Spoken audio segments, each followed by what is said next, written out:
Yeah, please go ahead. So the session chairs, please carry on. I'll share my screen.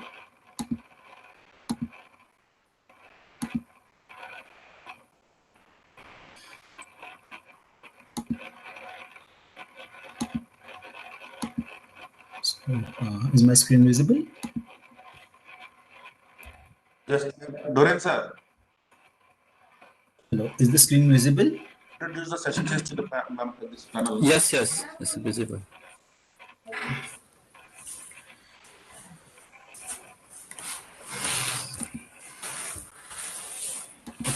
Okay.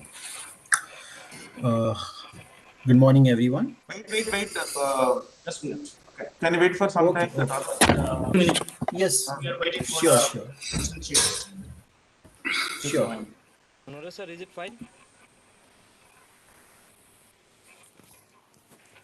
Hello. Manas. Is it fine? Now it is okay. Okay. Just give me 1 minute.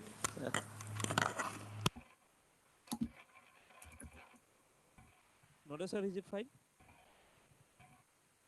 Hello. No, low. 1 second.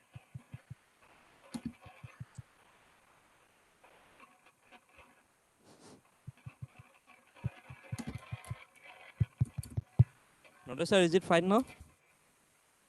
Yes. Okay. Thank you.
We are going to start the session soon. Please hold on.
A very good morning to all. I welcome you, all of you, to the session, technical session 4, machine learning in NLP. I'll be co-chairing with Sudeshna Sarkar. She will be joining shortly. In this session, 8 papers will be presented. For short papers, duration will be 10 minutes for presentation, plus 3 minutes for question answer. And for long paper, it will be 15 minutes for presentation and plus 3 minutes for question answer. We shall start with the first paper. Paper title, How Effective is Incongruity? Implication for Code Mixed Sarcasm Detection. This paper will be presented by Aditya Shah. Please share your screen Sure. and start your presentation. Is the screen visible? Yes, it is visible. Okay. Good morning, everyone. I am Aditya Shah, and currently I am a master's in computer science student at Virginia Tech. And this research work was done when I was interning at IIT Indore with Professor Chandresh Kumar Maurya. In this research paper, we try to evaluate how effective incongruity is, and we try to analyze its implications for code mix sarcasm detection. So, firstly, let's understand what exactly is sarcasm detection. So, sarcasm can be defined as a sharp remark whose intended meaning can be usually different from what it looks like. For example, if I give you a piece of text, I am not insulting you, I am describing you. In this text, there might be possible that the user is actually trying to insult someone, but the text actually says a different meaning. So, in those kind of examples, the intended meaning is usually hidden from the actual meaning. And sarcasm usually involves this kind of ambivalence or incongruity, which means that words or phrases usually have contradictory implications. So, according to one study, more than like 50% posts on the Twitter are written in a language which is other than English. And this was our main motivation behind this entire research work, that we want to examine this sarcasm detection in code switching or code mixed language. So code mixed language is nothing but when you try to combine two different languages and try to write the sentence in one language, but the meaning can be in some another language.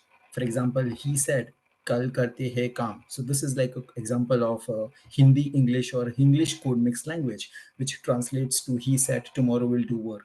So your although the text is written in English, but there are few words which are written in Hindi.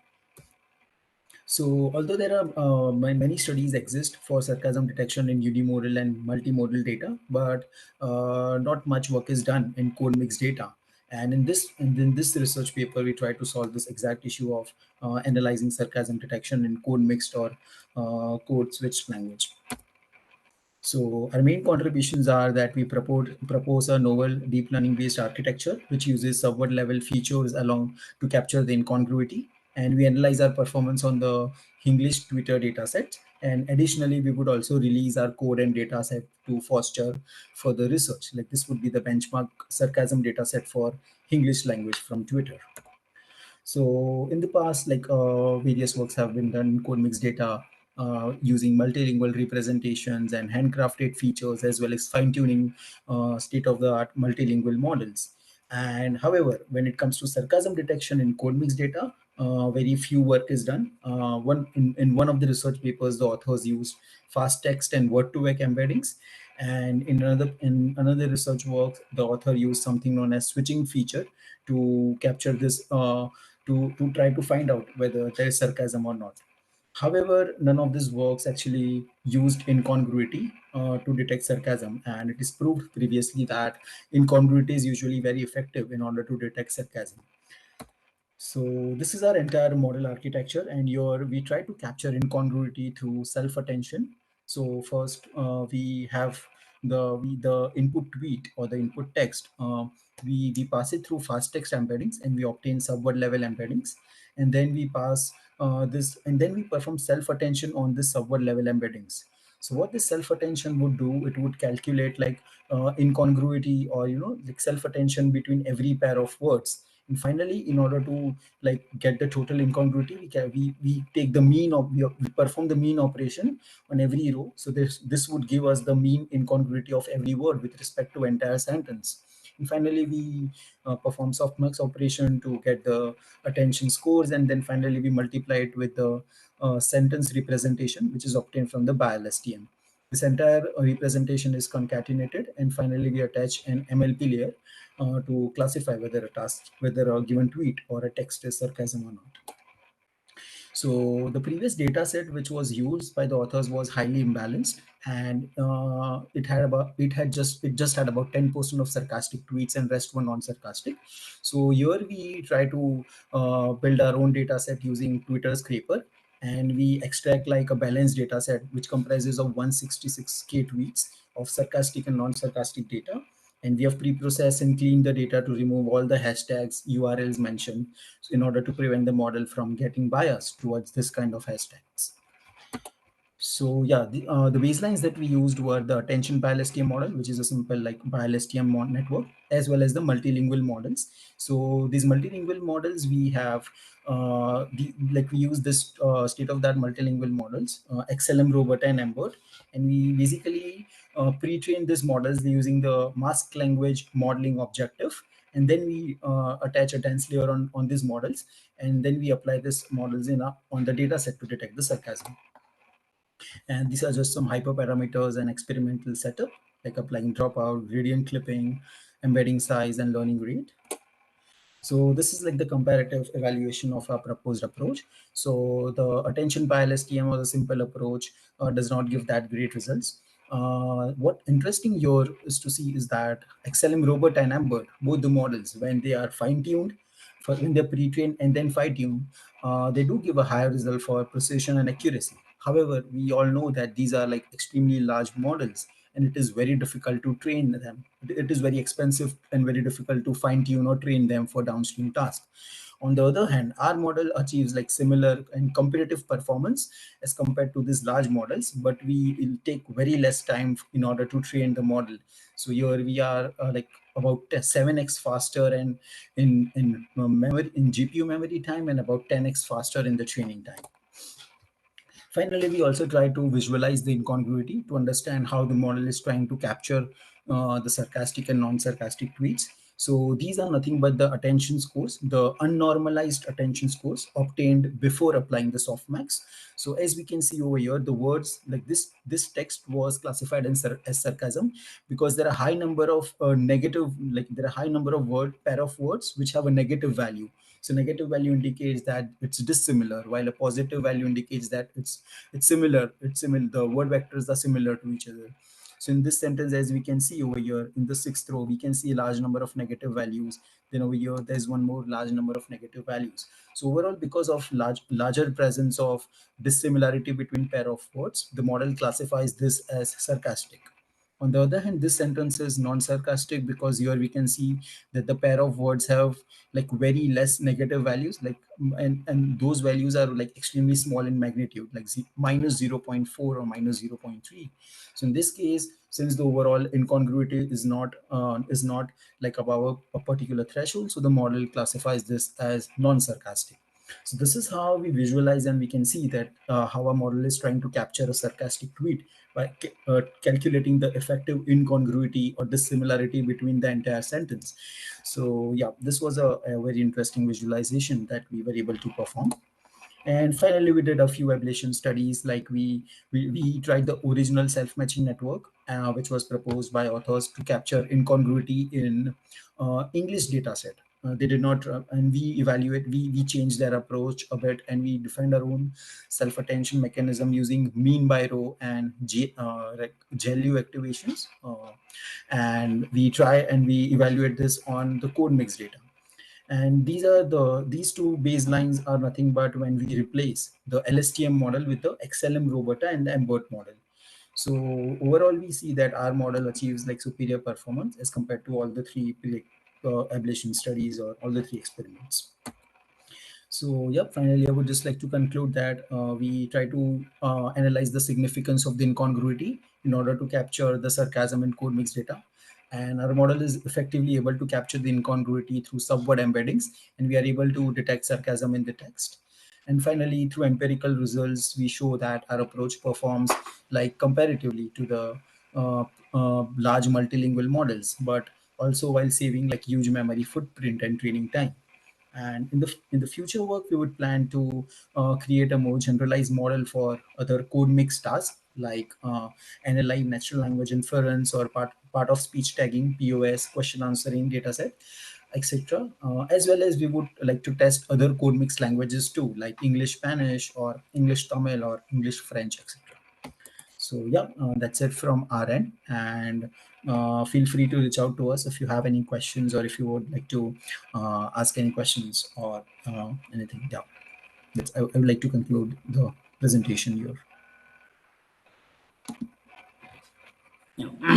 Thank you, Aditya, for a nice presentation. Thank you. Any question from audience?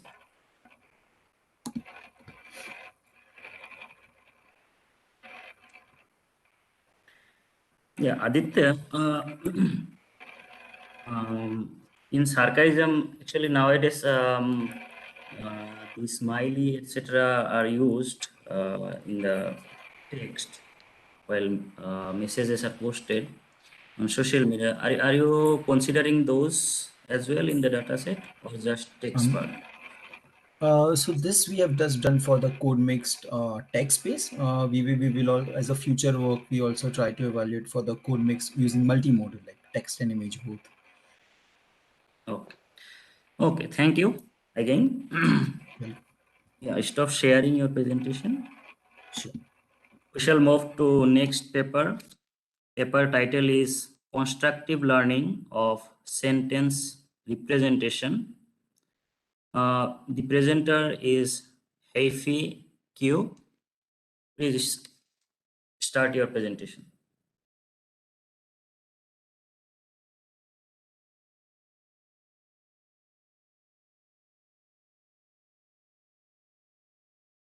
Heifi, you are not audible. Turn on your microphone. Is that good? I just realized Yes, now you I are was audible. muted. Yes. Okay. Right.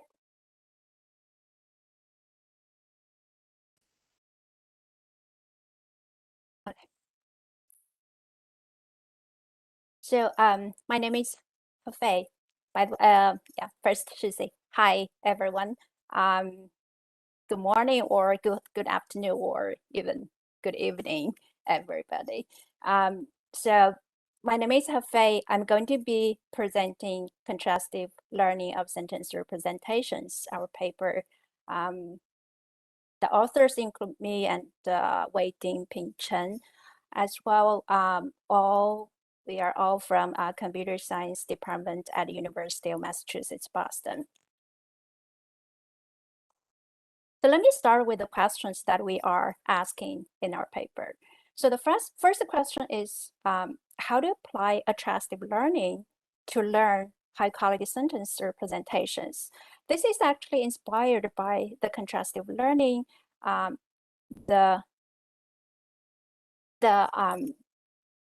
the recent development and the success of contrastive learning in computer vision in learning the visual representation. So we would like to explore how would that or would that also work for learning sentence representations. The second question we're asking is how to construct positive sentences for contrastive learning in natural language processing tasks. Or more specifically, in our in our paper, we are exploring the sentence representation learning task. To construct positive instances is one of major problems, or I mean, for the contrastive learning method.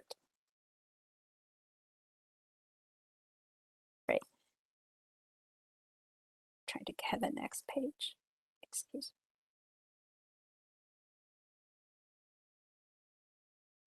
So a bit background of both. So first, the contrastive learning has been very successful, as I mentioned before, in learning visual representations. For example, the SimCLR is one of the work that has shown very very good performance in learning the visual representations in 2020, and there have been a lot of other researchers as well. And it also has attracted a lot of interest in NLP community as well. Especially recently, there have been not just a few, but many researchers exploring the contrastive learning in natural language processing tasks. There are some major explorations include, for example, to explore how the different data augmentation strategies. Some researchers will do for example, the token level augmentation by doing the token shuffling, or by replacing some tokens with, for example, the synonyms. And there are also some sentence level strategies to do the augmentation. And another direction is to explore the different contrastive objectives to see how they perform differently. Here are some highlights of our approach. First, we are trying to utilize the existing corpora from sentence similarity and the natural language inference as well. This is to answer the second question, that how to construct the positive instances or pairs for the contrastive learning. And we also applying a simple framework to perform the task, which is adapted from the SimCLR. And by incorporating a pre-trained language model or sentence encoder, our approach is trying to, besides to learn more or capturing more information during the contrastive learning, we also try to keep the rich semantic information it has already learned from all these pre-trained model, as we already know. And these models in our approach, there are there are no specific restrictions on what kind of models can be used or not. So basically, any kind of pre-trained language model or sentence encoders can be plugged into the frame to be used. So in this sense, this approach is model agnostic. So now let me explain in a bit more details about our approach. This image, from this image, you can see all the components here. So first, the input, in this image, you can see there will be two sentences, A and B. They are a positive pair. So these are the two sentences, they are similar to each other. They are both going to be the input into the model. Take the sentence A as an example. So it's going to be sent to the pre-trained language model or sentence encoder, and here it can be any model that you would like to use. And the output the UA will be the sentence representation from this model, and depending on the model used, some pooling strategy might need to be used. And also in our approach, the any pre-trained model here, at least in this version, we are not trying to fine-tune the model, because the goal for us is to explore how the contrastive learning here would improve the representation. And then this UA, this representation, is going to be sent to another encoder, which the purpose is for this encoder is to further capture the information that is going to be learned through the contrastive objective. So, so after this encoder, then this representation VA is going to, the next step is going to be a projection, sent to a projection head. In our model here, we just used a linear projection head to map this VA to a new space and get that new representation VA prime. And then this is also where the contrastive objective will be applied here to minimize the distance between VA prime and VB prime. VB prime is the representation after all these steps, the representation of sentence B. So you can see, well, I should explain sentence B here. So it's similarly like with the sentence A, sentence B will go through the same pipeline, the same steps here. So and all the models, encoders, and projection head here are all the same with those sentence A goes through. So it will go through the same pre-trained model M, same encoder E, and same projection head here. And eventually the contrastive objective minimize these VA prime, VB prime. Recall that A and B, sentence A and B, they are positive pairs. So they are supposed to be similar to each other, and thus, or accordingly, their distance in the representation space is supposed to be close to each other as well. Okay, so this explains the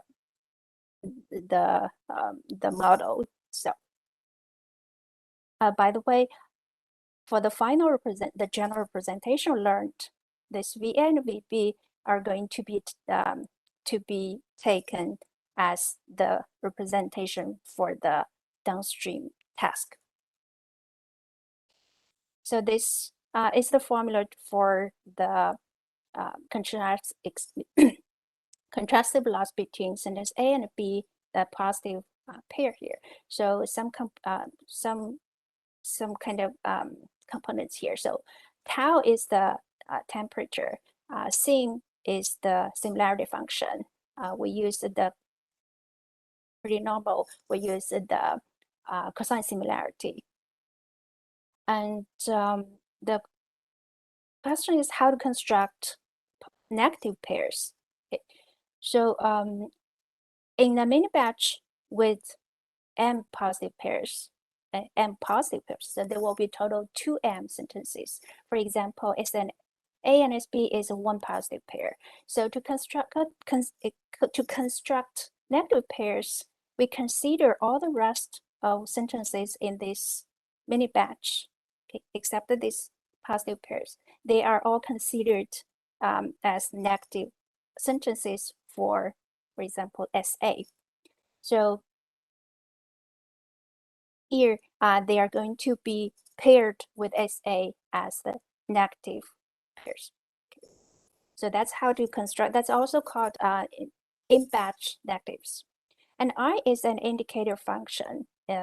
It's if A equals I, it's going to return 0 to in.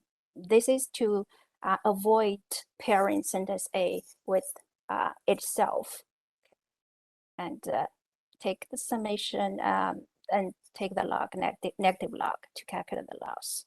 Okay, so that's the formula for the for calculating the constructive loss. So now I will be presenting the experiment and results. We use the 2 data sets. So one is the sentence semantic textual similarity, also called usually you'll see STS. Another one is natural language inference, NLI data sets. And for NLI, it usually include 2. One is SNLI, which is a Stanford NLI, and also another one is MNLI. For some key settings of our experiment and more details about the hyperparameters, etc., can be found in the paper. So first, in the framework, the pre-trained model, the pre-trained language model sentence encoder, we use the same one to encode both sentences. Okay. Another point is here is to highlight is for the encoder E in the framework, we just use a very simple multi-layer perceptron with just a one hidden layer. So you can see we were trying to use a very simple setting, simple encoder to we hope we can even with such a simple model, then the contrastive loss itself or contrasting learning process itself can still we would like to see if we can still improve the representation it learns. And for the projection head, again, we take the simplest one is a linear projection head.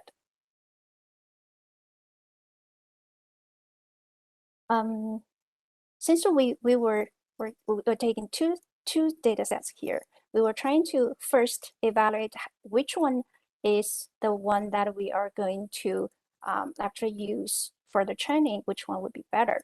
So we experimented with the two data sets, the STS and NLI, and results show that the NLI data sets definitely the performance by using that definitely outperform the similarity data set. Okay, you can see the result here. And so accordingly, we make the decision to use the NLI data set. And also in the NLI data set, in order to construct positive pairs, we only use the entailment relation. We didn't use any those neutral or the negative or the contradiction relation. And this table shows the total results on 6 STS tasks and also the average. Okay. And then we compared our results with the BERT base and large and also sentence BERT base and large. On the results compared with the BERT, you can see we on the all total 6 tasks the all outperform the BERT either base or large. And for sentence BERT, in the total 6 tasks, there are 1, 2, 3, 4. Yeah, 4 tasks out of total 6 tasks we can outperform the sentence BERT. There's some discussion about why here. So SBERT also trained, the sentence BERT also trained on the NLI data set, and also it utilized all the data in the NLI data set, while we only use about 1/3 data from the same data set. So we would expect to see if we are going to have a fair comparison if we are going to use the same volume of data. How would we would further experiment on that to see if our model is going to perform more significantly improvement over the sentence BERT. Right. So yeah, now the conclusion. So we proposed a very simple contrastive learning framework. It incorporates any pre-trained language model or sentence encoder and utilizes existing NLI corpora and applies a contrastive objective.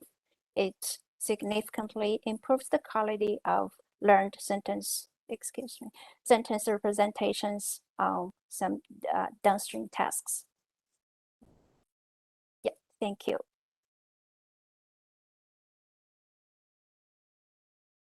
Am I still sharing? Stop sharing. Okay. Yes. Any question from audience?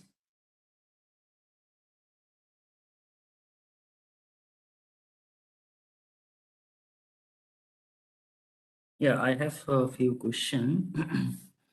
Like in your model, you have shown, you have used pre-trained model. Exactly what model you have used there? Could you say that Can you again, name please? that? Can you name the model? The pre-trained model that you have shown in your flow diagram that you have shown. Yeah. Do you mean that pre-trained model or sentence encoder? Yes, pre-trained model. So what is Yeah. what are the model that you have used there? Oh, we used the BERT. We used the BERT. Just the Part BERT of what? basic. Which Yeah. model? Which model? Is it CNN based model or DNN based Oh, model? okay. So for that part, I mentioned it could be any model. So it could be BERT, it could be Roberta, it could be sentence BERT, it could be any other even sentence encoder. So we experimented with, in the results, we showed that the experiment results compared with the sentence BERT. We used the sentence BERT, BERT base, BERT large, and we also used the sentence BERT base and large. So what we are trying to show is that we were comparing the results, the representation we learned with those we call the base model. One Is question. that, yeah. Yeah. Does that answer your May I know question a little, Aslam? at least a little bit? There's a question there. Let me take a look. Yes, I think so. So the question is asking, do you think your model can work on corpora from languages other than English? The answer is yes. So for the first part, when you're sent, when the sentence is sent to the pre-trained model, so that a pre-trained model can be any model. So the idea here is when we have a positive pair, the contrastive objective is going to push them, I mean, in the representation space, it's going to further push them close to each other and pull those negative sentences further from each other. By doing this, trying to learn more, how to say, the better representation, which can differentiate the similarity between them. Thank you. Yeah. So another question, you have shown cosine similarity. Yes. Okay, so there are other popular similarity measures are there, like Manhattan or Euclidean distance. Why you Yes. have especially considered the cosine similarity? Are you asking why, or No. did I? Yes. Why you have used cosine similarity? So while other popular distance measures are We there, like we actually Euclidean distance. experiment with for example, the dot product, just the dot product. Yeah. So again, for the similarity, it, as you mentioned, you're exactly right. It could be any similarity function that can be used there. So we just take the most commonly used one. But that's a good point. That definitely will be Have you great. carried out any study on those similarity measures? Could you say that again? Did it? Any comparative study? Did you perform any comparative study? Yes, that's what I'm about to say. We only tried experiment with the cosine similarity and also the dot product. There was not much difference, but that you mentioned a good point is in the further work we should do some further experiments on comparing different similarity functions. How would that affect affect the results? Yeah, thank you. I'll keep that. Yeah, thank you. Thank you, Hefe. We shall move to next paper. The paper title is Classifying Verses of the Quran Using Doc to Vec. The presenter is Menua Alsemeri. Please start your presentation.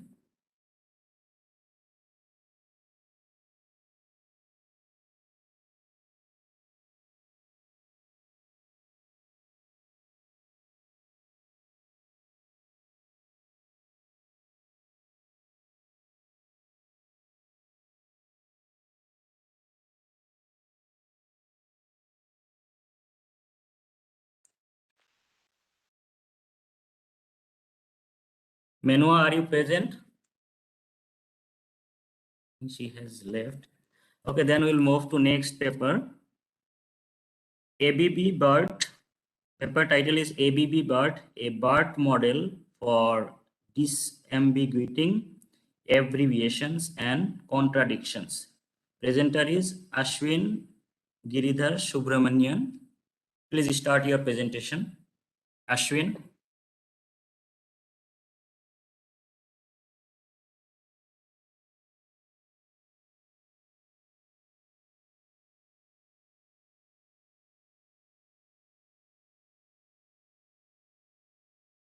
Ashwin,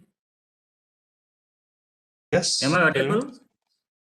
Yes, Yeah. please start your presentation. Okay, I thought I was waiting for somebody else. Just give me a minute. Let me just start by sharing my slides.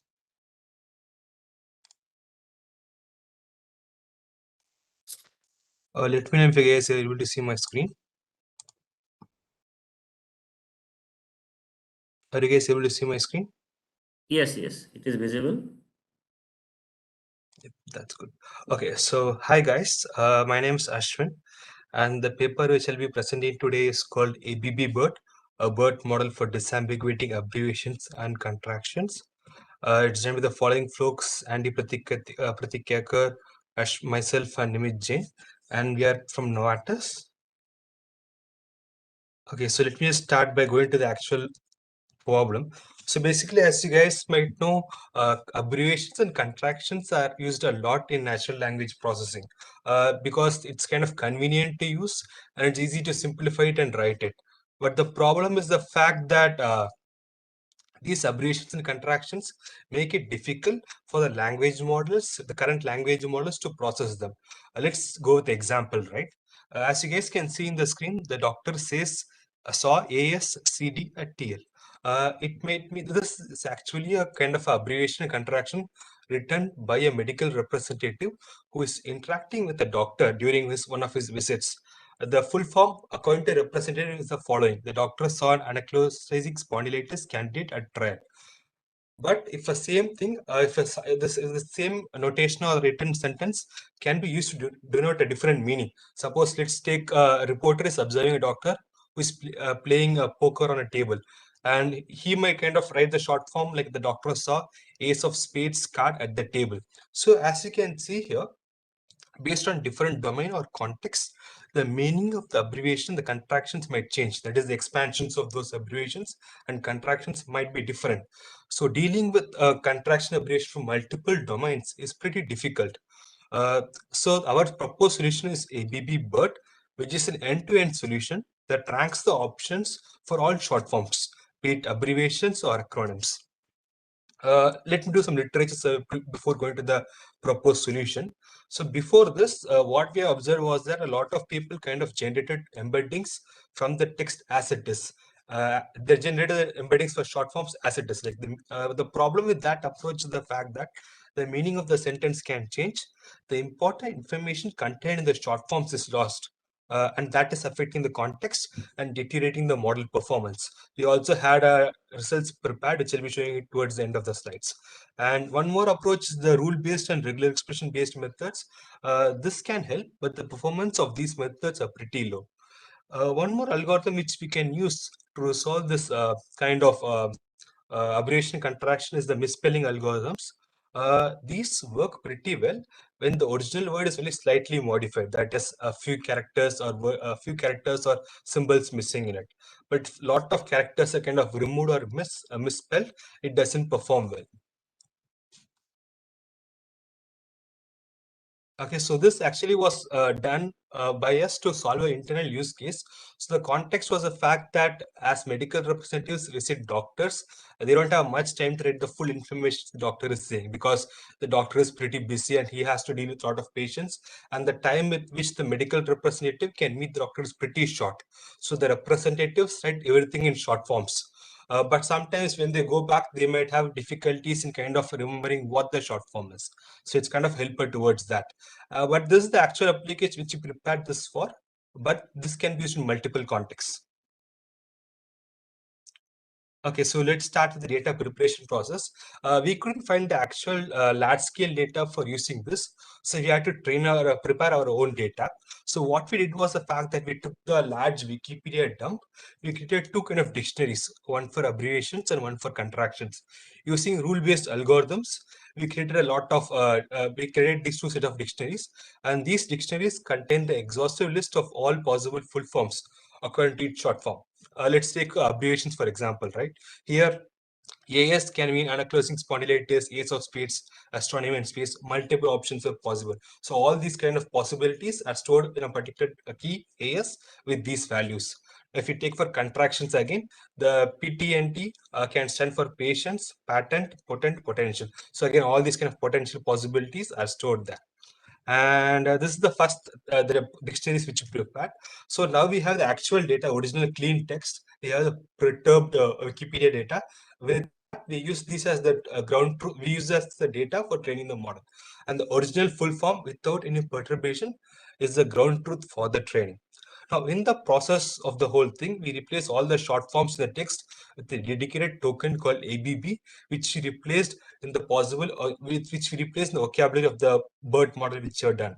And all these experiments and results have been shared in the paper. Is actually based on BERT-based model. And we actually trained the model ABB BERT to rank the correct full form out of thousands of alternatives. And the loss function which we used is additive margin softmax loss, and that is based on semantic similarity, which I'll be explaining in a few minutes. Okay, so this is the data flow for the whole thing. If you guys observe it here, you can see the actual text notes based on different contexts might be the same thing, that it's the same sentence, but the ground truth will actually be different because of two scenarios. So what we do is that we replace the token of all these abbreviations with the corresponding ABB token, as you guys can see here. And then the output of the BERT model, ABB BERT model, once it gives, is that for each and every ABB token, it kind of gives you a list of all possible options with usually the rank in a sorted rank manner, the first, second, and third, so on. Okay, so let me go to the loss function. So the loss function which uses additive margin softmax loss. The advantage of this particular loss function is the fact that it forces the model to rank the correct option first among the thousands of possible options. It does this pretty in a easy, simple manner. So basically what it does is the fact that it introduces a large margin, as you can see here, around the correct option. This margin improves the separation between the correct option and other options. And then you again kind of scale it using cosine values, using hyperparameter S, as you can see in the equation. We select a large value so that we can accelerate and stabilize the process. This we kind of based out of the paper from Wang et al. 2018b. And actually, this Wang et al. 2018b is actually the LabSci paper in which they try to create language agnostic sentence embeddings. So the architecture is similarly based on that. They used a similar hyperparameter so that the whole process can accelerate and stabilize the optimization process. And the ranking is actually based on the similarity of the context of ABB in the sentence and the corresponding full form. If it has a good similarity, then the ranking is pretty high for a particular token. And this is the model architecture. As you can see, the architecture is kind of named as dual encoder with additive margin softmax loss. So we have the input text, we have the options for every token, and we pass that to the model, and the loss function we return is the additive margin softmax loss.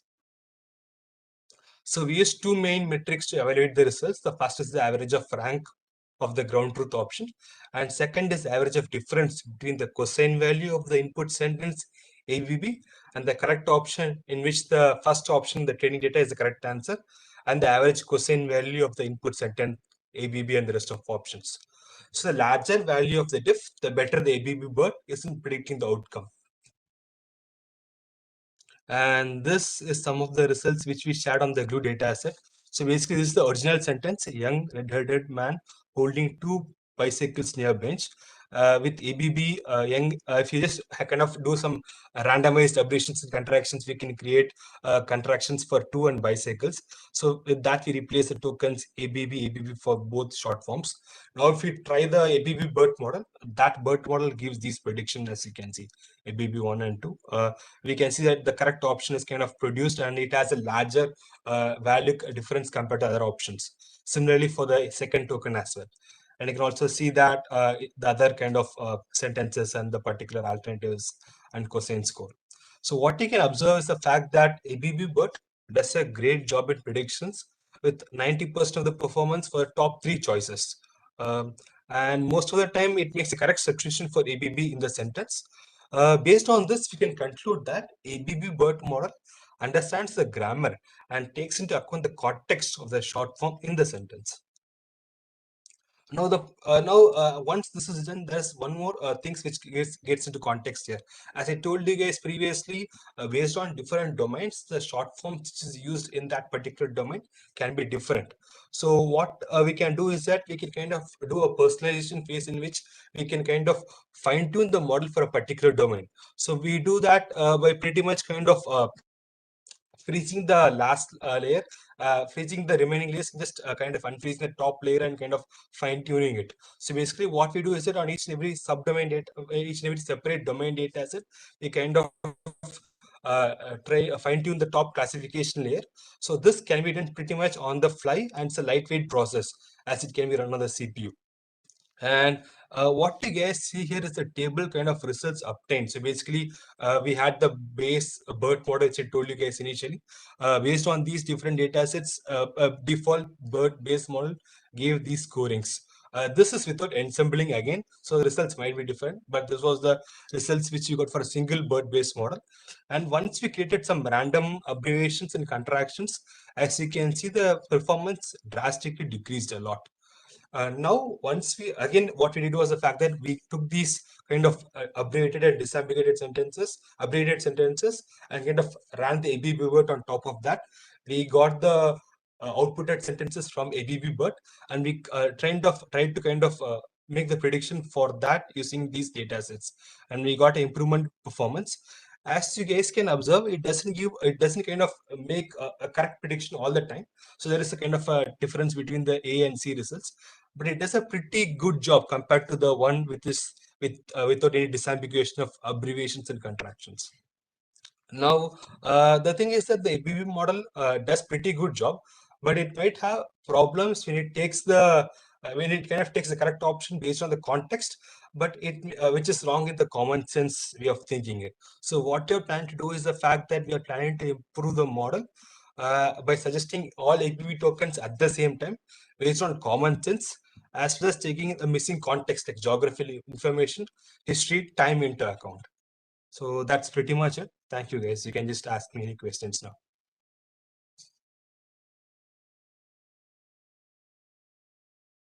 Yeah, thank you, Ashwin. Hmm? Our sessions here has joined Sudeshna Sarkar. I welcome you. I shall hand over the session to you. The floor is with you. Yes, madam. Yeah. So thank you. Let me just, yeah, so Anupam, can you, I just joined. So can you introduce the next paper and then I'll take over. Yes, I shall introduce the next paper. But this paper actually, one participant asked one question. Yeah, the question is Q for ABB BERT. Was the test data include only abbreviations from exhaustive list or extra abbreviations are used outside the list? Can you answer the question, Ashwin? Could you repeat? I couldn't understand the question. You can go through the chart pen. Okay, I think it is kind of addressed to you because I'm not able to see that in the everyone's chat message. Okay. Okay. Let me repeat the question again. Was the Can you text paste it in data the chat? improved? If you don't make any paste it. Okay, thank you. So that is actually the exhaustive list from Wikipedia. The thing is that we didn't take any specific domain into account. And the main reason why we didn't take is the fact that if you include that domain information, like a Scholar data set, STS data sets, as you can observe, all these specific data sets in the glue is from different domains. If you include the domain information, the performance again might improve, but we didn't take any extra abbreviations outside the list. We just took the list which took from Wikipedia. But again, you can improve the performance by including domain information from where the particular data set is taken from, pretty much. Like in QQP, you can take the data set from Quora, make a further improve the abbreviation list of ABB and contractions. Then you can the performance of the model on the QQP data set would be further higher. Does that answer your question, Bhiman?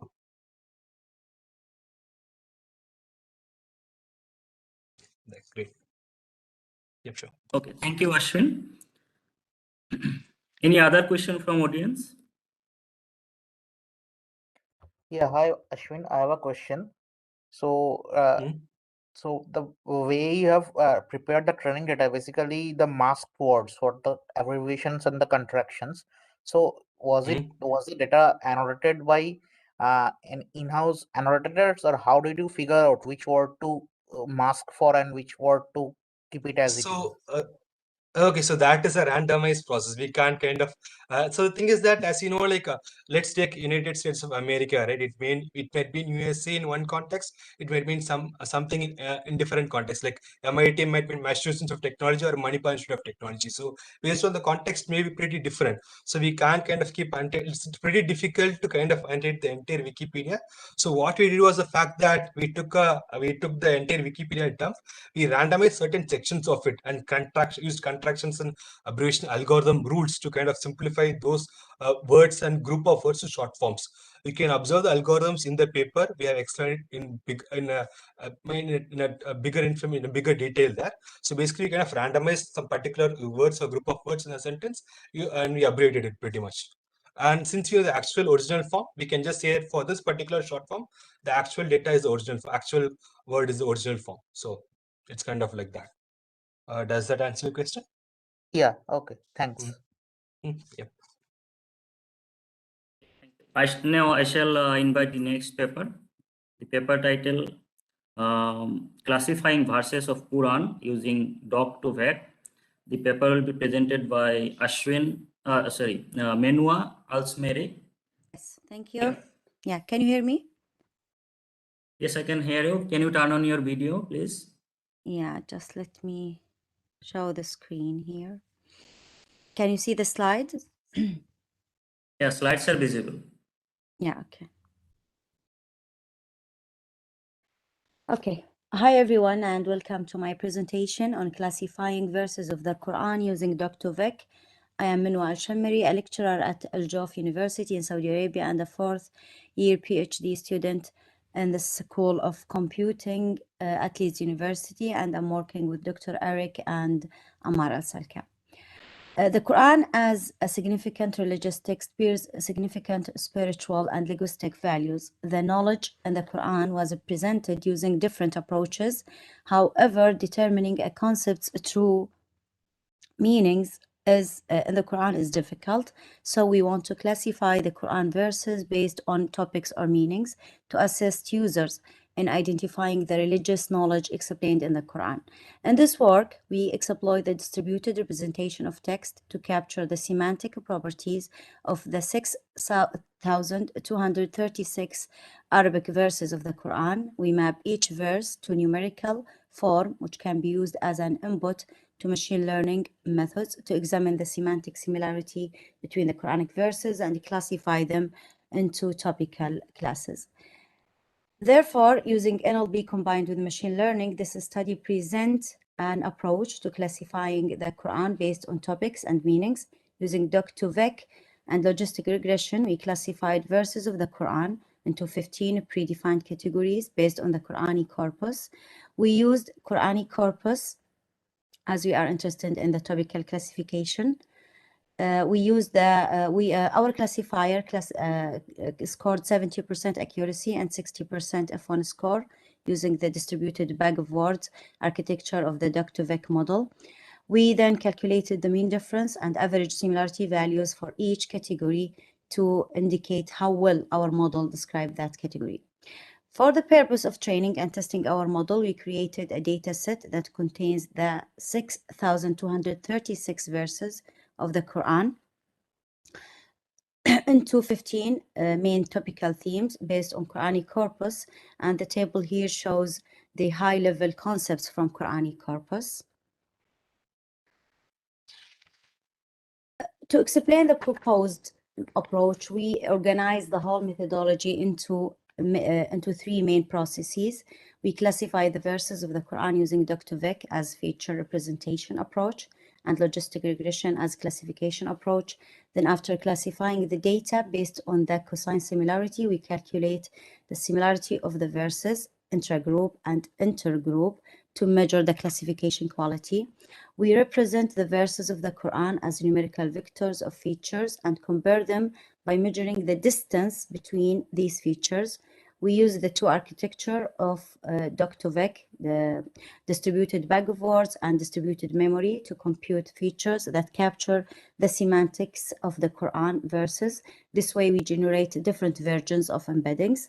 We then train a logistic regression classifier on top of these vectors in a supervised way to learn the underlying meanings and classify the verses of the Quran into 15 predefined classes or categories.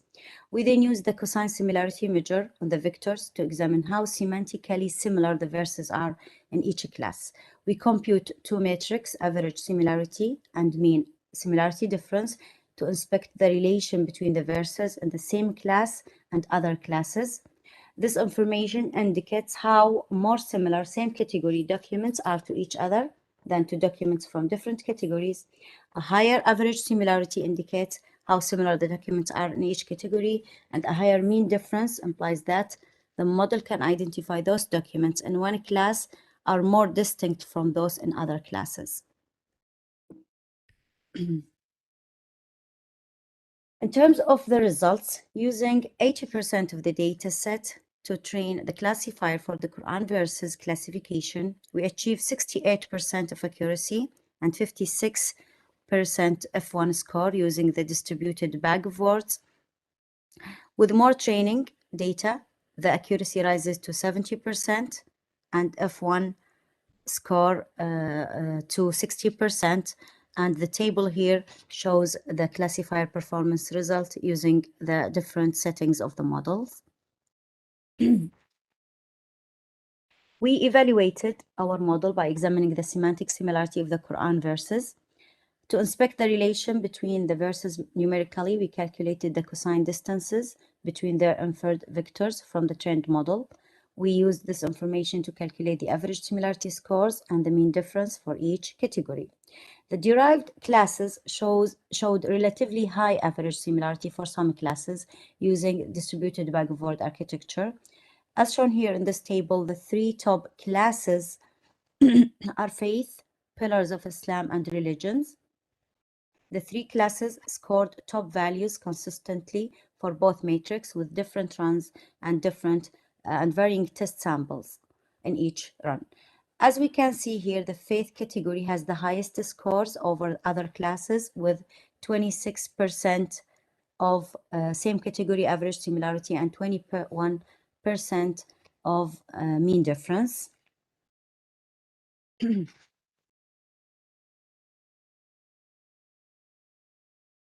By looking at the results, we confirm that the 2 metrics are not relatively high for some classes. We contribute that some classes documents similar to those of another class. Also, some verses in the Quran discuss more than one concept or topic.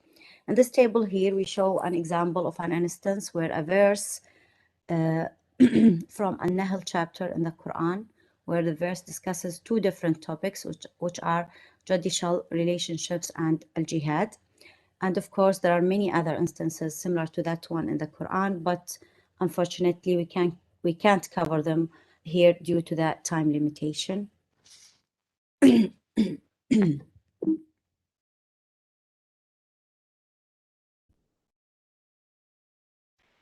To conclude this paper, we used the Doctovec to represent the Quranic verses and capture its semantics, and further applied the logistic regression for their classification into 15 different conceptual categories.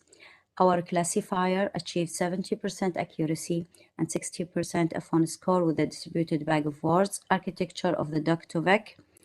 We evaluated the presented approach by computing semantic similarity among verses in each class.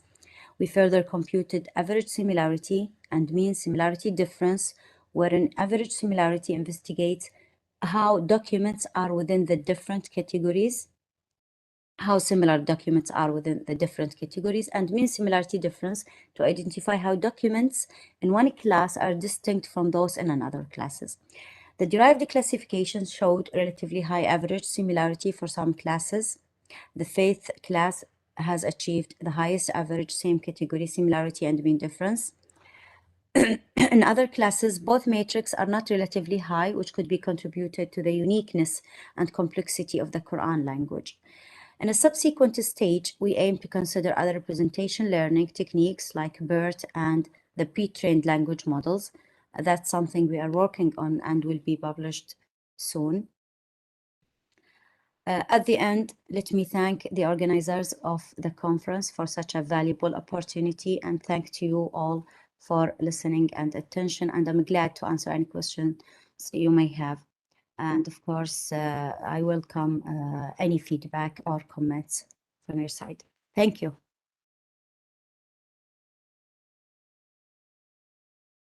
Yeah, thank you very much, Menua. Sure, thank you. Are there questions from the audience? Yeah, sure. In the meantime, I have one question.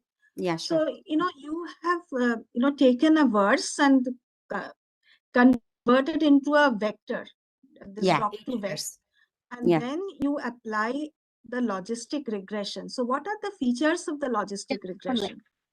They are the embedding. They are the embedding from that generated using Doc2Vex. So the Right, embedding but the Doc2Vex will give you one vector. So suppose you get a 50-dimensional vector. So what are the different features?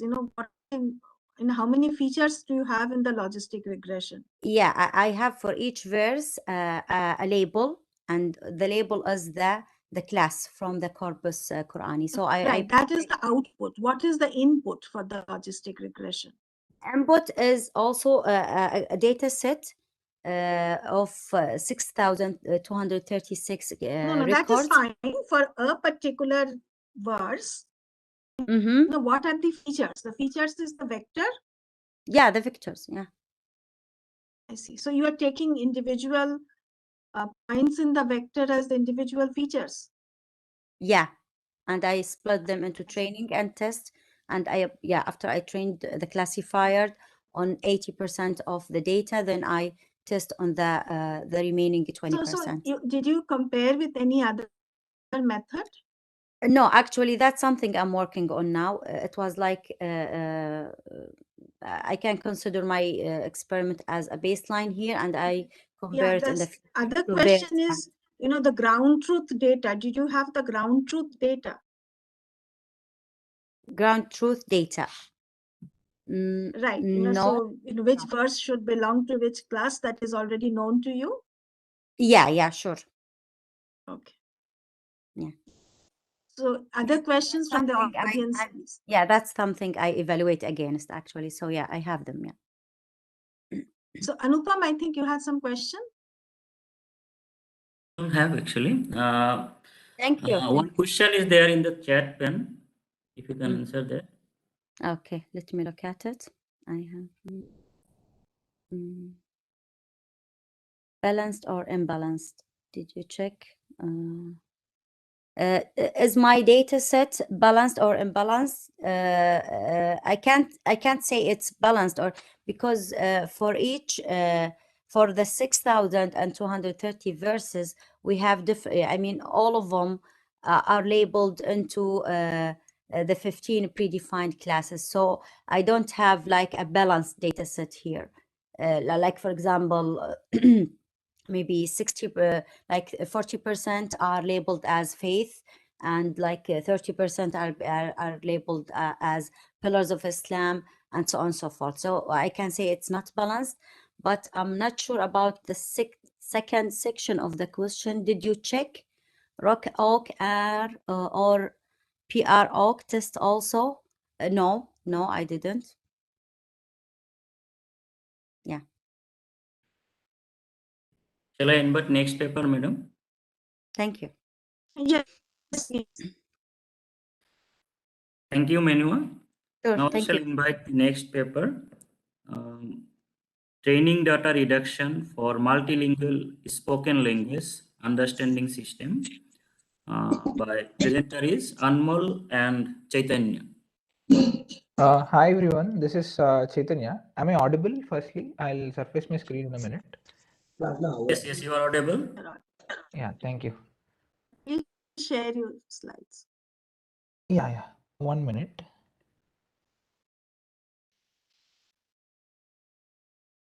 Possible, turn on your video as well.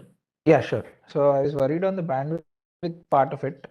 Give me 1 moment. Let's try that for some time and then yeah. So I'll just join back in a moment. I had to change my preferences since first time I'm using WebEx. We'll be back in a moment.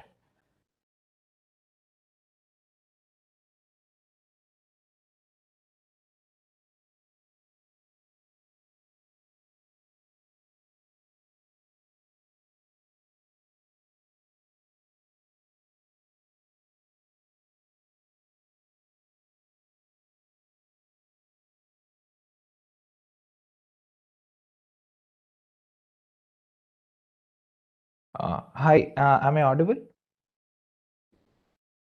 Yes. You are audible. Good morning, everyone, and for others in the other time zones, good afternoon, good evening. So, sorry for the glitch. I had to enable something. Shall I go ahead and share the screen? Yes. All right.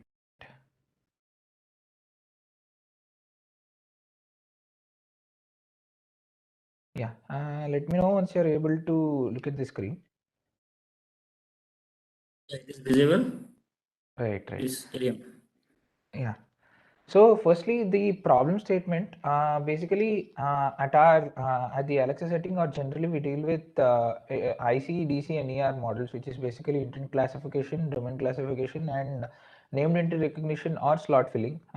These problems are the things that are dealt with generally by our team. And the problem statement also comes in the wake of recent events where, fine tuning, the paradigm has shifted from a regular task specific or dataset specific modeling to a pre-training and fine tuning kind of a setup. And now the current problem that our work deals with is when you have multiple languages that you're going ahead and fine tuning with, how do you what would be the approach from a fine tuning data point of view? So you have pre-trained models at your disposal, but fine tuning step is something that we need to do periodically, and then how data efficiently we can do fine tuning is something that this work targets to solve. Yeah, so if you want to break it down, put it in a single line, the core task of it is to identify a subset of training data to achieve on par or better performances compared to the full data. Now, this is a problem of relevance, especially in the industry, because the data that comes might be skewed towards few things.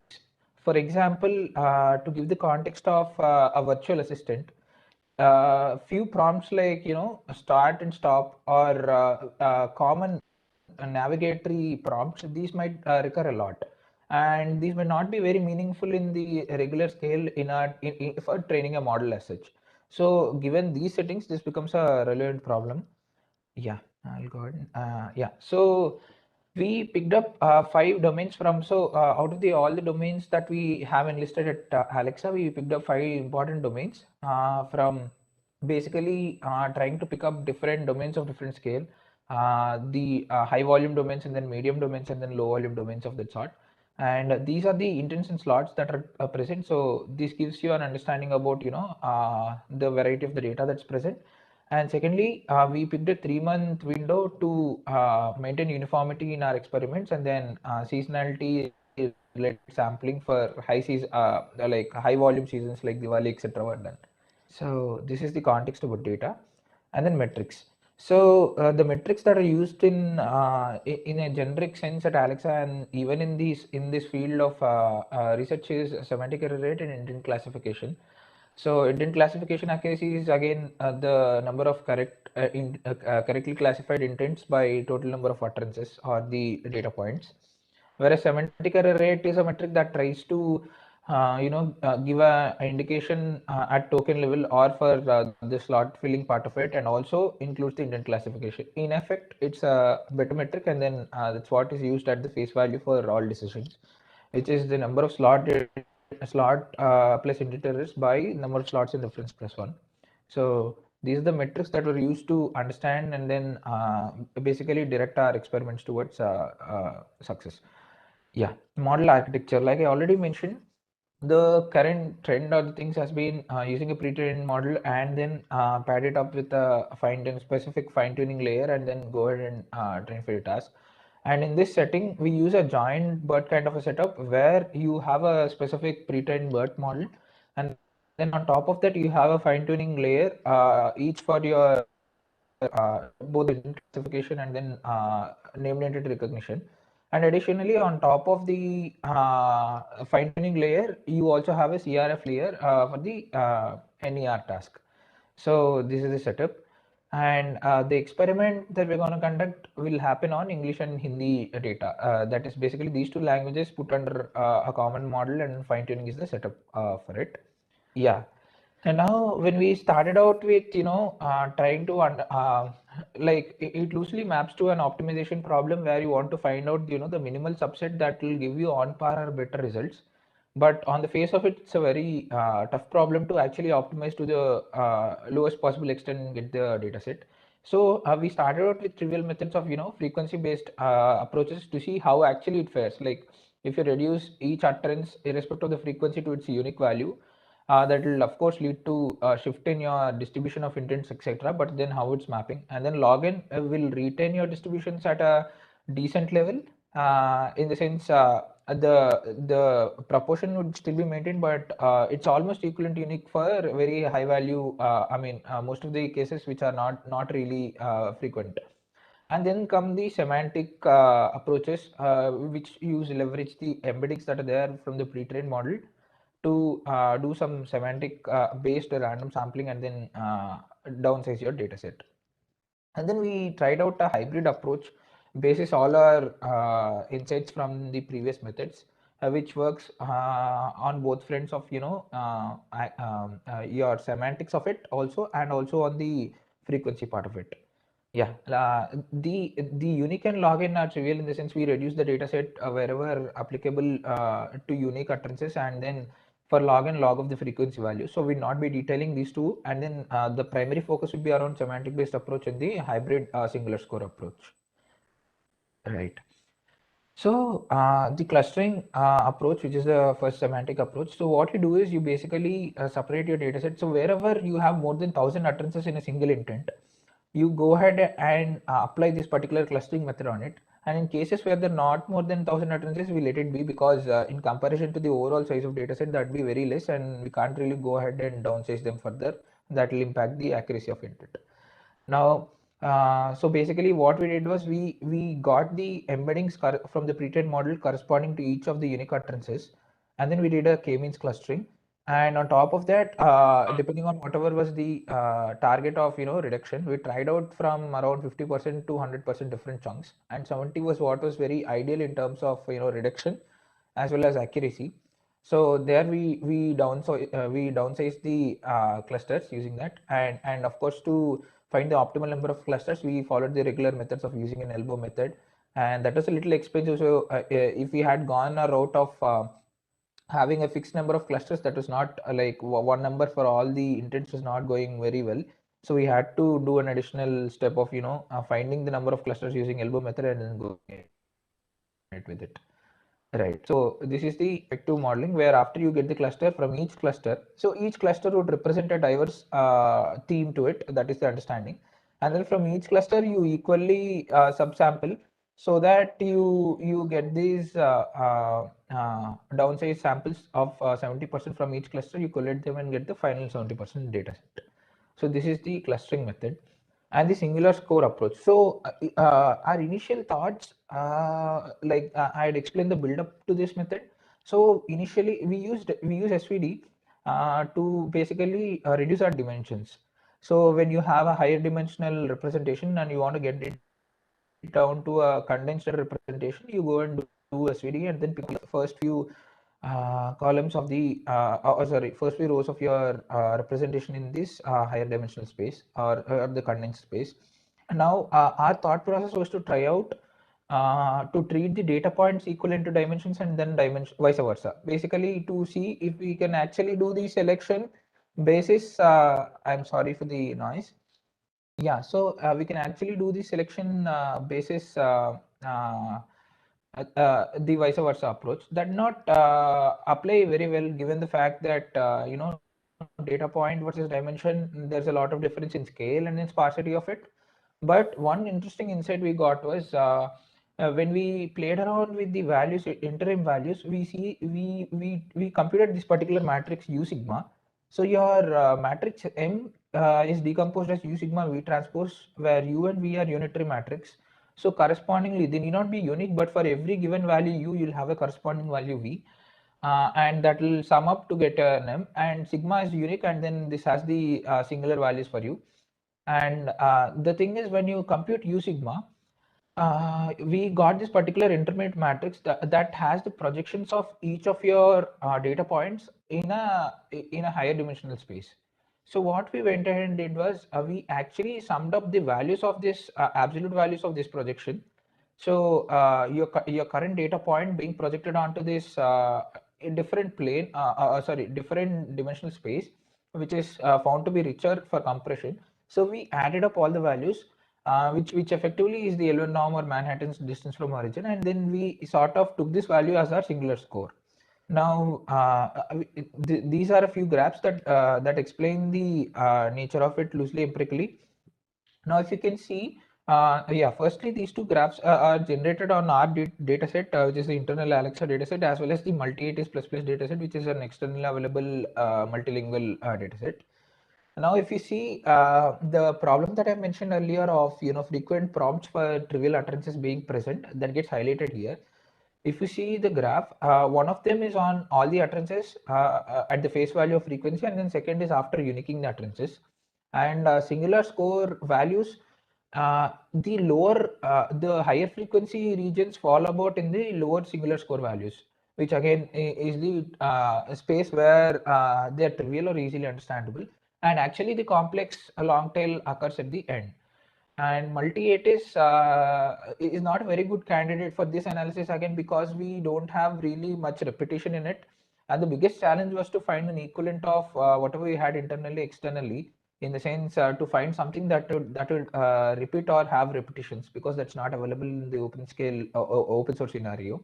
But we did a similar analysis and we see that actually, I mean, the second half of it at least corroborates, and the frequency observation we could not replicate, but the part is there.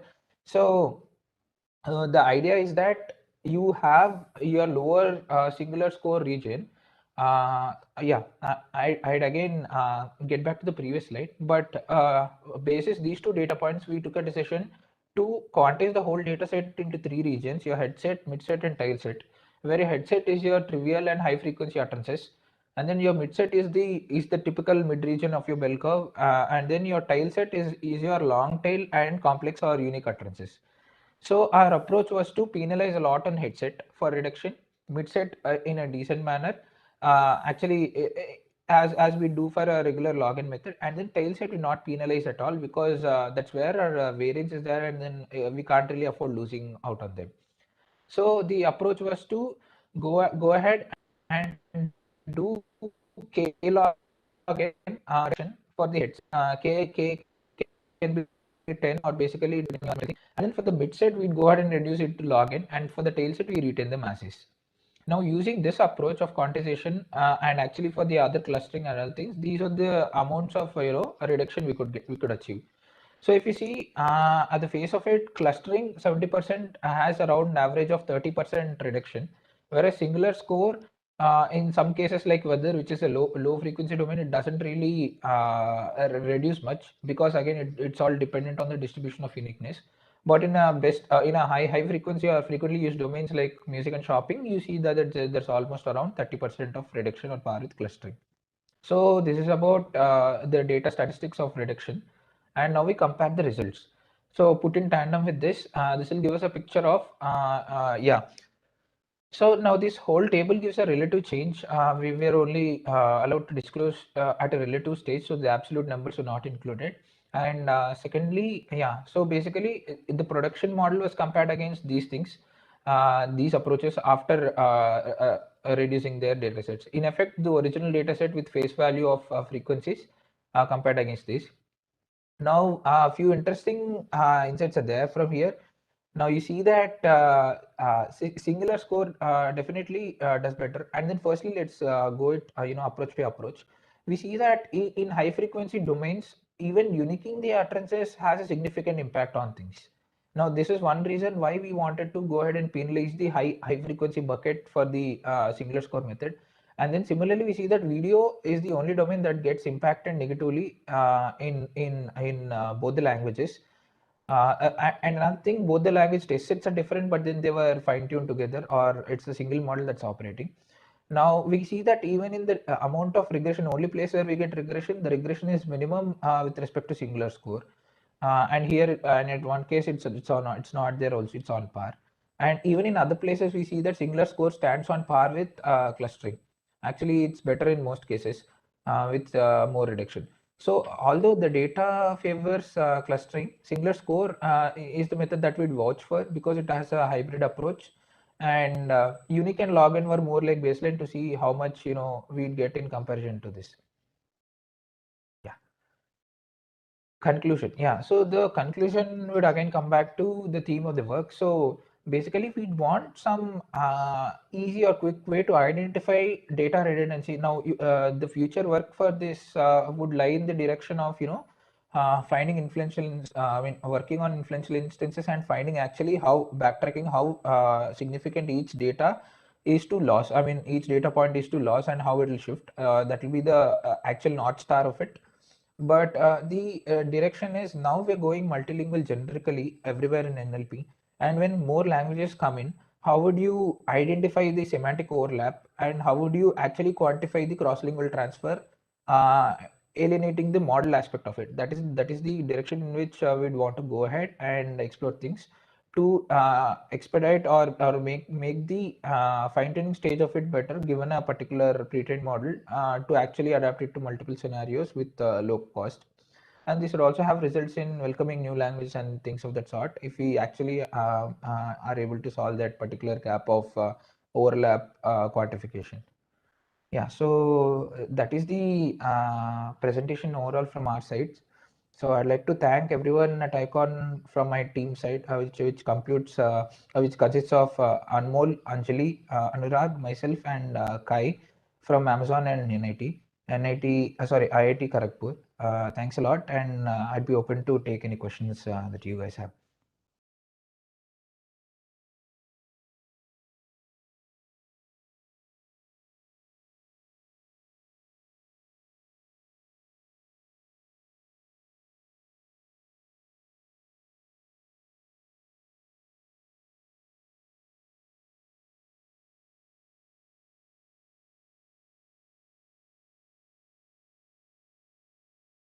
Sudeshna madam.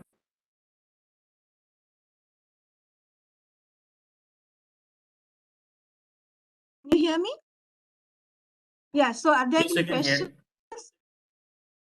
Yeah, so I have one question in the chat that I can see. Since your dataset is Q, did you check with other models like K-mod, K median? Yeah, so we could not check on the other methods. We went for clustering basis K-means, and then because that is not our main approach, that is sort of a what do you say, equivalent to login unique because it's a famous method. Our main focus was towards enriching the singular value approach and getting insights from the other things. But yeah, but point taken, yeah, we'd also like to explore the other clustering techniques.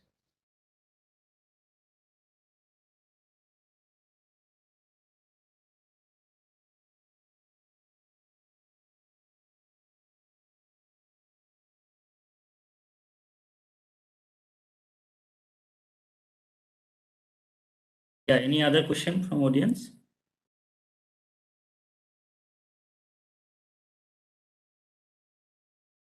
Yes, Chaitanya, I have one question. Like Yeah, in go ahead. your presentation, you have shown 70% clustering. What does that mean? Can you elaborate a little? So 70% is the amount of a data set you'll be retaining eventually.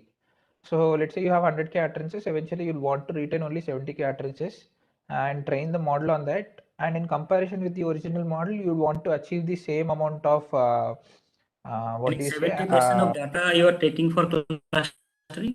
Is it like that? No. Clustering is done based on full data. After you identify the optimal amount of clusters, within each cluster, you retain only 70% of the data points. So eventually your total size of a reduced data set would be 70% of the original. Okay. Thank you, Chaitanya, for nice presentation. Thank you all for giving me this opportunity. Yeah, madam, shall I invite next paper? Please go to the next paper. Yeah. So next presenter is Rudradhar, paper title Leveraging Expectation Maximization for Identifying Claims in Low Resource Indian Languages. Yeah, Rudra, start presenting.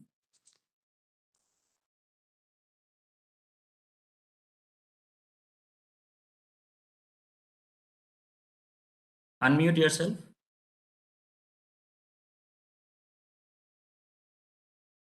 Unmute yourself, Rudra.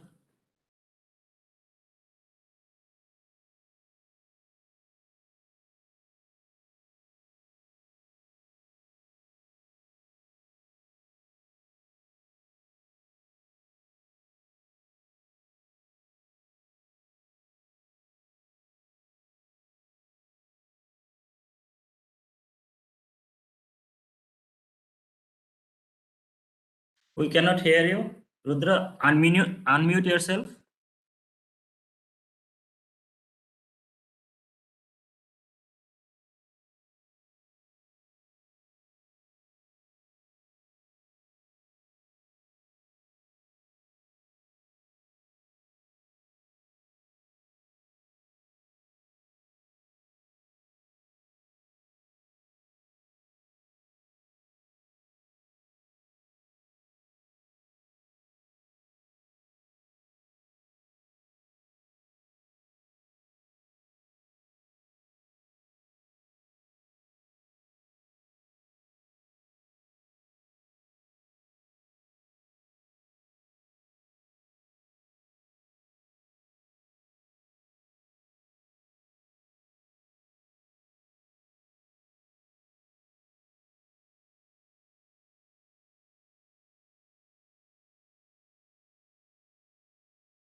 Any other author is there?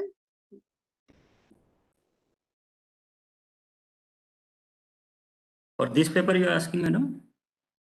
Yeah. I think not. Other author is Dipankar Das. I think he is not present.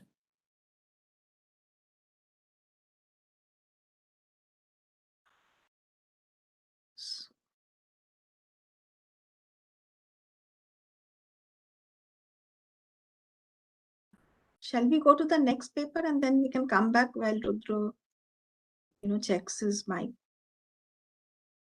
Yes, madam. Okay.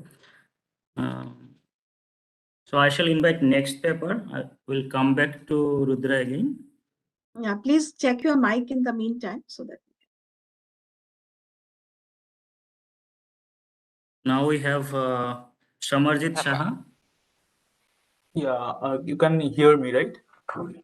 Yes, yes. The paper title is leveraging, performance of BART on percussion for good. Yeah, I'm sharing my screen. Yes.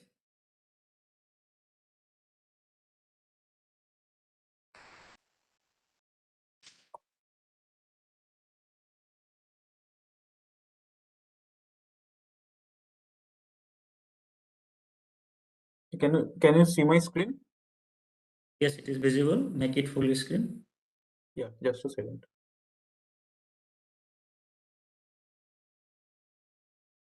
Can you see my screen now? Yes. Go ahead.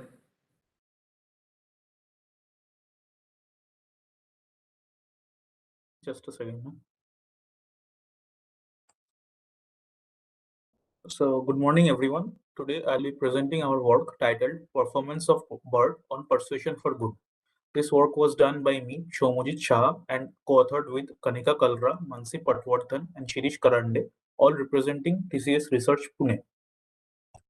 Before going into the details of the presentation, I would like to give a brief outline of today's talk.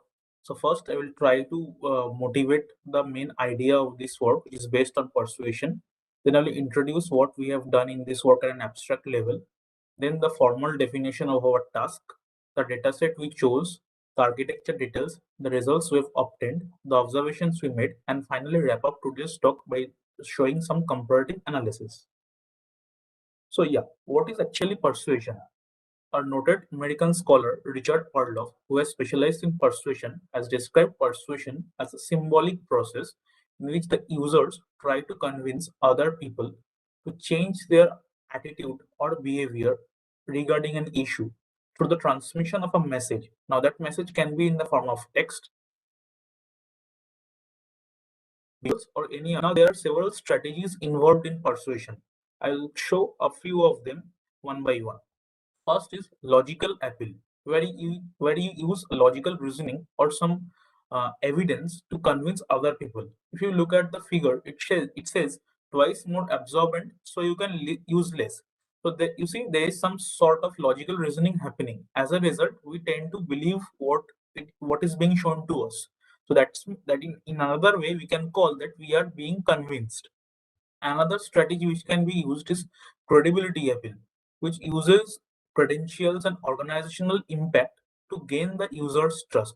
Here in the image, you can see that a person dressed as a doctor with the name of a doctor written is kind of recommending this product to us. So from the advertisement, we can see that since the doctor is recommending this particular toothpaste, we should use this toothpaste because we somehow trust what the doctor is saying. Another strategy can be emotional appeal, which tries to elicit some emotions as a result of which the other person get convinced. So another very commonly used technique is storytelling, where you use some narrative exemplars to convince the other person. Now, why is persuasion important? So basically, if we can think of a chatbot which is built to increase the sales of a seller, let's say, and the chatbot is designed in such a way that the chatbot will try to interact with the customers and make sure the customer chooses the product which has high profit on behalf of the seller. The conversation will be such that the customer gets to choose what he or she wants to buy, as well as the product recommendation should come from higher ranged profit products, basically. Another application can be in counseling, where the counselor try to use different persuasion strategies to motivate you for your good. Another application can be a donation towards a particular cause. Let's say an organization tries to organize a campaign which will be for a donation towards a charity or something like that.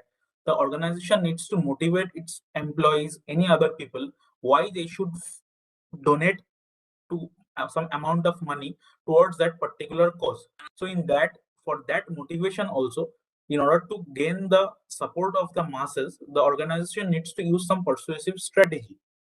Also, when we do any negotiation, while doing any deal, we try to persuade the other person in order to get the maximum benefit for us.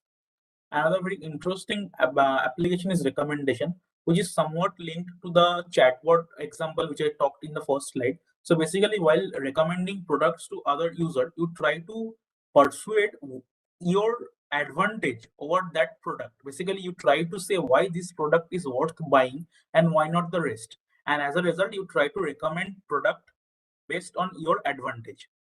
Now, why persuasion is challenging? So one can understand from the examples that persuasion needs complex reasoning skills.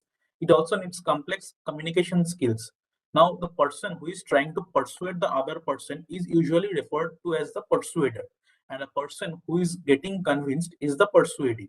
So we can understand that the persuader needs to apply relevant persuasive strategy at appropriate point of time. Also, we can feel that generic strategies won't work every time because different people will have different user preferences and personalities.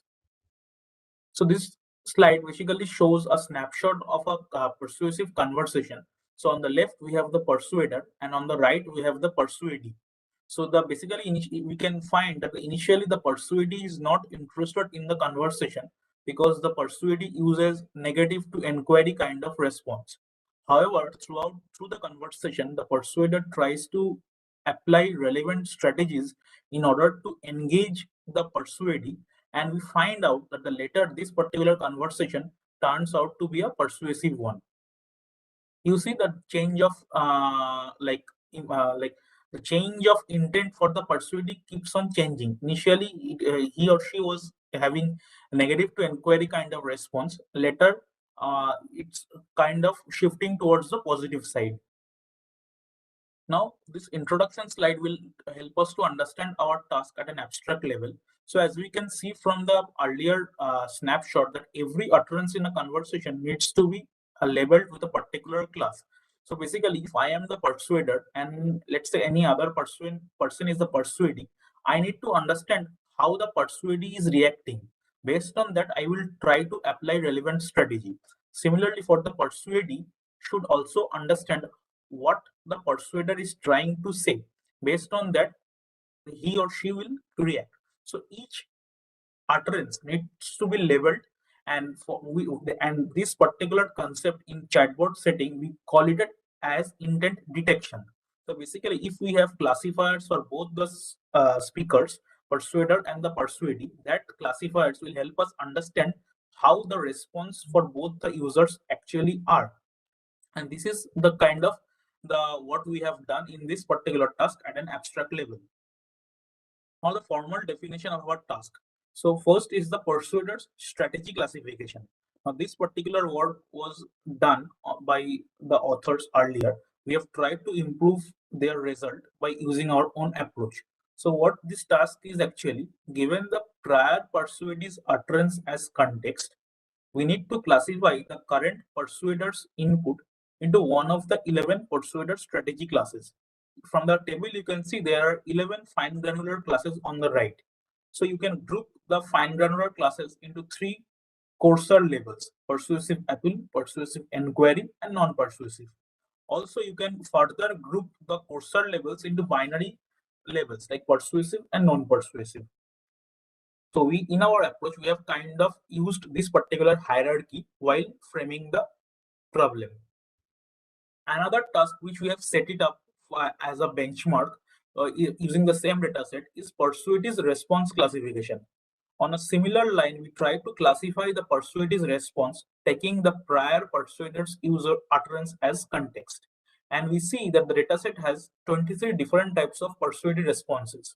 So we also try to group the fine granular classes into 8 coarser levels. Now the dataset which we are talking about is Persuasion for Good dataset, which was released in the mentioned paper, and this particular paper was published in Asia 2019. So for the persuader strategy classification task, the training data size was around 3,450 samples, and validation data had 863 samples. And on the right, I show an example of how the dataset actually looks like. We have the context, we have the input, We have the fine granular strategy level. Also, we get the cursor levels from the fine granular class. Similarly, for the response classification task, we prepared the data in similar line as the strategy classification task, and we get 3,877 training samples and 970 validation samples. We see an example on the right on the similar line, like we have the context, we have the input, we have the fine granular response type, and the corresponding cursor level. Now, coming to the architecture part, what we have trained a BERT-based classifier. Basically, we took a pre-trained BERT and fine-tuned it on the persuasion for good dataset.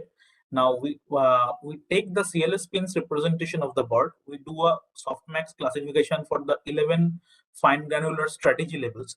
Now, once we get the 11 like softmax output, we basically understand whether the output falls in the first 7 pins or the next 3 pins or the last pin. From this particular information, we kind of get a soft level whether the softmax output belongs to appeal or inquiry or non-persuasive.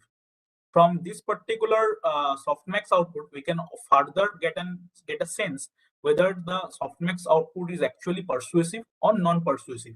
So if the output falls in the first 10 pins, then the binary output can be considered persuasive, otherwise non-persuasive. So we are employing 3 different loss functions over here.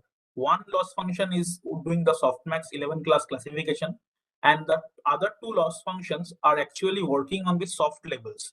So from the 11 class output, we get appeal, inquiry, or non-persuasive, and also persuasive, non-persuasive. So these two, so basically we have a weighted sum of 3 different loss values. And now as far as the weights are concerned, we put maximum priority on the binary classification, because if the model fails to classify correctly the binary class, there is no point in going further ahead into the 11 class classification. That's why we put most priority on the binary classification, followed by ternary classification, and lastly the 11 class classification. For comparison purpose, we try to set up another baseline by using task-specific layers for the 3 tasks: ternary, like the 11 class classification, 3 class classification, and the binary classification, using the same pre-trained word. So this particular slide shows the results we have obtained. So basically on the top we see that the hybrid RCN approach was basically the proposed architecture which the authors have used when they gave us the dataset and the state-of-the-art performance. So we are kind of beating the existing state-of-the-art performance by a significant margin using our MLPS approach. We did similar experiment with the persuasive response classification task as well. Now, one thing to note is that the number of training levels. So if 11 ___ means that the model has been trained only on the 11 fine granular classes. However, 11 __2 means the model has been trained on 11 fine granular classes as well as 2 soft binary levels. And finally, we see that the model performs best when it uses 3 different types of levels, like the 11 fine granular classes, 3 cursor level, and 2 binary class level. And we see that when the model has been trained on 11 class levels, we can use that very model for inference on the cursor level prediction as well as the binary level prediction, using the idea we just proposed. And for the response classification as well, we see that there are 23 fine granular classes and 8 cursor levels, and we applied the similar approach here as well. We did a couple of ablation studies for this experiment. So first of all, we started without using a sampler. We saw that the dataset provided is highly imbalanced, with non-strategy class occupying the majority. So we used weighted random sampling method, and we saw a significant jump in our performance. We also tried to check the impact of context and turn. So we see that using context helps in the performance. However, turn information did not give a significant improvement in the performance. And we also did a baseline binary classification to understand if the model which we are proposing using MLPS is actually doing better in the binary classification task as well, which we see that the model trained in the MLPS manner is actually beating the binary classification model as well. Now we also analyzed the F1 score for the strategy classification for the class levels as shown here. We may also made a few observations. We see that the percentage gain in F score is positive for both ML and MLPS approaches for most of the class compared to the BERT baseline. Another thing which we found out is that the positive percentage of gain for MLPS is evenly distributed compared to ML approach. And the last one, the most important one, is that the classes which were having low F1 score in the BERT baseline approach have improved tremendously in the MLPS approach. Now I would like to wrap up today's talk by showing a few examples which highlight how our model performed for different samples basically. So for some classes we see that our MLPS approach performs better compared to the normal ML approach, and for some class instances we see that the ML approach is outperforming the MLPS approach. Thank you. That's all from my side. Any questions?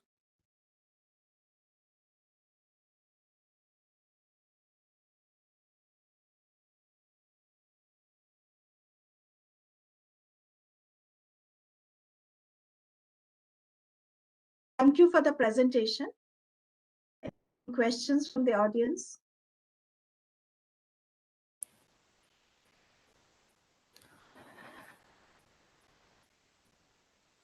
Oh, sorry. Should I share my screen once again? I just closed it by mistake. I think it's all right. Okay. Yeah, I have a question. You see, you have used this BERT-based model for persuasion. Yeah. So this can classify whether a particular document is persuasive or not. But whether, whether you mentioned that you want to be able to persuade a customer to buy something in a recommender system or such cases. So whether, persuasion is towards something, so that you are not looking at. You're just trying to classify whether the document is persuasive or not. Correct. I just in the beginning of our presentation, I just told what can be the possible applications of using persuasion in NLP based application. But here in this particular task, since we are kind of improving what the authors have earlier done, we are trying that is fine. So you are just trying to classify whether it is persuasive or not. Correct. Correct. If persuasive, what kind of strategy is involved? Yeah. The task that you mentioned is very interesting. So suppose you really want to generate a text to persuade, or you want to find out whether, what it is persuading to do, what is the goal, etc. So that is not what you are looking at currently. Correct. Actually, that is in the chatbot setting which we plan to do. That comes as a part of our future work, like whether the person gets persuaded at the end, or towards what particular perspective the person is getting persuaded for. So we'll be looking at those things in our future work. Or whether persuasion works better than non-persuasive systems. Correct. Okay. Questions from the audience?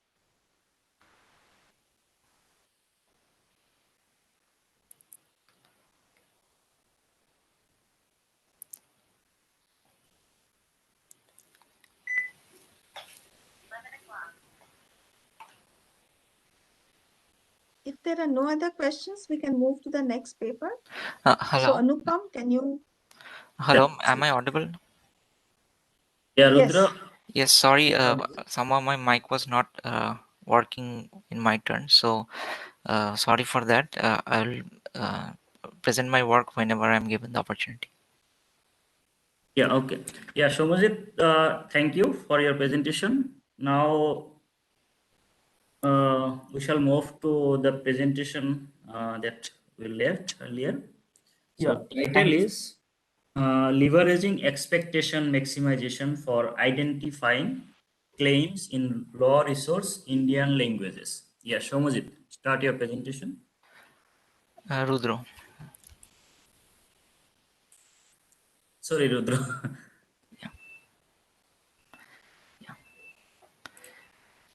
Can you see my screen?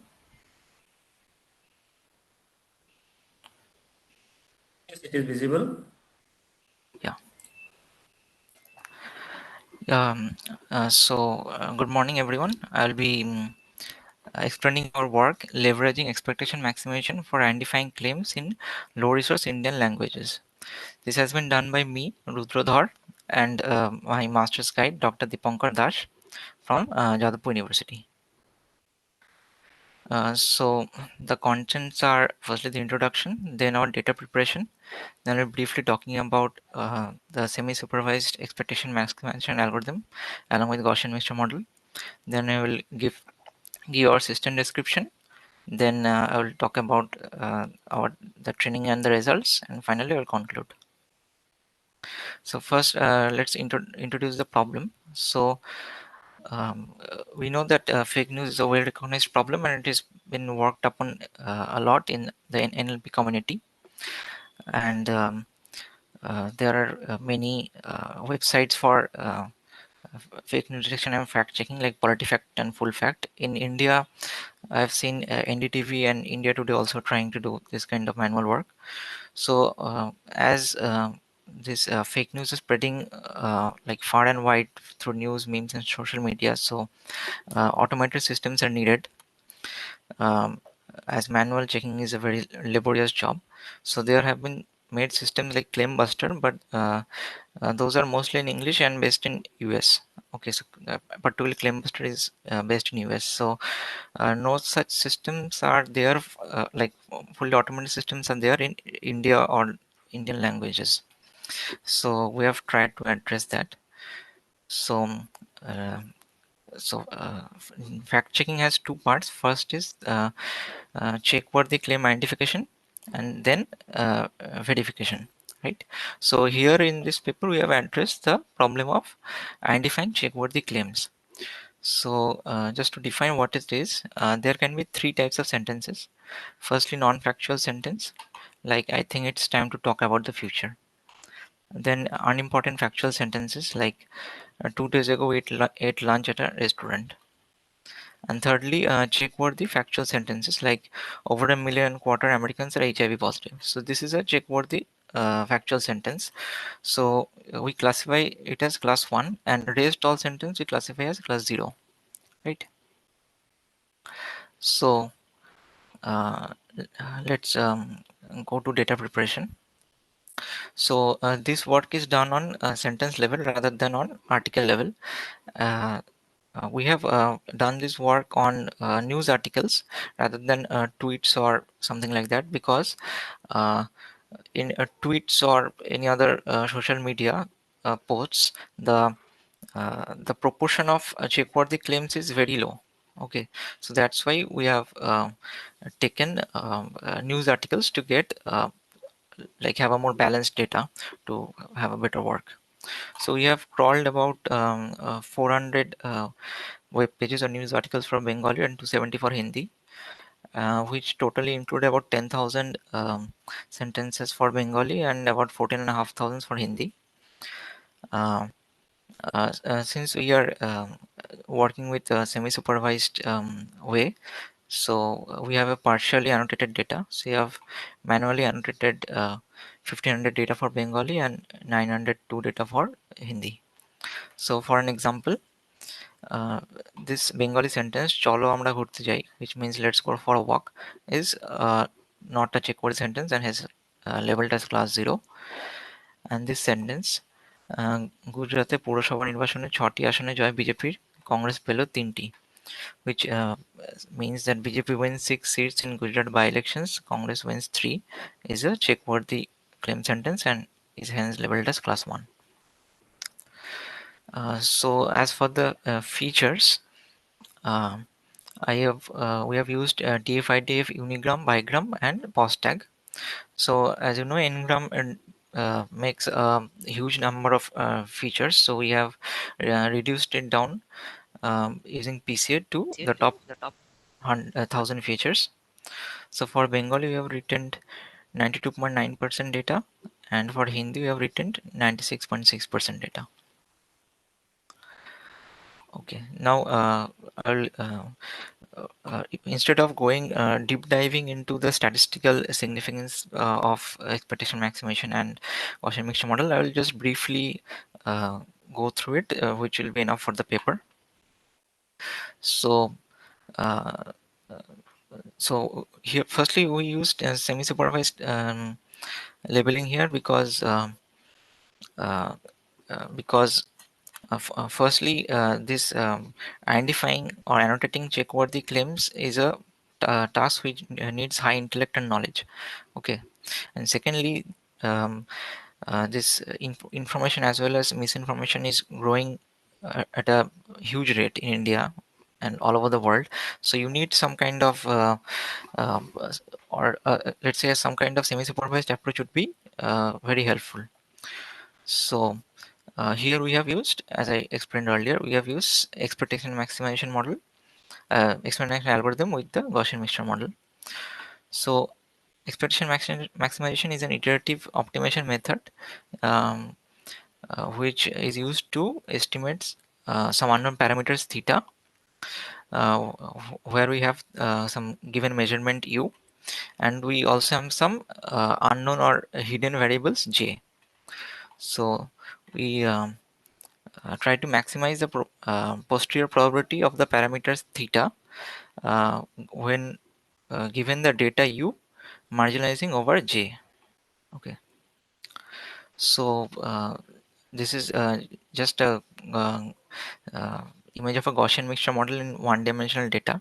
So it is expected that like if you can see from the diagram that if there are some given data points and a Gaussian mixture model with 3 Gaussian is given, then it is supposed to fit in such a way that this cluster will be in one Gaussian, this cluster will be in another Gaussian, and so on. So here this is this image just consists of one-dimensional data, but of course for our work we used multivariate Gaussian mixture model. So let's go on to the system description.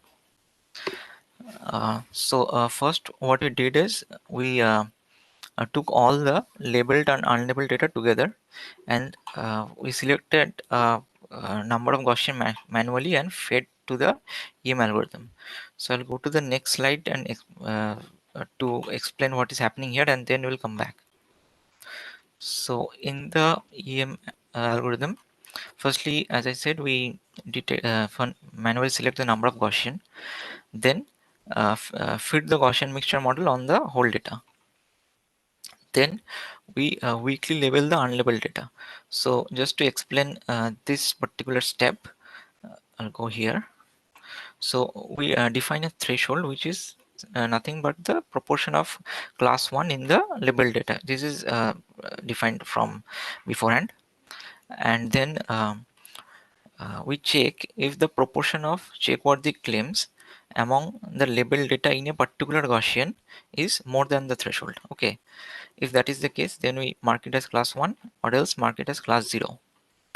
So if in a particular Gaussian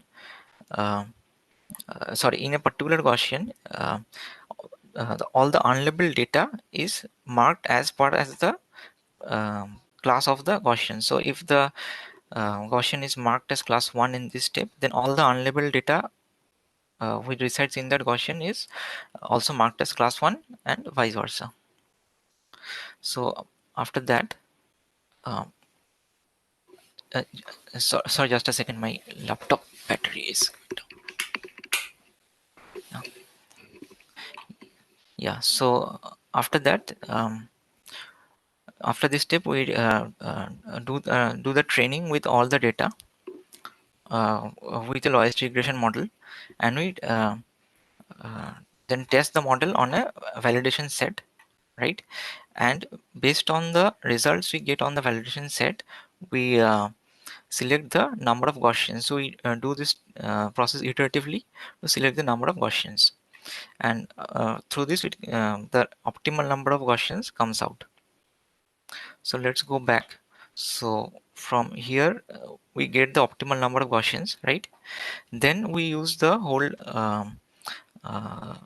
system to fit sorry, we use the whole data to fit a Gaussian mixture model with the optimum number of Gaussians, right? And then we weakly label all the data as I showed. Now this was the part. Then this was the labeling part, and then to test the our model, we used all the data labeled plus weakly labeled, and then we use various classifiers, and then get the results and have a study on them. So let's move on to the results. So we used various number of Gaussians from like 2 to 512. So mostly I've used, as you can see, in the multiple of 2, but to have a better understanding, I have actually also used many number of Gaussians in between. So we have found that for Bengali, the optimal number of Gaussians is 16. Which gives an F1 score of 0.65 in class 0 and 0.47 class 1. And for Hindi, the optimal number of Gaussians is 32, which gives F1 score of 0.71 for class 0 and 0.5 for class 1. Okay, one point I wanted to mention in this slide is that if the number of data increases a lot, then the data will become more complex, right? And then we might need more number of Gaussians. So for our experiments, the optimal number of Gaussians were around this range. But if there are much more data, then optimal number of Gaussians may be in much more, like 100 or so. Okay.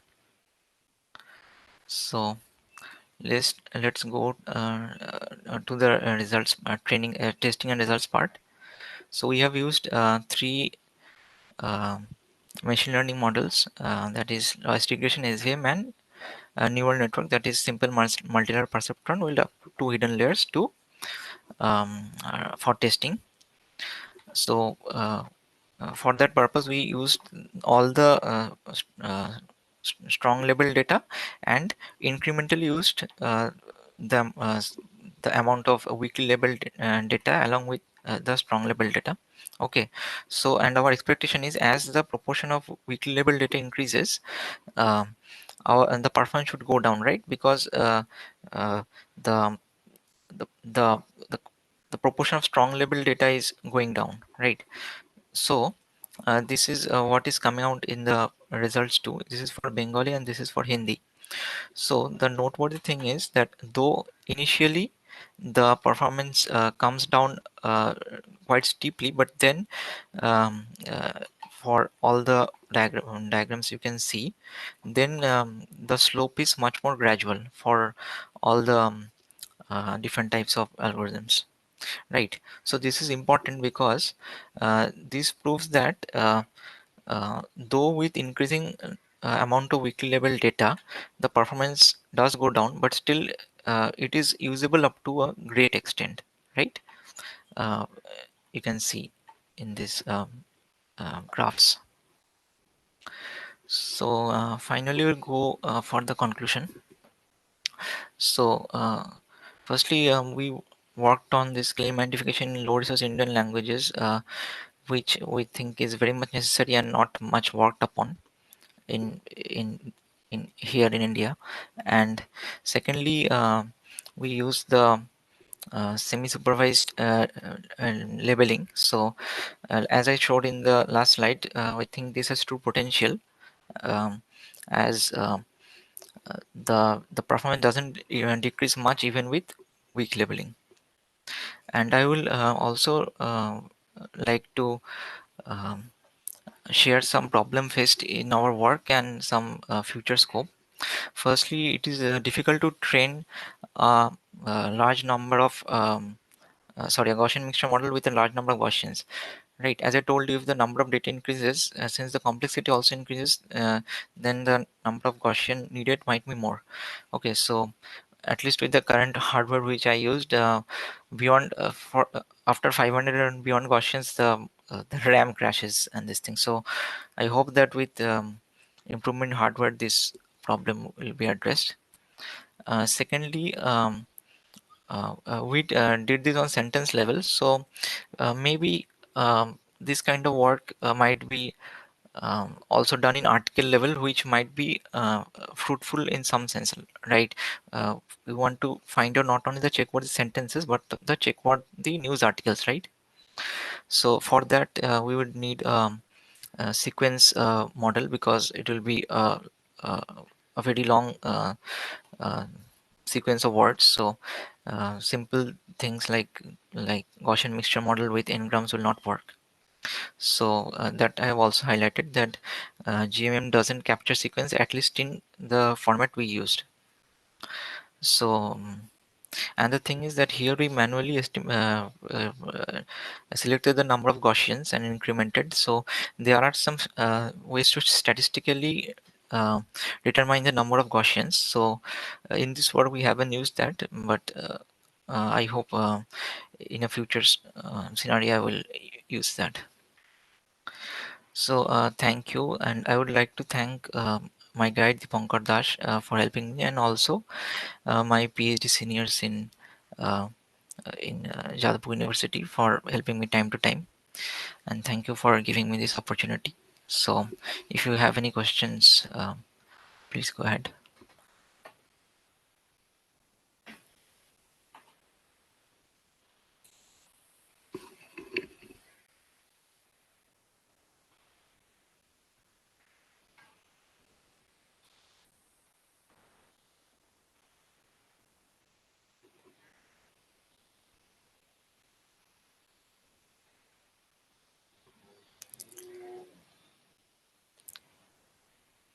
Yeah, Sudeshna madam. Sorry, I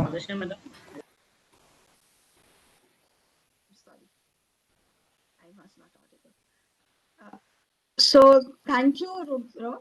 So there's a question from Bhiman Kumar Baghel. Oh, So Bhiman says, based on your example of claim and non-claim, it seems sentences with more proper noun, like BJP Congress, can possibly be a claim. We just use pause and make such rule how this will perform. firstly, he's right in saying that if this kind of proper nouns are used, this is more likely to be a check-worthy claim. Okay, so we haven't just used pause tag. Okay, so I guess it will perform worse than using along with n-grams, right? So it will give some performance. In fact, the pause tag is used here because if you see that verbs and if there are more verbs and this kind of things, then it is less likely to be a check-worthy claim. And if there are more nouns and this kind of proper nouns, as this Biman rightly pointed down, then it is more likely to be a check-worthy claim. So we give upon the model to like understand that. Okay. So Bhiman, And is that okay? Do you have any further question on this? yes, and the question is, did you use pretend models like BERT? So no, we haven't used it, and like BERT and this kind of models do incorporate some sequence data. So as I told, as I explained in the slide, so want to incorporate some sequence data in as part of the future work. So till now we haven't used it.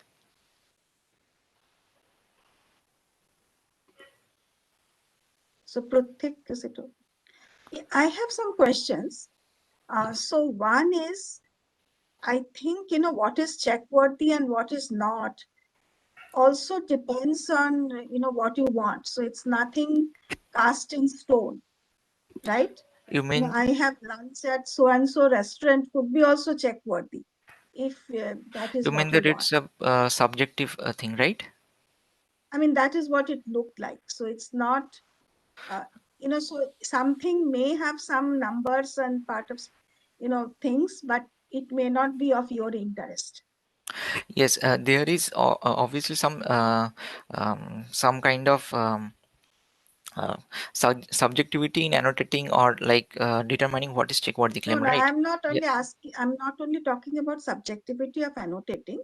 I think depending on what your interests are, whether it is in politics or, verifying certain things. So Yes, yes, you when can you narrow say down. Yeah. facts versus non-facts, it is clear. But when you say check worthy, it depends on for whom is it check worthy. Yeah, you are right. So we can So like I think fine tune one particular. it's Yeah. very, it's absolutely whether it may be check worthy whether I really had lunch in this restaurant for somebody, but for somebody it might not matter. And another person might not care whether BJP had 3 votes or 5 votes, but some other person may find it more check worthy. Y- So y- is that Yeah, yeah. is that what you think, or is there any clear definition of what is check worthy? No, no, I think you are right. So there might be some like ambiguity in this kind of scenarios that. So my point is we have not defined what is check worthy other than giving an example or 2 examples, one in English and one in Bengali. What is missing in your presentation is a definition of check worthiness. The second comment I had, you showed that as you increase the number of weekly labeled documents, the performance decreases. My question is, if the performance does decrease, why do you at all go for semi-supervised? Usually people go for semi-supervised because initially the performance increases and then decreases, and you want to capture the increase in the performance. If the performance is always decreasing, why do you bother about weekly labeled is not clear to me. Okay, so like I said, that the idea was that since like strongly labeling the whole thing is a very difficult task, so that's why we No. used. Let me understand what you did. How many labeled documents did you have to start with? We for like Bengali we had 1500 labeled documents. Right, so 1500. My point is, with this 1500, you could get some accuracy. Right. Now, if you go through your semi-supervised thing, is that accuracy increasing or not? No, with more amount of um, with when you're increasing weekly labeled data in our data set, then the accuracy is decreasing a little. No, but then what is the objective? Your objective is to have higher accuracy, right? If the accuracy, you showed the slide charts very quickly, but I could see that it is never increasing. So I could not understand why you see, I see on the left it is the highest. You are saying Yeah, it is decreasing less, but my yeah. point is, what is your objective? So the objective I is that also could if we not, wanted. yeah. Yes, so objective is that even we, like we can annotate or like we can tag or label a huge amount of data, right? But still the accuracy will not go down much if you see in the right side rather than the left. No, So that was no, the my point, Rudro, uh, is you could take the model with, few number of examples, learn a model. With that model, you could now label all the other data, right? right. Or you could go through the semi-supervised thing, get a model, use it to label the data. In your slides, in your graph, actually the first approach seems to be working better. Maybe I'm missing something, please check. The No, no. second Yes, question, in your first approach, what would happen is that suppose in our work, let's say the curve is coming down like this, right? Sorry. So, but if we used that, if you only made a strictly supervised model and then we used it to tag all the data, like you said, then it would come down much steeper, like this, something like this, right? that's not clear. Then you should have to say that, if I did supervise, this is the accuracy. If I did semi-supervise, this accuracy is this. And the accuracy should be higher for you to be presenting this. Okay. So maybe it's not clear to me. Okay, sorry for that. Second thing I don't understand, when you have two classes, you have only two classes, class 0 and class 1. Right. Huh? So you will have a single F1 value. Why do you have one F1 value for class 0, another F1 value for class 1? No, we of course we can combine this, but for it's not combining. I'm just asking if there are two classes. There is a precision, there's a recall, and there's an F1 value. I don't know class-wise F1 value. Yes, you can like find out for if there are, like, if you can treat it as a No, any it's class. not the question of yeah, you just check. I think for two classes, you have one F1 value. You don't have two F1 values. Because there are only two classes, right? Yeah, I am getting your point. So you are saying that like if one value of one class will automatically capture the other, right? That's what you're saying. Yeah. Okay. Because there are two classes. If you are saying something is either class 0 or class 1, there's no third class, right? Right, I get your point. So you have to be careful in how you present it. Right. And Thanks I for think the input. even if there are three classes, there will be one F score. Right. So, having two different F scores is not a... Okay, so I was just trying to show class wise. So yeah, I will definitely It is not meaningful. use that. It is not meaningful. Yeah, thanks for the comment. I will definitely remember that in future works. Any other questions from the audience?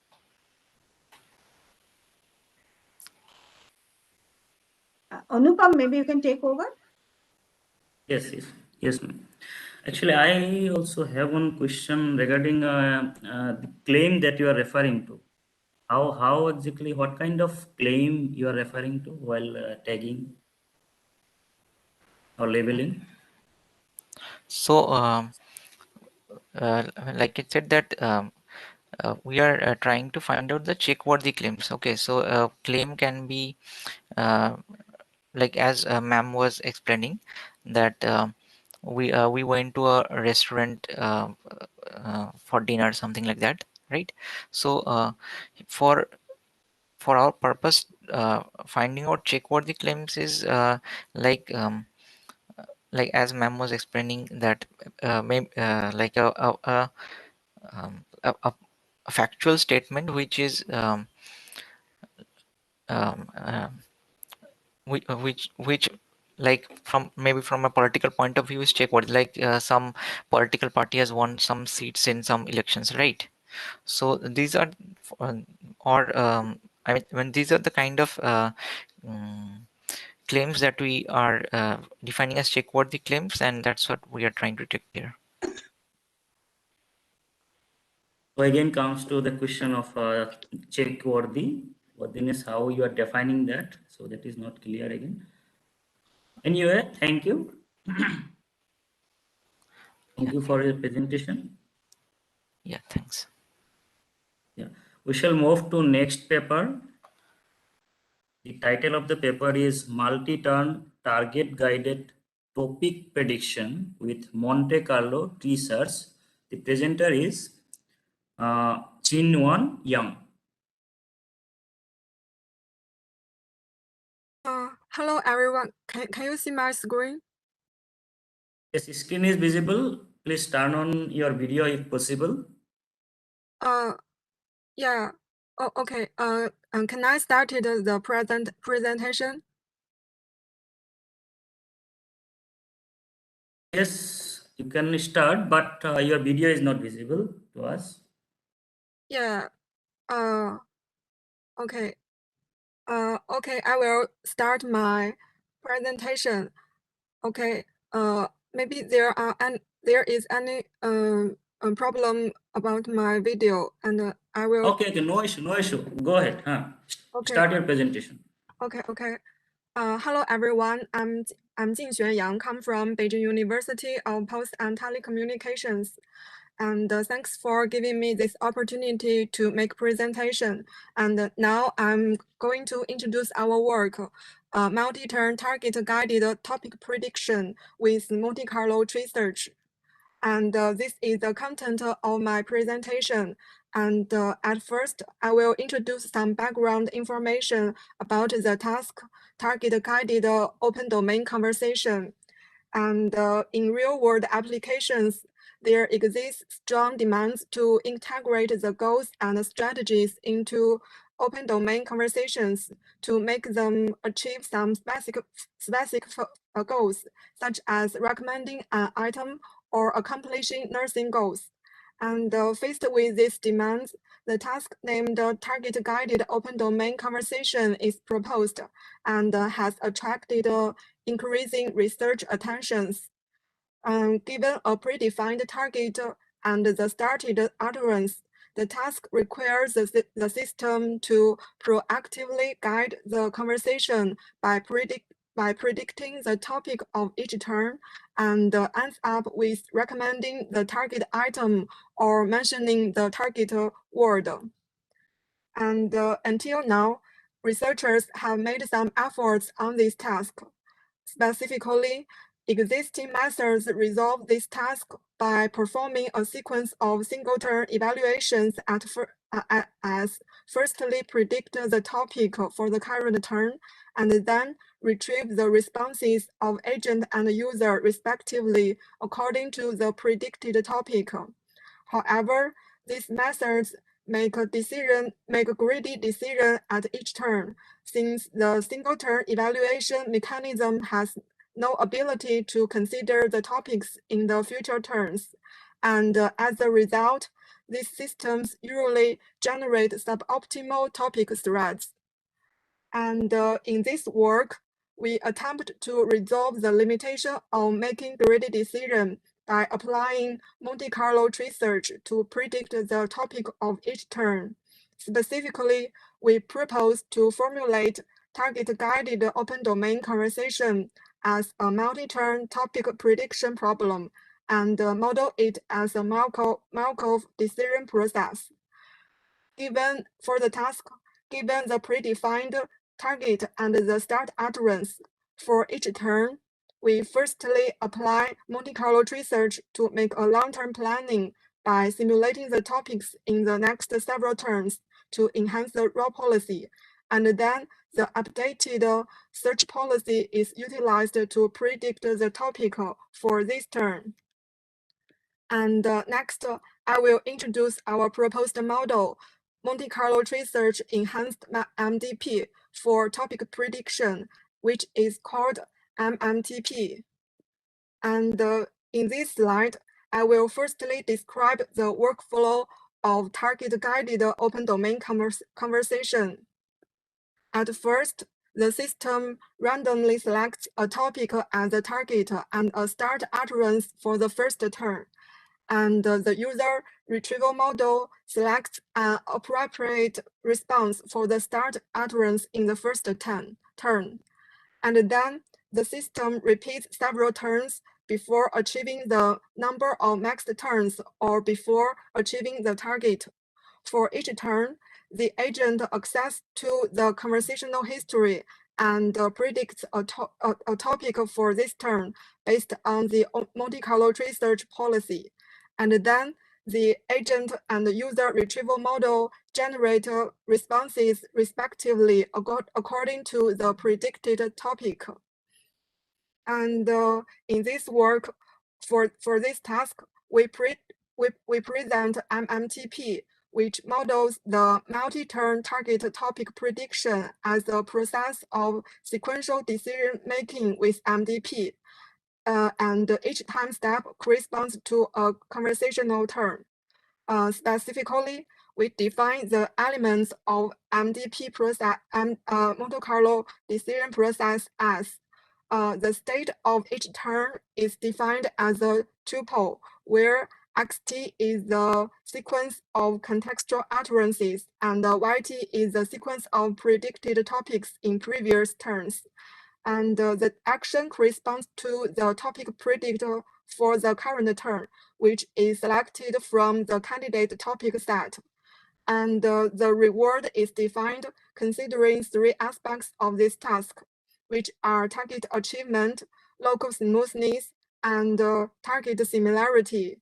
The overall reward is defined as the weighted sum of these three parts. And the value function and the policy function employ the recurrent network to encode the conversational history utterances.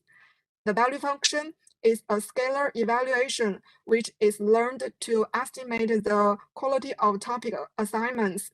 And the policy function outputs a distribution over all possible actions, in which each element represents the probability of selecting this topic. And this slide shows the details of the Monte Carlo research process and the whole training process of MMTP. And next, I will introduce the experiments we have performed to evaluate our proposed MMTP. We conducted firstly, we conducted a self-play simulation evaluation and exploratory experiments on two popular conversation benchmarks to evaluate the performance of our model. Table 2 shows the results of self-play simulation, which demonstrate that MMTP outperformed the baseline methods in terms of successful rate, and the average turns of MMTP to achieve the target is comparable to baseline methods. We attribute this to that MMTP takes a long-term planning to explore an optimized topic thread and achieving the target. We also explore how our proposed model accomplished transition smoothness, which is also an important objective of the task, to measure how naturally the conversation is guided. Specifically, we calculate the average word-end similarity between topics in adjacent turns and summarize the results in Table 3. And we can see that MMTP achieves higher transition smoothness compared with baseline systems. Moreover, we also conducted experiments to explore the effects of Monte Carlo research. Figure 4 illustrates the success rate during the training process when the actions are respectively selected by the raw policy P, the search policy pi, and the value function V. The results show that the search policy pi achieves higher access rate of the target achievement than the raw policy pi, since Monte Carlo research improved the raw policy. On the other hand, the results predicted by both raw policy pi and the raw policy p and the search policy pi are better than that predicted by the value function, since the quality of topic assignment is not easy to estimate. And finally, I will make a conclusion of our work. Firstly, we formalize target-guided open domain conversation as a multi-turn topic prediction problem and resolve it under the framework of MDP. And secondly, we adapt Monte Carlo research for the target-guided open domain conversation to elevate the suboptimal topic threads generation problem by performing a long-term planning. And finally, the proposed MMTP outperformed the baseline methods in terms of achieving the targets more accurately and making more smoothly topic transition. And this are reference mentioned in this presentation. And thanks for listening.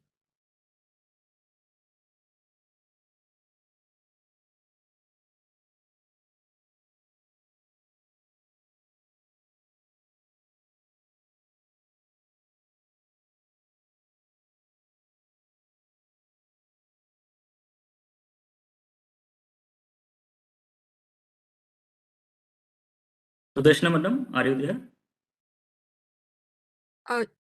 Is there any Yes, I have finished the presentation. Yeah, thank you. Thank you, Zinjuan. Any questions from the audience?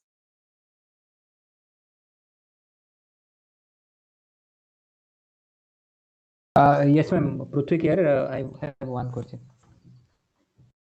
Yeah, please go ahead.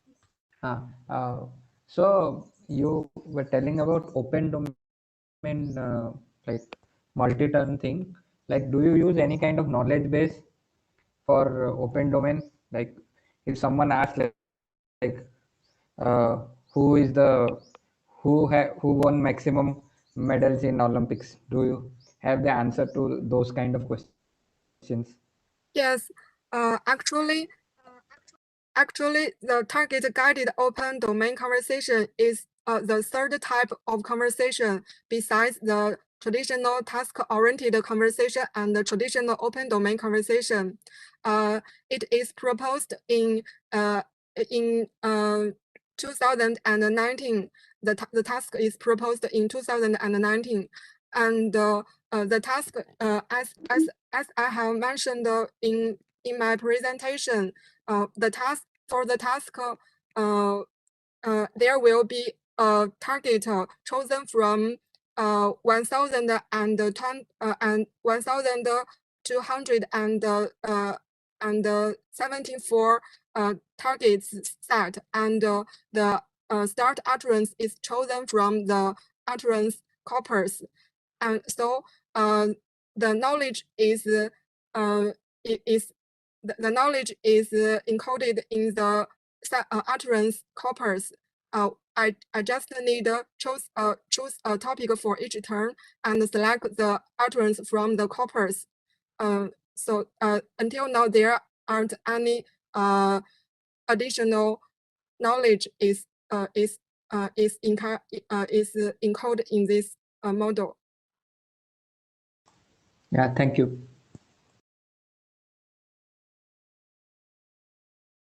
Any other question?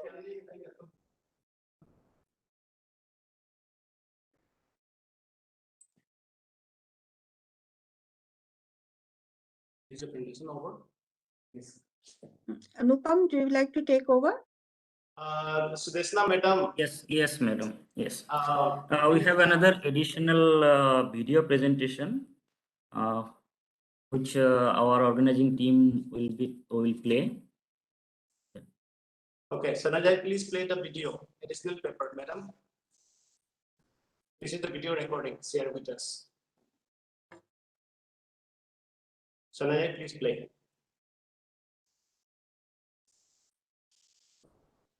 Play the video and share. No. Okay. Switch off.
So, So,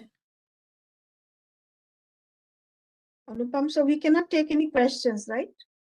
yes, video presentation authors have sent.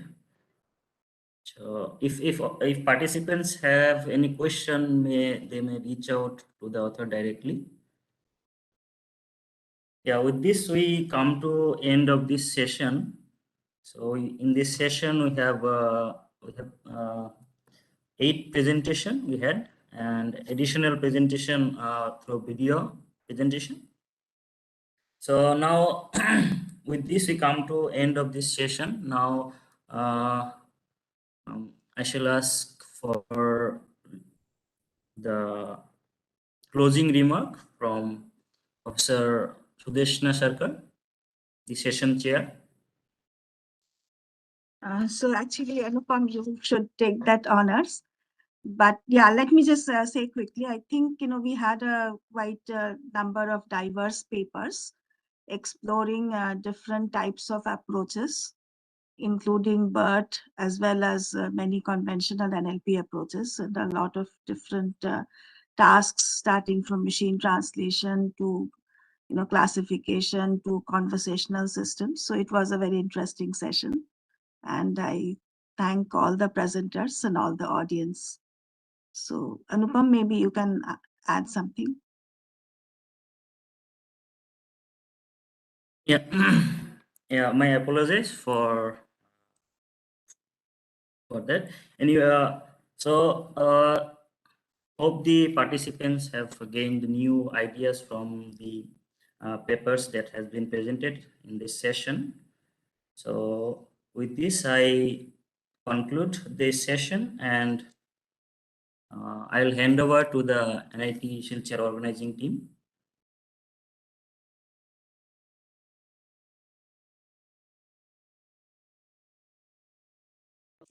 So thank you, sir. Thank you, madam. Thank you for chairing the session. So the next keynote lecture will start at 2:30. Thank you all. See you then. Okay. Bye.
Hello, am I audible?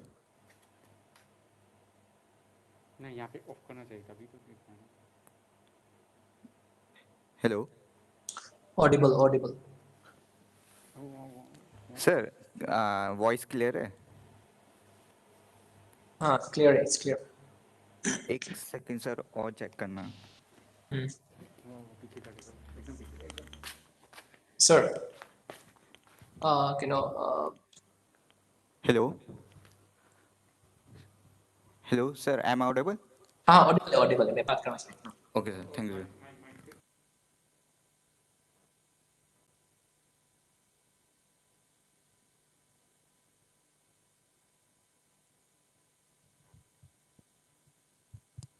Hello, hello, hello, sir, am I audible?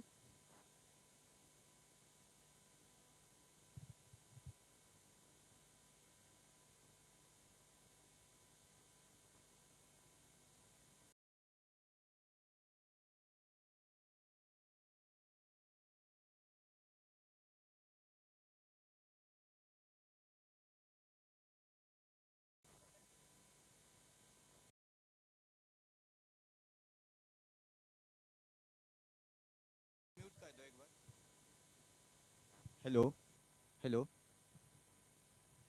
hello, sir, am I audible? Audible है. बात करो इससे. हाँ, मैं mute कर रहा हूँ. Okay, sir.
हाँ, बोलो.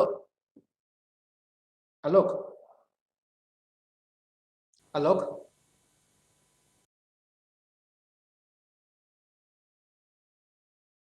Alok, you there?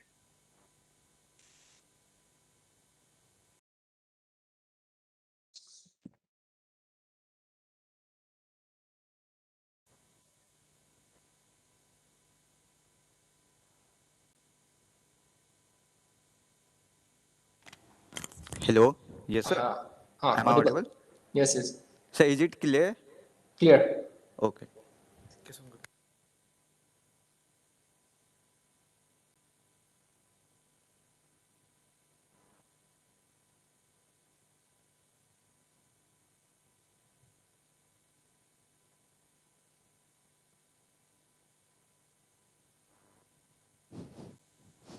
Hello.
Dolendro. Hello? Raza. Hello. Raza, can you hear me? Dolendro ta bro. Tay sir. Make sense bro. Sige. Okay, good. And this one? Hello, Dolendro. Tay sir. Make sense bro. Tay tabi. Okay, good. Tay tabi ko sir. कल बोलो अभी बेहतरीन market बढ़ने वाला था तोलेंद्रो हाँ sir बोलिए को no echo there is no echo no echo say again no echo echo no echo no echo no echo yes echo no echo echo Charlie alpha beta beta Charlie Tango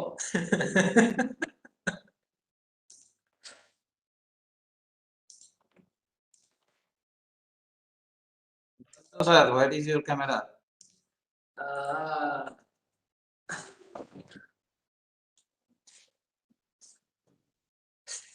I'm here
Hey, Dr. Partha.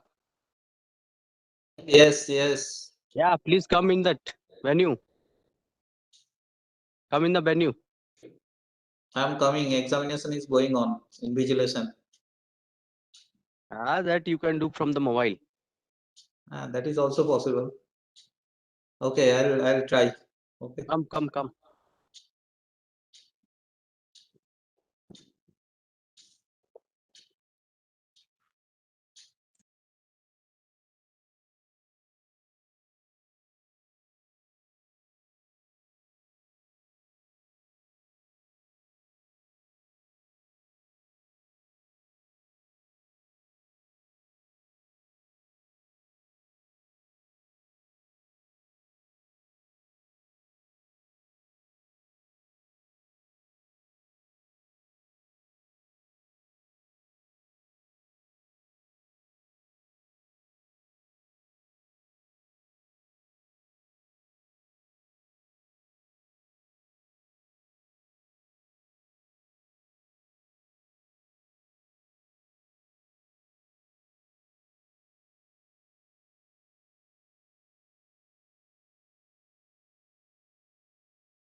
Hello.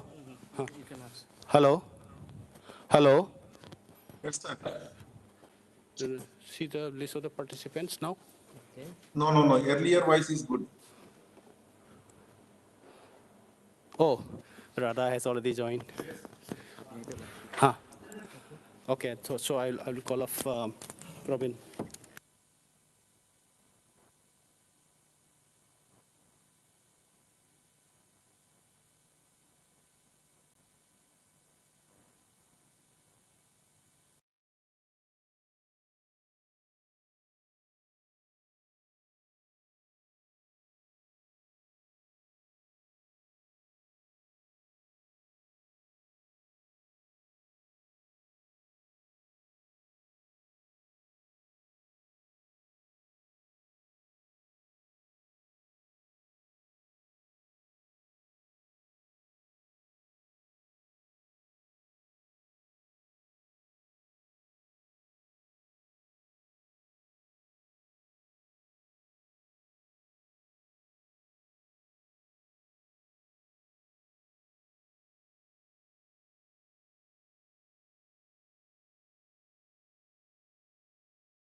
No, not audible.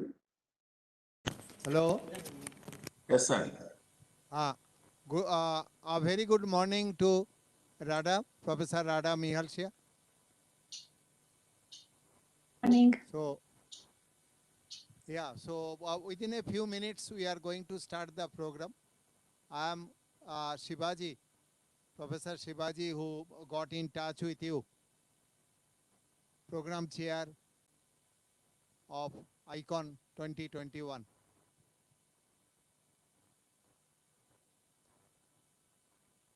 So, Naresh, this is audible? Yes, sir. Audible. Okay, fine. But very low.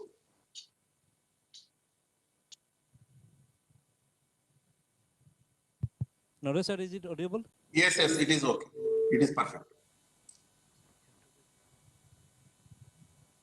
Hear me all right? Yeah, I think now my voice is more audible. Yeah, so I'm Shivaji, Professor Shivaji Bandyopadhyay, Program Chair of ICON 2021. I was in touch with you, so welcome. Very nice to see you, and Yeah. thanks for inviting me. It's a pleasure Yes. to be here. I'm sorry I'm not there in person. Hopefully next time. Yeah, obviously. And fortunate that we have been able to make up the timing, that is so that it matches on both sides. Now, I think, Doran, before starting the program, so the customary things.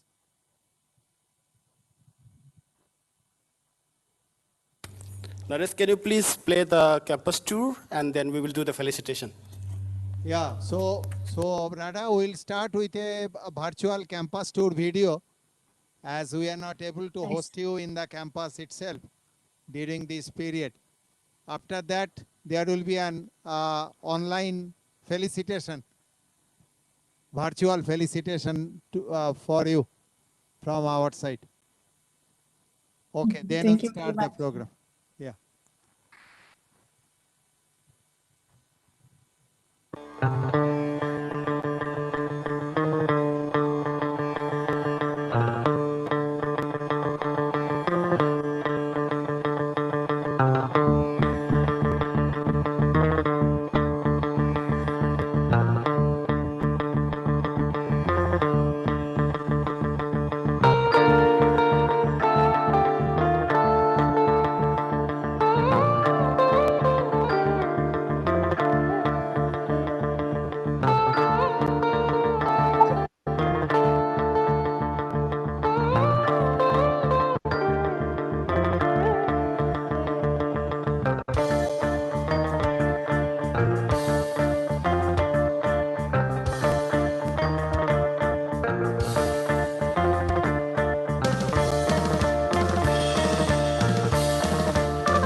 That was very impressive. Thank you.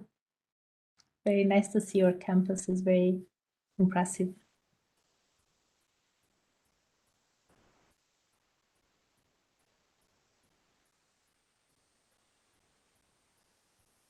Not audible, sir.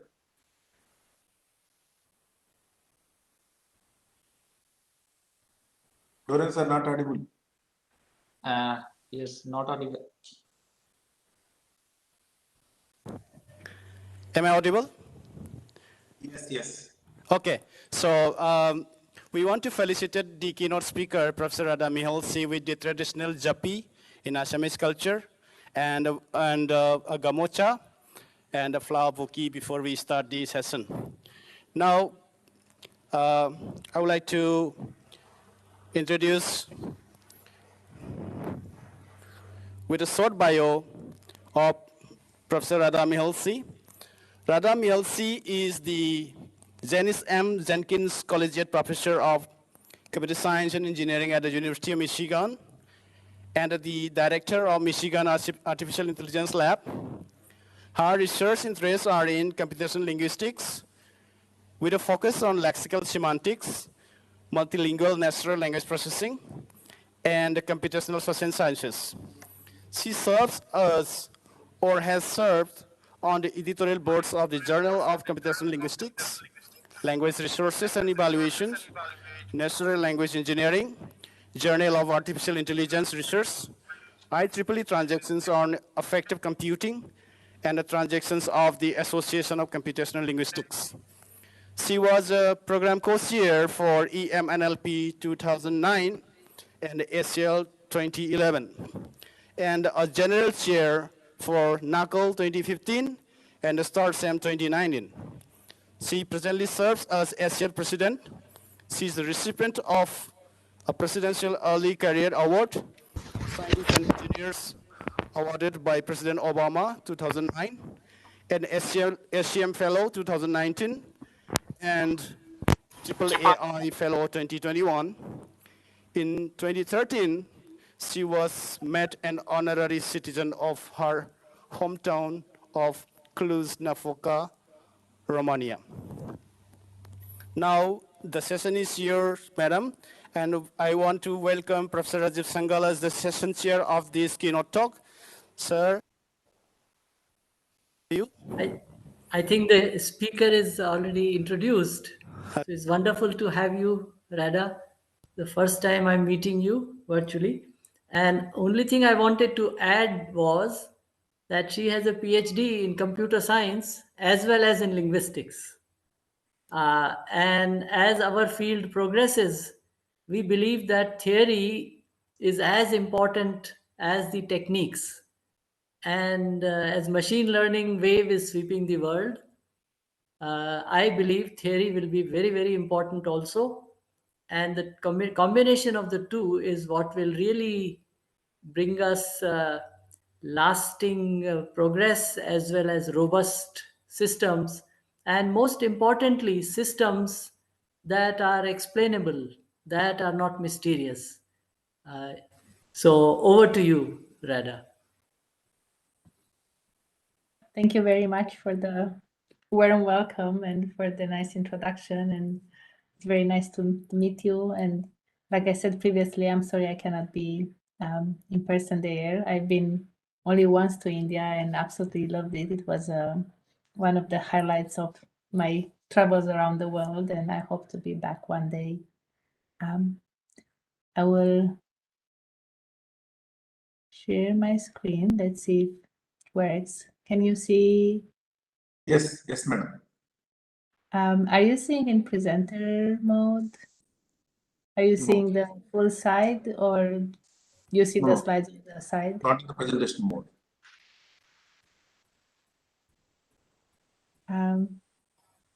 So how about now? Do you see two slides or just one? Go with the single slide, madam. It is So you Now see- we are seeing two slides. Earlier it was a single slide. Okay, so here you see, but you then also see the slides on the side, right? Do you? Yes. Okay, then let me just do regular presenter mode. and presentation. How about now? Can you see? Yeah, yes, madam. Perfect. Okay, all right. Perfect. Excellent. So what I thought I would talk about today is work that we've been doing in my lab around human-centered natural language processing. And this is really motivated by the fact that although what we typically do in natural language processing is to focus on language, for instance, we know how to represent words. So if we take a word like sun, we will know how to create word representations. If we take a phrase like read paper, we know how to find relations between this and find, for instance, that read is a verb and paper is an object, and there is a relation between them. We also know how to process entire sentences, like she is a bright girl, to figure out that she is the subject, and then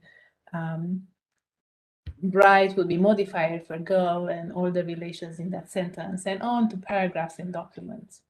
And this is really what we generally do in natural language processing or in computational linguistics. Now, there is obviously behind language, there are people. And traditionally, the study of people has been done in social sciences, where they would look at people's behaviors, trying to understand their sentiment, their values, views of the world, and so forth. Now, the argument that I want to make in this presentation is that there is a very close connection between computational linguistics and social sciences, and it's a very rich space of exploration. Really recognizing what I would think is an obvious fact, that behind language there are people. And so really putting people back into natural language processing. And I will go and through several projects we've done in our lab with various collaborators, really to try to demonstrate this strong connection and how we can in fact benefit from this observation and create better natural language processing systems by acknowledging the fact that it should be centered on the people. So a first study that we've done a few years back was to ask somehow simple question, whether words used by different people are used in different ways. And this is work in collaborations with psychologist Jamie Pennebaker, now former PhD student Aparna Garinola, who's a researcher currently at Adobe in India, and then former postdoc Carmen Banya. So this is a theory that I really like, which comes from earlier times. I don't know how many of you are familiar with the Wirth-Saphir hypothesis, which basically states that people who speak different languages would see the world differently. And here is an example from an experiment by Lera Boloditsky, where she took a set of words, including the word sun, for instance, and she brought in the lab speakers of Spanish, native speakers of Spanish, and asked them, what do you think about the sun? And they said a number of things, but there were a few dominant responses. And these dominant responses for these Spanish speakers were big and strong. Now she repeated the same experiment, but this time bringing into the lab native speakers of German and asked them the same question, what do you think about the sun? And they again came with various attributes. Among those, there were a few that were more dominant, and these were nice and warm. Now it turns out that there is a difference. So these two groups had different sets of dominant attributes. And if I were in the room and I could interact, I would ask, what do you think is the reason? There is the gender that's different in Spanish and German. I'm not sure if we can have this. I'm hearing the network. So the gender for these words in Spanish is masculine, and in German is feminine, and that is, according to Lena Kowalski and her colleagues, the reason behind these different choices that people make. And she looked at other words as well, like words like bridge and others, finding the same, that words that had different genders in different languages would be used in different ways. Now, what we've done, so in their work, they use really a handful of words, but we recognize that in computational linguistics, we have the power of doing things at scale. So we simplify the problem in the first place. So rather than doing what the Webb-Sapir hypothesis states, that people who speak different languages would see the world differently, so it would affect the way they think about the world, we said, well, rather than looking at the language thought connection, we'll look at the language culture connection. We'll also not look at different languages, but rather look at English as used by different groups. And with that simplification, we can then scale up this exploration. And rather than bringing people into the lab and asking them, what do you think about this word or that word, we could actually look at words as they naturally occur in data online. So here is the way we formulated the problem. We take a word like sun, for instance, as used by two different groups. So for instance, we could have English as spoken in Australia and English as spoken in US. And then we would see to what extent we can figure out who said this word. So we have a lot of examples of this word, and we want that the task really is to determine who was the speaker of a particular occurrence of the word. So very much sort of the older timers in the room, you'll probably recognize word sense disambiguation. There isn't a ton of work happening now in word sense disambiguation, but it's one of the oldest problem in our field, and it's very much a problem similar to that, except that rather than looking for word senses in a dictionary, we look for groups like demographic groups. And so the first step would be to identify if there are any usage differences. For a majority of words, we would not find those differences, which is fine, but there will be a subset of words for which there will be such differences. And so there we'll then also want to zoom in and identify what are some of possible reasons for those differences. So we looked at 1,500 words, including nouns, verbs, adjective, and adverbs. And we had data drawn from Australia and US from blogs. We also made sure that it was balanced over time, so we would not find certain salient topics in certain areas. For instance, if there were the Olympics in Australia, we wouldn't want to just have data talking about Olympics. So that's the reason why we balanced over time. And this is the flow that we followed. So we created per word data set. So in my example, the word sun, we will extract a lot of examples for this word. We'll create feature vectors and then run machine learning on top of that. And with that, we will figure out whether a certain word has usage differences between those groups. And if there are such usage differences, then we'll also attempt to identify the reasons for those usage differences. In terms of features, I made the analogy with word sense disambiguation, and in fact, we found inspiration in word sense disambiguation. So we looked at local features, like words to the left and right, part of speech to the left and right. We looked at global features, keywords extracted from the context. We looked at social linguistic features, for instance, words drawn from lexicon such as variety lexicon, and then also syntactic features like the modifier, the subject, verb, and so forth. And here is overall what we got. This is really just mentioned in passing because people always care to see results, but this is really not the focus of our experiments. But we wanted to see if there is any difference. And what we see overall, the 1,500 words, we can tell them apart 58% of the time, which is significantly better than the 50% baseline. So this tells us that there is some signal, that there is some difference between how Australians and Americans would use these words. Now, again, this is not the main focus. What we really want is to identify among the 1,500 words, the ones for which we have larger differences. And here is an example.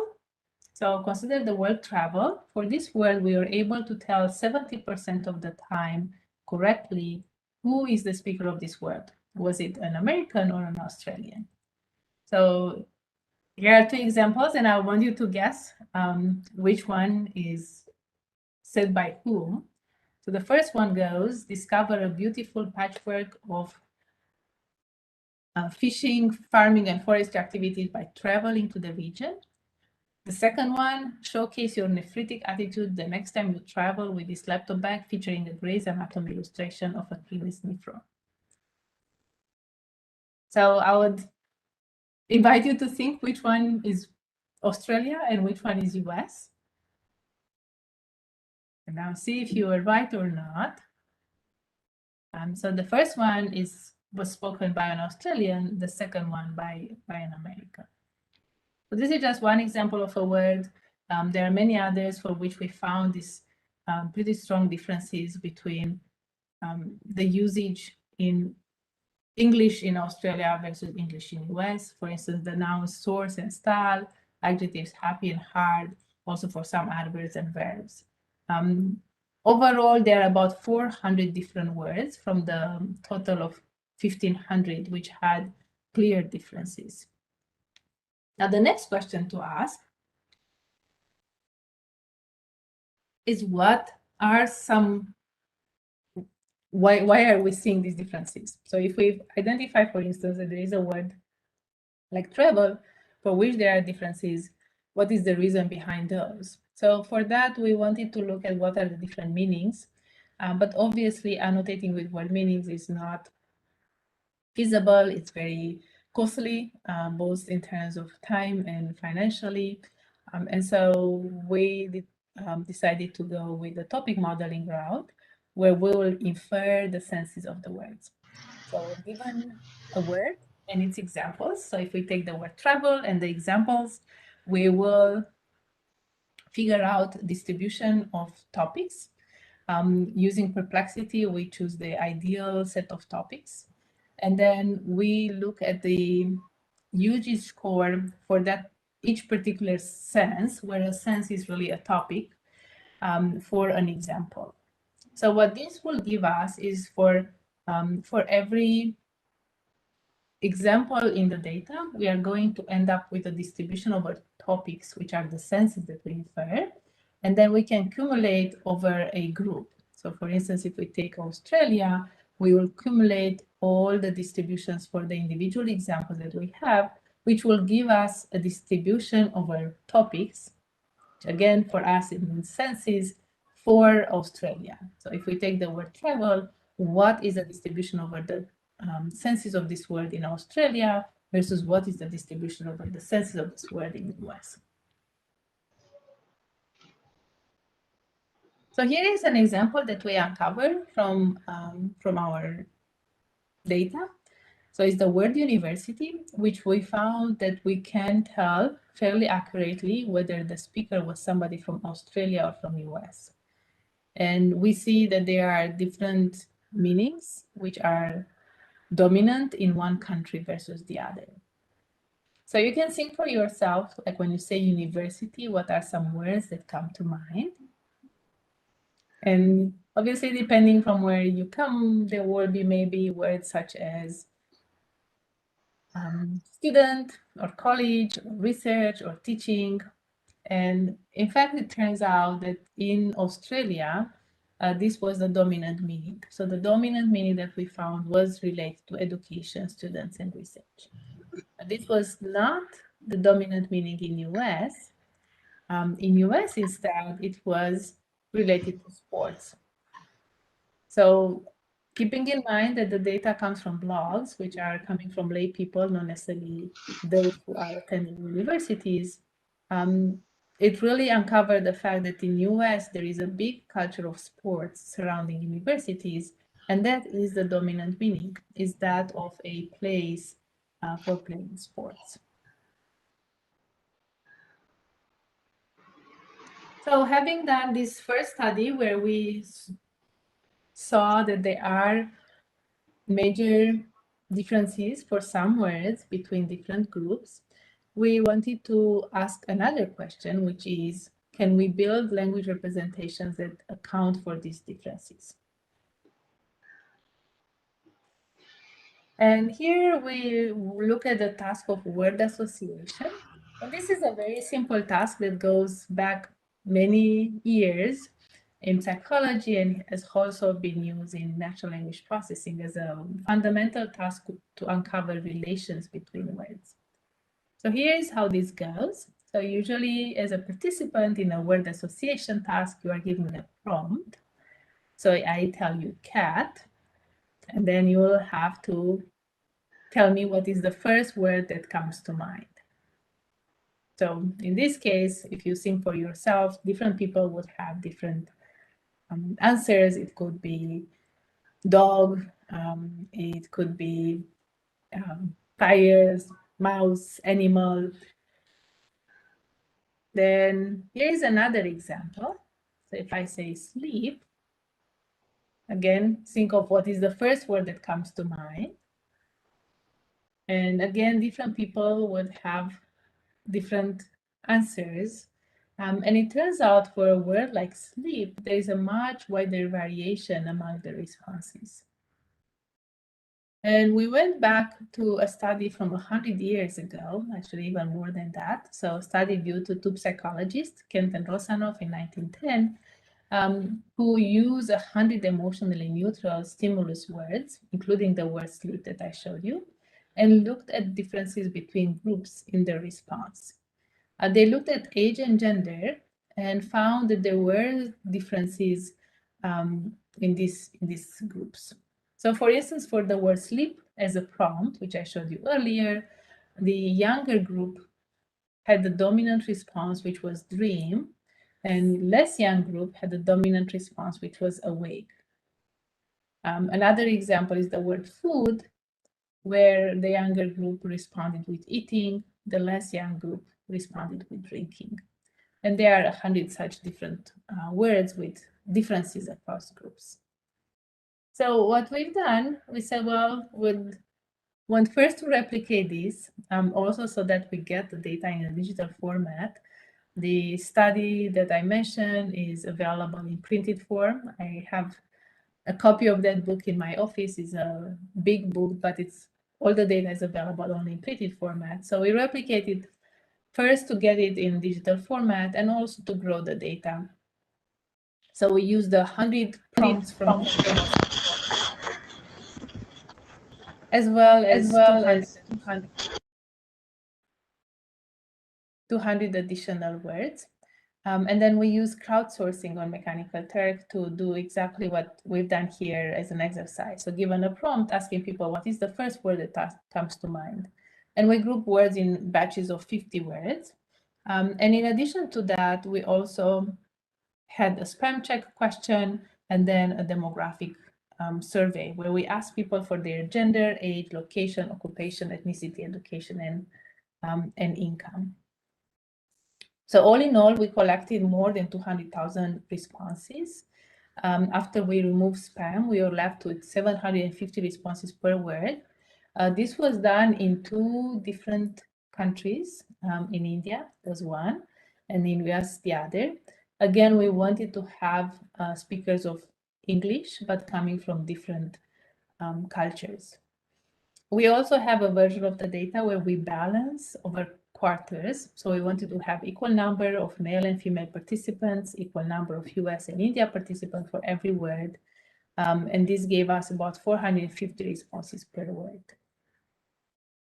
So here is an example drawn from this data, which is publicly available. So you can find it on our group website. So for a word like bath, you can see how male respondent from US. So again, there is a variety of responses, but there is a dominant response, and that was water.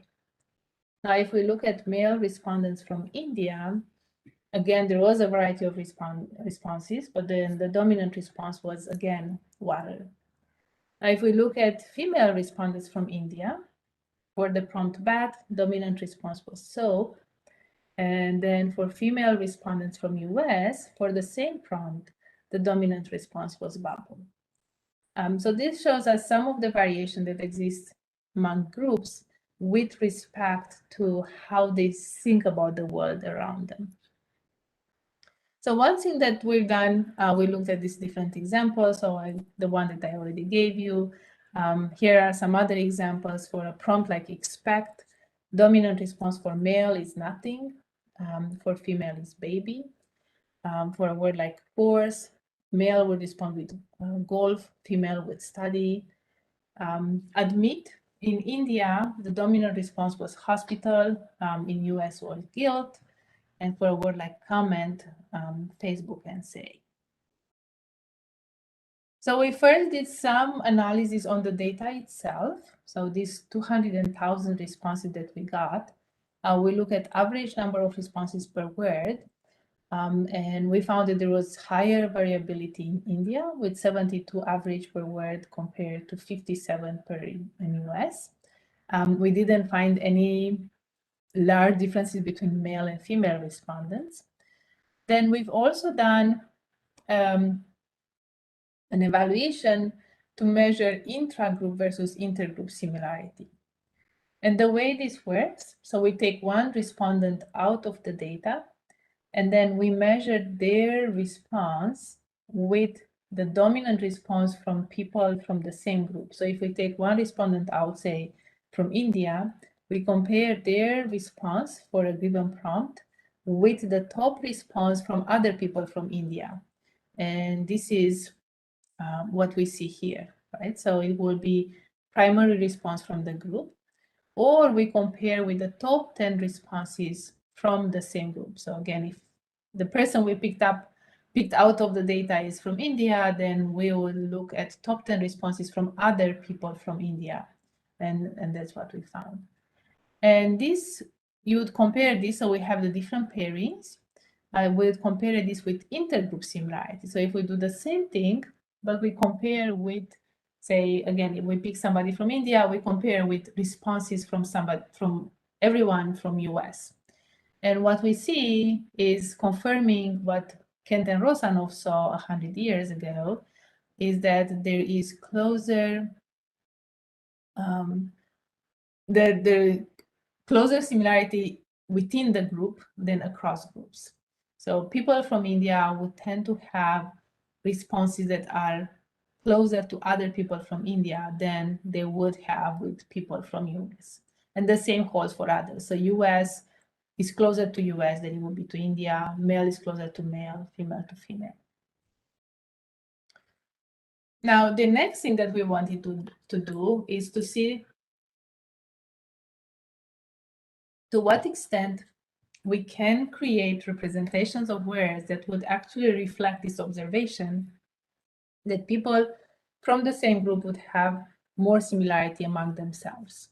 And so we would want to create representation for words, or word embeddings, that would reflect also the people behind the data, so that we will get this similarity that somebody who's from India, for instance, given a prompt, they will respond in the way that other Indians would respond, as opposed to something that's more generic. So for this, we use the neural network, the traditional word2vec, which has this core idea that given a target word, we try to predict the words in the context left and right using a deep network. And the change that we made is to add the demographic label inside. So it was actually trained using the demographic label. So you can see here that if we have the word, it will have, so this will be the typical representation in Word2Vec, but what we are doing, we are also adding the label. So for instance, we would add a label that indicates this word was uttered by somebody from US or by a female speaker, right? So the label reflects the demographic label. And given that we keep, so we have two versions, but in the same network, we'll have words with labels, with the demographic label, and words without. So essentially what we end up doing is having information travel between these words that are labeled. So it's, for instance, travel as uttered by somebody in India, but then we also have the generic travel, which is regardless of who uttered that. And so we have this connection that are both between words with a label, like the demographic label, and also generic words. And then we have a second variation of this, which is the same idea, Word2Vec, but now we also label the words in context. So for the words to the left and right, we also assign them this demographic label, like who said this word. And with that, what we see is that we get significant improvements for gender. So this is what we see here is a generic model, which is creating word representations and then looking at how close they are to each other and seeing to what extent, given a system response. So we have a prompt like cat or sleep, and then the system, based on word embeddings, will indicate which is the closest word to that. So that will be the response. And that will be compared with the best response from the humans, right? So from our data, we have our best response with top 3. So this is out of 3 or top 10. And the first row shows a generic result, which is using the traditional word embeddings.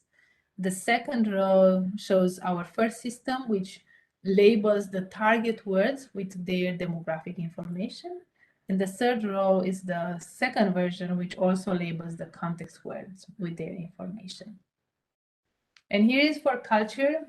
Here, interestingly, we don't really see benefits for data drawn from US, but we do see benefits for data drawn from India, which may have to do with the fact that in India we observe higher variability in responses. So maybe that's the reason we see these improvements, but we still don't know.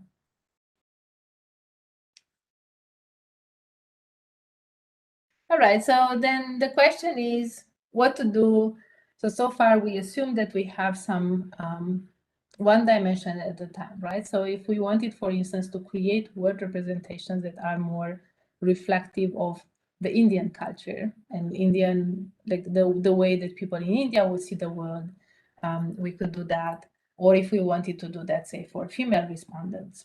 But what if we want to model the word representations for, say, female computer scientists in India?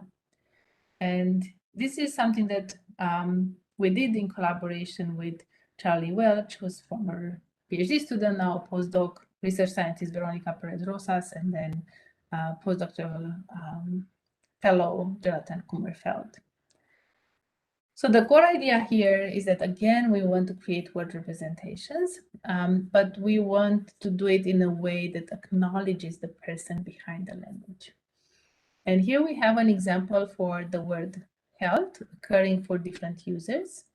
And depending on the user, so the first user A, when they say health, they might mean preventative insurance reform and education. Whereas the second user B, when they say health, maybe they mean something that has to do with the professional, mental setting, conduct experiences on online.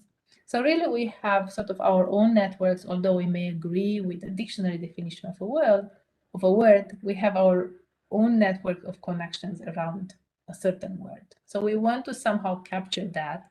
Whereas in reality, what we can really do now in NLP is to have this just generic word representation. So regardless of who stays the word held, we'll have the same representation. Now it's true that we have contextual embeddings, but even with those, we observe that there isn't really much difference with respect to the user. So it's really like a very short context where we'll see consistency, but not necessarily in respect to user. So here, if we wanted to represent an individual user, or at least an individual type of user, we have different choices. So we have attributes that the user has. We may know, for instance, that the user is, in my example, female, works in computer science, lives in India, and we may also have some writing. Now, there are different concerns with one's writing to use for training. One, which is of practical nature, is the fact that there may not be a lot of writing for many users, not enough at least to train a neural network or even to fine-tune a neural network. And then there is also, of course, the privacy concern. Not many users would be willing to have their data poured into a neural network for training. And so what we set on for this work is to use the attributes. So we know something about the user in terms of their demographic dimensions, and we work with that. So we use this time data from Reddit, and we identify 62,000 users that have at least 2 demographics, chosen among age, religion, gender, occupation, and location. And we had to do some inference for those using patterns of extraction. So for instance, if somebody states, I am blank years old, then we will know, we'll extract that information and then group it into young and old. And then we did the same for religion, gender, location. Now with this information in hand, there are a number of things that we can do. So again, our goal is to create representations for different demographics. And the idea is that if we have these different representations, we can then compose them, right? So if we have a representation for a word for young people, and then the same representation for the word for India, people in India, we can compose those and create what would be the most likely representation for the word for young people from India. So create that composition. So in order to do this per demographic representations, one possibility is to create, we'll have the generic word embeddings, which is what we typically use. Then we'll have some representations for what it means to be young. So we have data coming from young users, and we create something that's akin to a user embedding, but for these all young users. And that will be like the embedding that we'll have for young, similarly for old, for various locations.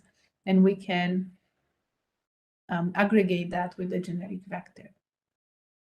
The alternative is to do it sort of all together. So we create a larger neural network that has weight matrices. The first row here is sort of the traditional neural network to learn word embeddings. But now we also add other matrices for different attributes for the demographics we consider. So for instance, we will have one matrix for young users according to our labeling of young, one matrix for older user, and then we'll have so on and so forth. We'll have more dimensions for the other demographic attributes.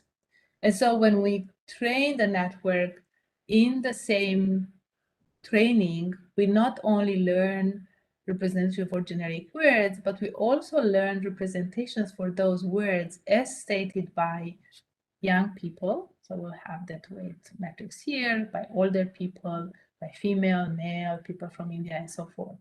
So at the end of the day, when we are done with the training, we now have this generic representations, but then we also have the specialized representations.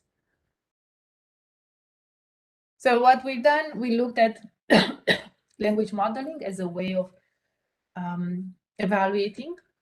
So basically we have the regular setting where we have a text and we try to predict the next word. Recall that language models, we evaluate them with perplexity, where the smaller perplexity is the better one. So here what we see, the baseline for this is a language model from 2 years ago from Merity and all, which is considered to be state of the art. And then we see how generic words perform versus demographic vectors, which are the ones where we have word representations plus this user embedding style for each demographic vector. And then the demographic matrices, which is the neural network that learns everything in one shot, the multiple representation for different demographic attributes. And this one, we found that it works best.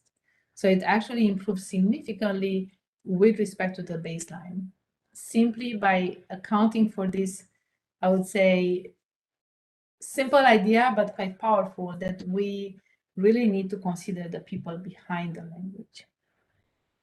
And here are some splits by gender.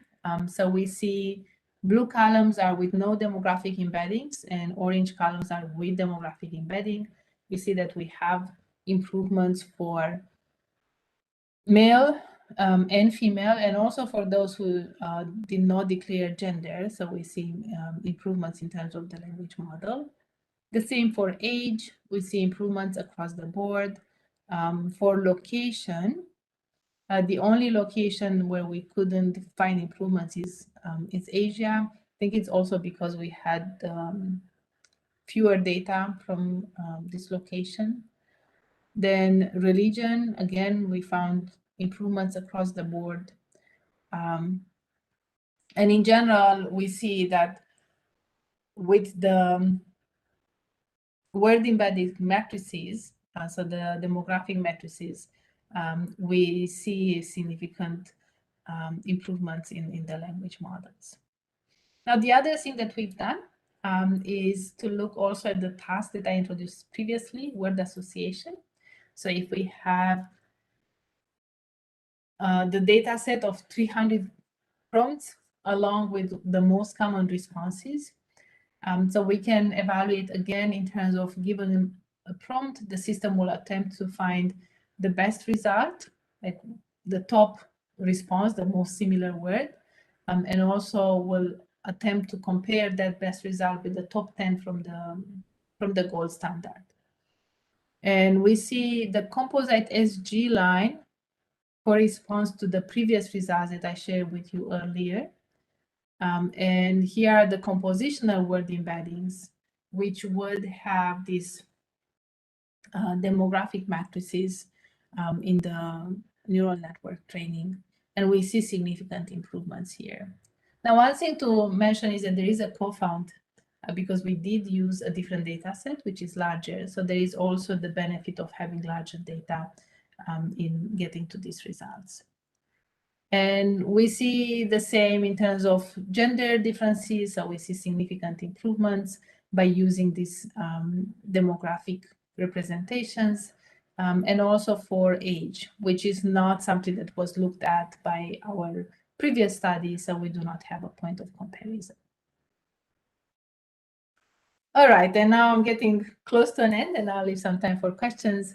Just very briefly, I want to mention another work that we've done more recently, which is really putting all this idea in practice, like seeing to what extent we can use this demographic aware natural language processing for doing generation. And we did humor generation, and again, it's work led by my former student, now research scientist at Adobe, Aparna Garimal.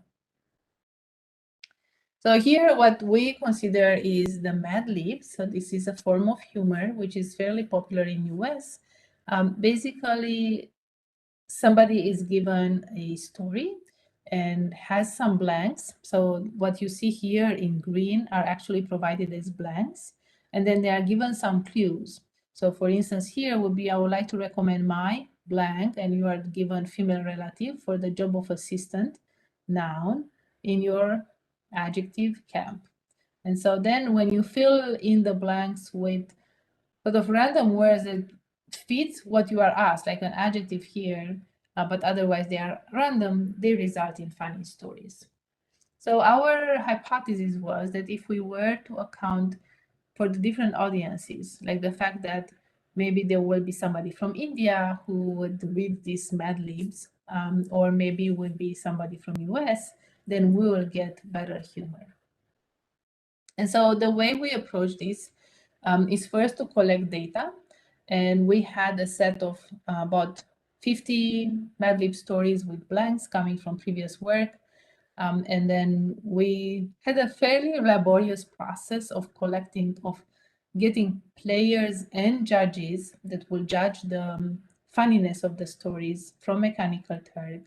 So we had player selection and judge selection, and both players and judges are coming from different countries. So we had a set of players and judges from US and a set of players and judges from India. So this gives us the data, which are all the stories along with the completions. And then we have the humor generation, which consists of 3 steps. First is we select candidates for the blanks, then we rank the resulting sentences for their funniness, and then we complete the story. And finally, we do some evaluations. And I won't give you a lot of details on this, other than saying that for filling the blanks, we have this culture-specific language model. So very much inspired by what I presented earlier, where we have language models that are trained for different cultures. Then for candidate ranking, we will have a culture-specific sentence pair classifier. So we classify a sentence to what extent it's likely to be humorous or not for a given culture, as opposed to generically. And finally, story completion really just means putting the funny sentences together in a story. And we use, for these different stages, we use BERT as a mass language model, but with culture-specific data in order to create its fill in the blanks for each of the 2 countries. For the second component, we have this candidate ranking using data again drawn from the different countries with what we called funny BERT. So it is a version of BERT that was fine-tuned for humor. And finally, we'll have the evaluation where what we generate will ask judges from either India or US to judge the funniness and also some of the attributes. So it's overall story funniness, but also coherence of the story, how much it deviates from the title, and whether incongruity theory was applied. Here are some results. So what we found, for instance, is that incongruity and deviation in general that was used for humor generation, India judges appreciated that more in the India humor that was generated culture-specific accounting for India as a source. So it's the proposed method that we have using India as the culture, and instead in US, the US judges appreciated more the US version of that. And also when we look at the individual stories, we found that Indian judges appreciated India written humor more than US written humor. And conversely, US judges appreciated more the US humor. Which really what this tells us, and these are some examples for given an original sentence like this, like kangaroos are marsupials because they blank their young in a blank pouch on their bodies. For India, it was kangaroos are marsupials because they hate their young in a rigid pouch on their bodies. Versus in US, kangaroos are marsupials because they beat their young in an ugly pouch on their bodies. And I'll have to let you judge this. I'm not, neither from India nor from US, so I cannot really judge the funniness from the perspective of either of these countries. So I will conclude here by saying that there are also ethical considerations to make. There are certain limitations. Some of this work well, all of this work, everything that was said is really just about correlation, not causation. There are limitations in data distribution and coverage. Obviously, we don't cover all gender identities, locations, religions, or occupations. There is skew in the data. So some of the data came from blogs, which has its own skew. Some data came from Reddit, which is known to be more skewed toward young male and atheists. And in general, what I think it's very important to keep in mind is that when we do one size fits all, we don't really cover everyone. We really just cover the majority. And so there will be many minorities that will be ignored by this approach of having just a single model. And so data disaggregation and model disaggregation, I think it's critical to build equitable models. And there is a book which I always recommend. It makes a very strong point about the importance of data disaggregations for having this equity, not only in AI or NLP, but more broadly in any data science.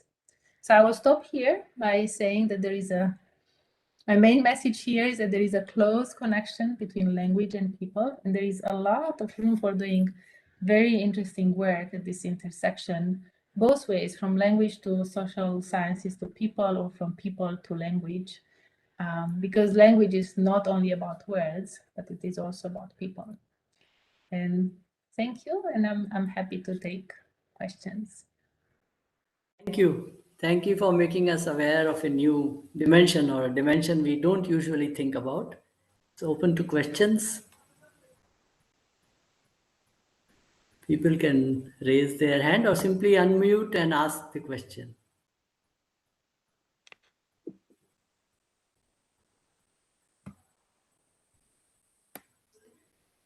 So I had a question.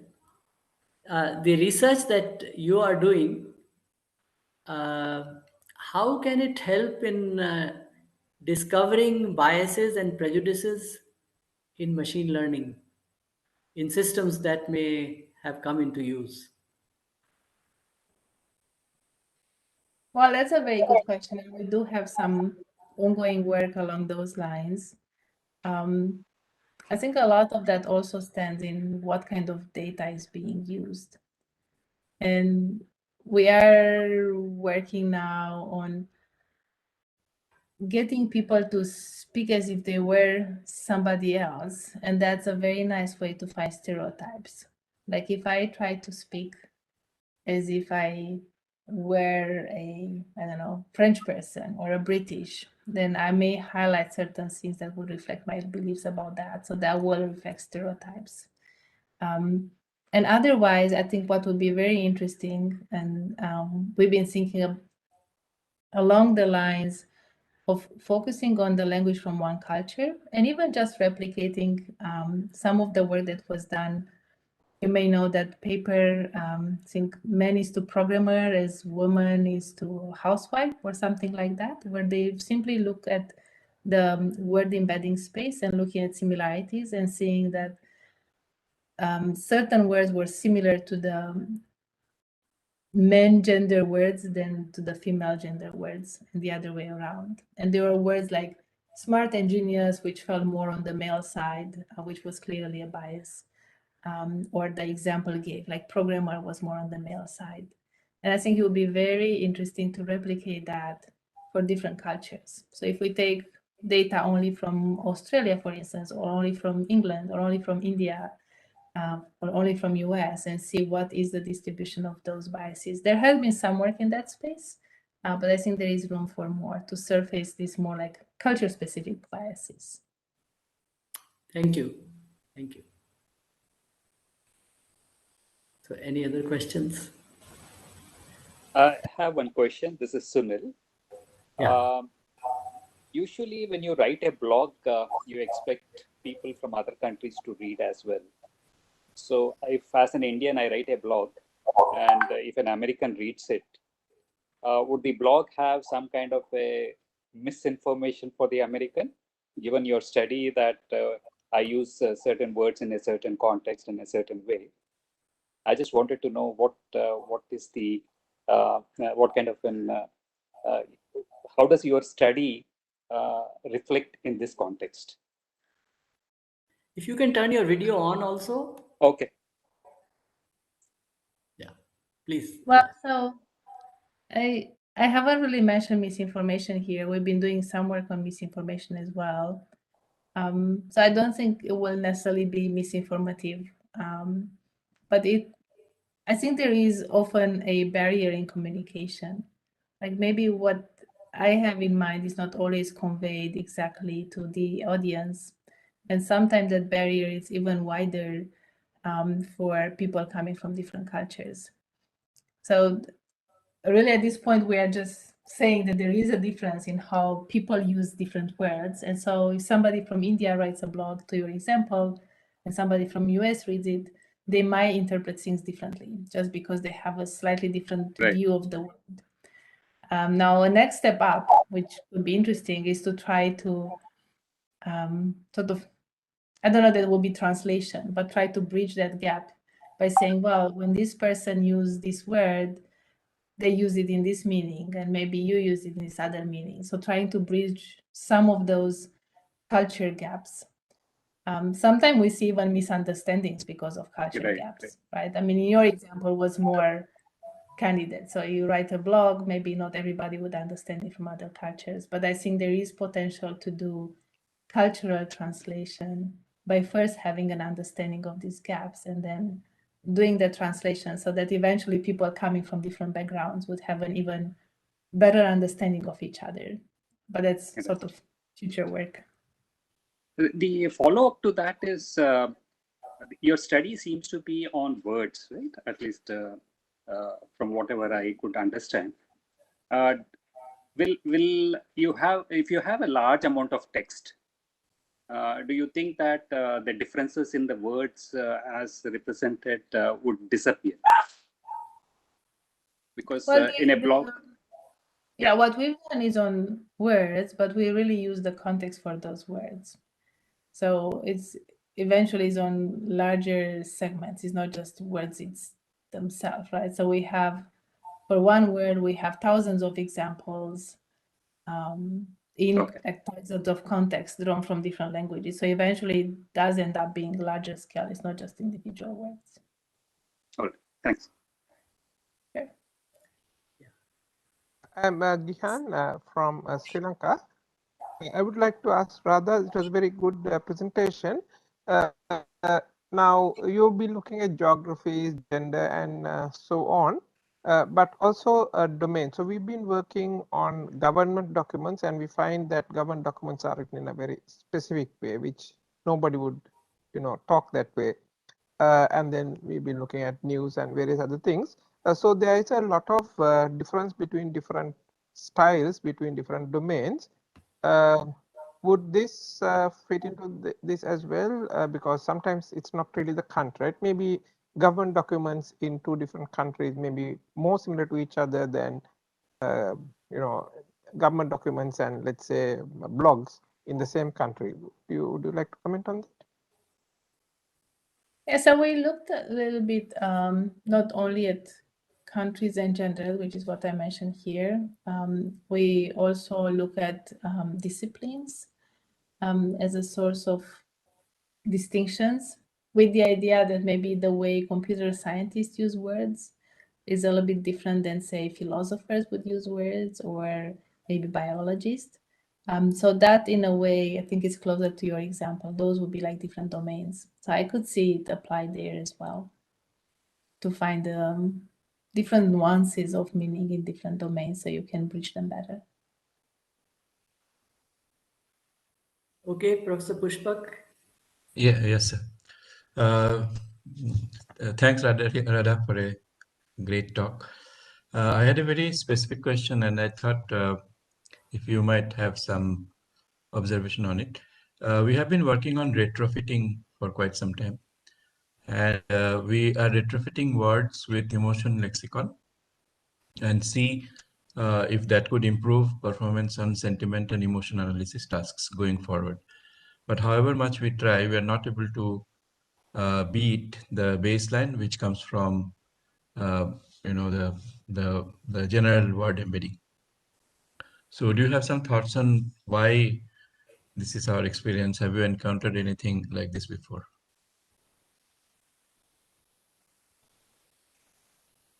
Sometime, and it's probably things that you've thought already. It could be like a difference in between the data for training, like for the two, like you said, you have the regular word embeddings and then the ones that you do retrofitting. If they are somehow drawn from different distributions, maybe the regular word embeddings have an advantage by being trained on similar data. So there might be some confounds. It could be that it just doesn't work. So maybe the simpler thing in this case works better.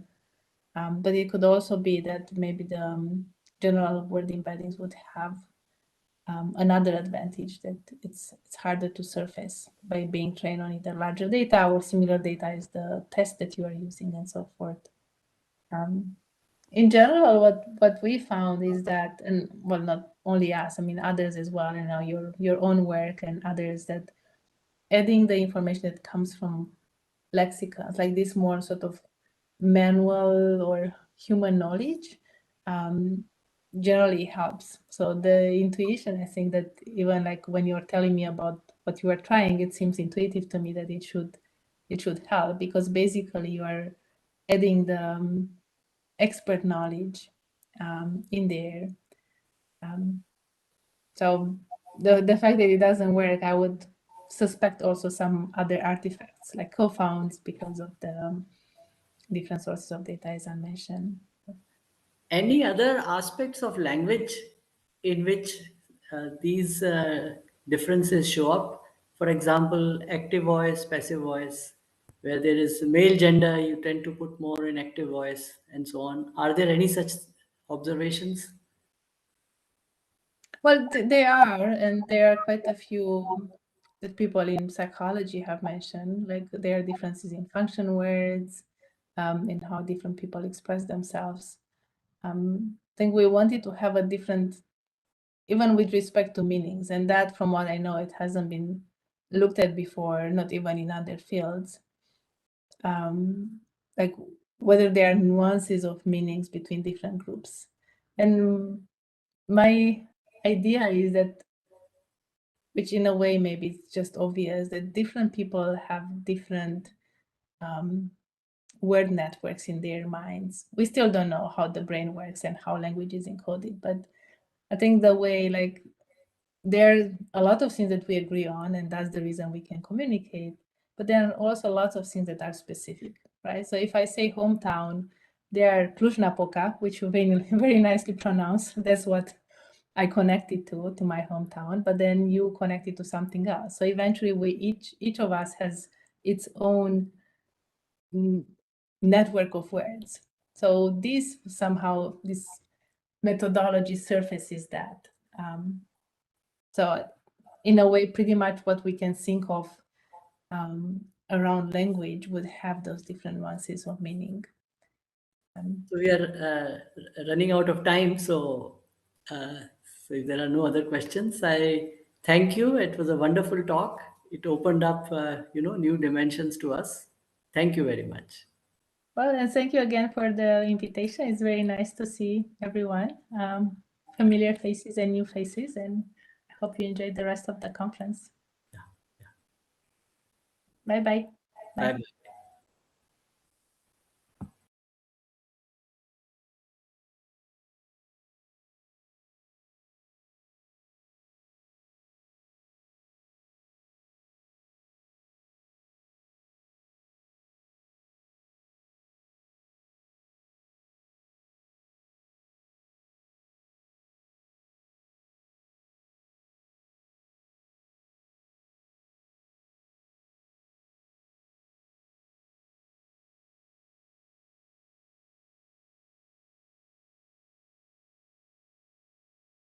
Hello? Hello? Hello. Okay. Yes, Dolan sir. So we will have the technical session 7. Dolan sir, your voice is low. It is low. Can you hear me now? Is it audible? Is it audible? Hello? Yes, it is audible. It is audible. Okay. So we will have the technical session 7 in this link, and the other 2 technical sessions will be with Google Meet link. Okay? Please hold on.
Alok, can you hear me?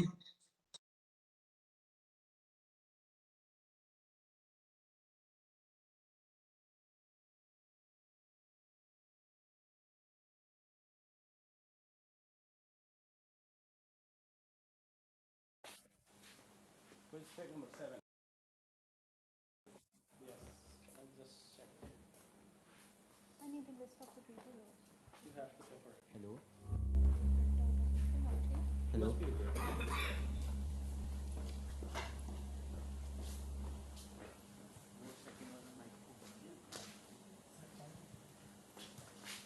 Wait, this one. Okay.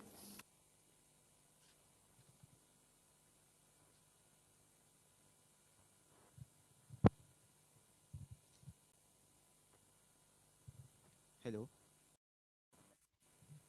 Hello. Hello. Hello. Yeah, I can hear you.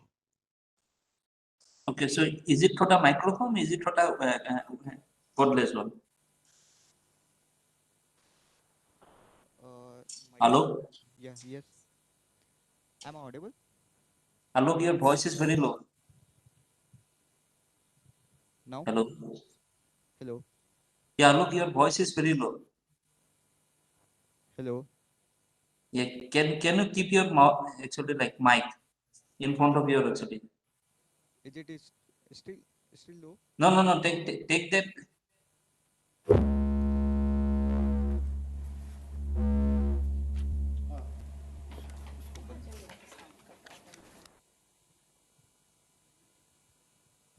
Hello. Yeah, hello. Hello. Is it clear? Yeah, no. It is very low, extremely low. Still. Yes. Hello. Now. Hello. Am I audible? Can you come in front of the camera? I'll show you.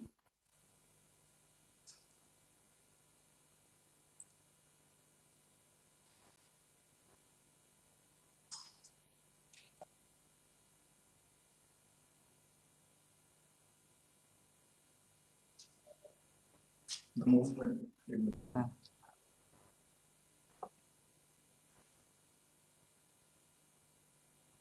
Hello. Hello.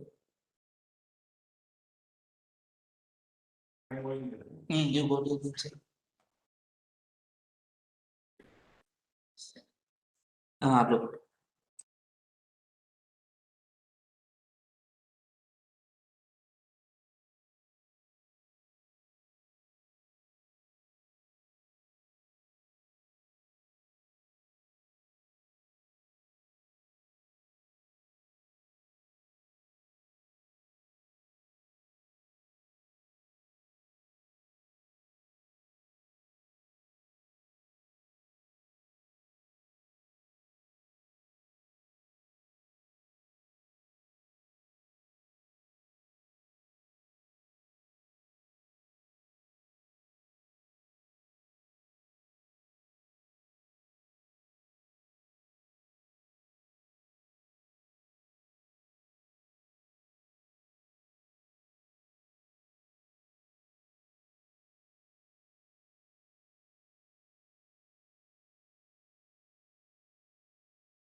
Yeah, am I audible?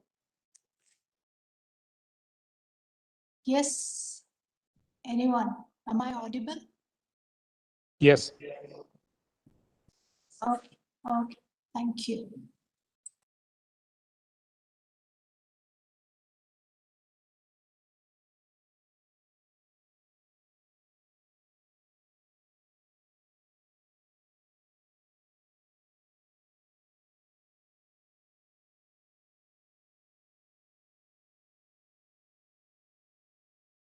Hello? Hello? Yes. Is it oh, okay. Is it audible, right?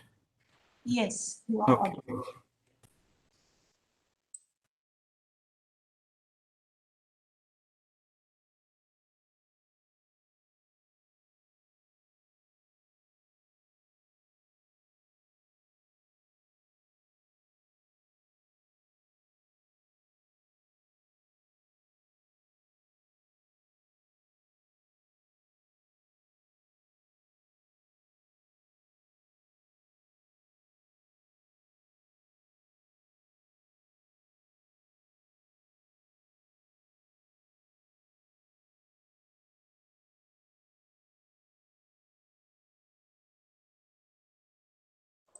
Hello, Dipankar, are you there?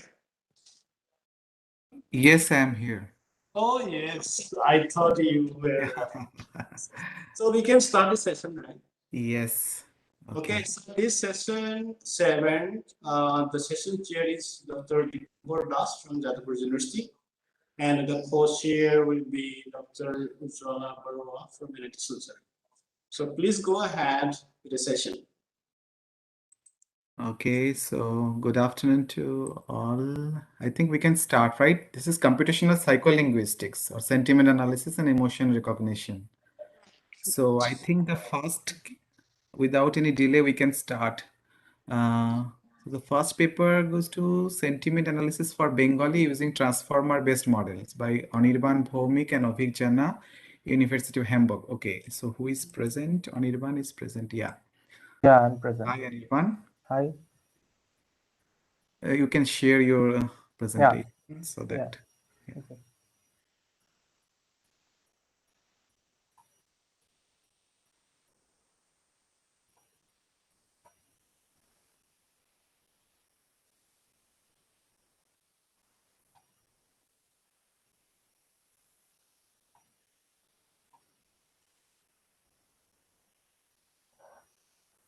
Okay, so I hope you can see my screen.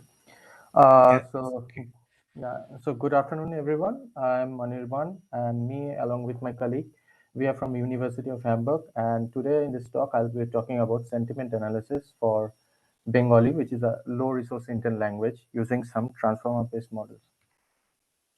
So talking about languages, there are 7,000 languages in the world, human languages, and out of them 20 are like most widely used and also in the internet, and these are known as resource rich language. For example, we can say like English, Spanish, and Russian. Now most of the NLP study or the research has been performed throughout this resource rich languages. So, but all of these technologies are not available to the users who are not speaking any of these resource-rich language or who are speaking some unpopular languages. So, sentiment analysis is a very popular and well-studied NLP research area, which is used mostly in English, primarily to the fact because there are abundant of resources available and quality corpora available. So it can be used for detecting, like for giving product reviews, which helps the customers for any products purchase. It can also be used to give the polarity detection of any user comments, which can again help to detect hate speech. It can be used for cyberbullying detection against the kids, and also widely used in e-commerce platforms. Now coming to India, India is a very diverse country with around 456 languages spoken around the country. So most of these languages are low resource language owing to the fact that they don't have much of their resource in the internet, and also so not much research has been done on them.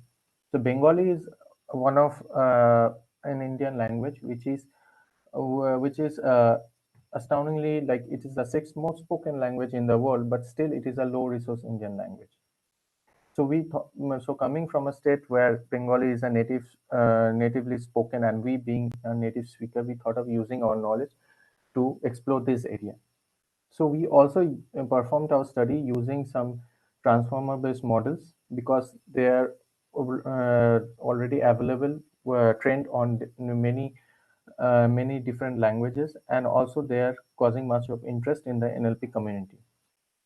So with starting with our study, we start with some baseline models from the paper that we have referred, and we replicate their results, and then we perform our own set of experiments. So first I will talk about the data sets. So we collected 3 data sets. The first data set, or known as Prothom Alo, it's a news data set which has been proposed in the baseline study by the author Islam et al. It consists of the comments from 10 popular news topics from the online news Bengali news portal. These comments are scraped, and then the noisy comments are filtered out, and then they are tagged by the Bengali domain expert into 3 classes. Then the second data set is called a YouTube data set. It consists of user comments from and reviews from YouTube Bengali drama series, which are again manually annotated by domain experts. And the third data set is a collection of book reviews, Bengali book reviews, which are scraped and collected from different blogs, social media, and e-commerce platforms. So in this slide, we have given a distribution of the 3 data sets along with their different classes and their percentages. As you can see, the Prothom Alo, the news data set, is available in 3 class version as well as in 2 class version. For in 3 class version of the dataset, we have the negative comment, which is almost 1/5 that of positive and then neutral samples. And also for the 2 class version, which we achieved it by removing the neutral samples, keeping only the negative and the positive samples. Similarly, on the right, you can see the YouTube dataset. Again, they have a positive and negative samples in a 70-30 ratio. And in Book B dataset, both the classes are evenly distributed. Starting with the models, we first start with a baseline model, which we call as the baseline system. This was the model proposed by the author in the referred study.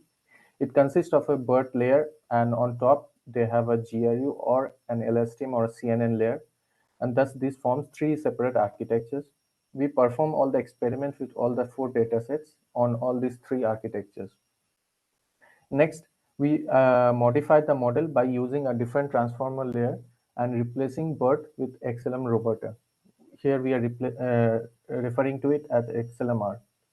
But we kept the top GRU, LSTM, and the CNN layer as it is, in order to check how is the model faring when we are using a different kind of transformer embedding. Finally, we used some pre-trained BERT and XLM Roboter models, and then we fine-tune them further with our datasets. So for BERT, we use BERT-based multilingual case, which happens to be trained in Bengali, and also for XLM Roboter, we had XLM Roboter Large, which has 24 layers. So for the first experiment, as you can see, the news dataset has been applied on all the 3 architectures: the BERT with LSTM, and the BERT with GRU, and the BERT with CNN head. So on the left, you can see for the 3 class dataset, all the 3 architecture were performing similar to what we saw in the baseline study, but the BERT with CNN showed a slightly above the average results. Similarly, for the other 2 class datasets like the YouTube and the Book B dataset, we have seen that in YouTube, all the 3 architectures were performing comparatively to each other. But in Book B dataset, the BERT with LSTM version, it was performing the poorest of all the 3. But we got to see that the BERT with the CNN architecture, it was performing consistently better compared to the other 2 peers. So in the next set of experiment, we modified the architecture by using an XLM Roberta layer, but we kept the top LSTMs, GRU, and the CNN layer as same. So we got to see a performance improvement in the baseline model by a maximum of 7%, as you can see on the left. Similarly, on the right, the accuracy for the for the models on the YouTube dataset as well as the BookP dataset, they reduced. But we can also see in BookP dataset the XLM Roberta with the LSTM version, it showed a slight improvement in its accuracy when we are comparing it to its previous experiment. So here we got to see some inconsistencies in the performance in the model. Some were getting improved while some are again getting reduced in its accuracy. So this led us to perform our third and the final set of experiments where we took some pretend versions of the BERT and XLMR, which are pretend on huge corpus, and then we fine-tuned it on our dataset. So as you can see, when we have fine-tuned all the two different models, for XLMR model, after fine-tuning, there has been a good improvement in the accuracy in the 3 class and also in the 2 class for the baseline dataset. So the accuracy is reaching a high of 81%. Similarly, we tried with the other to validate with the other two datasets, that is the YouTube and BookP. Again, for the YouTube dataset, they again performed well above the other models in the previous experiment. In the BookP dataset, both BERT and XLMR, they are performing the similar, but if we still compare them to the previous experiment, they were still faring better. Thus, we got to know that here that after applying some fine tuning, they showed some improvement compared to the previous versions. So instead of using custom architectures with different layers, we can see that applying fine tuning improves their performance. So we also performed some qualitative analysis. Thereby, we took some of the samples and we saw how the model were detecting them as correct or wrong. So in spite of the model performing fairly better, there were some sentences where they could not detect the meaning of the sentence and they were misclassifying them.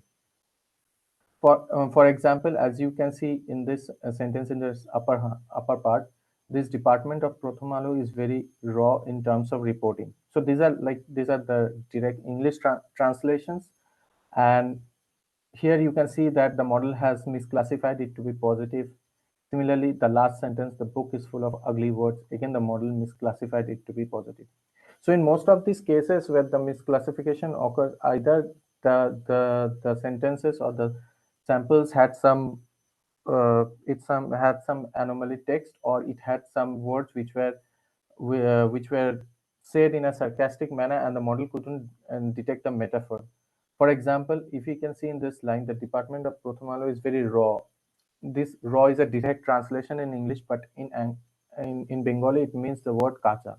So that word kacha can be used in Bengali in different senses. It can say that a food is very raw or a food is kacha, and also you can also say the person is very kacha, means he is very weak in that sense.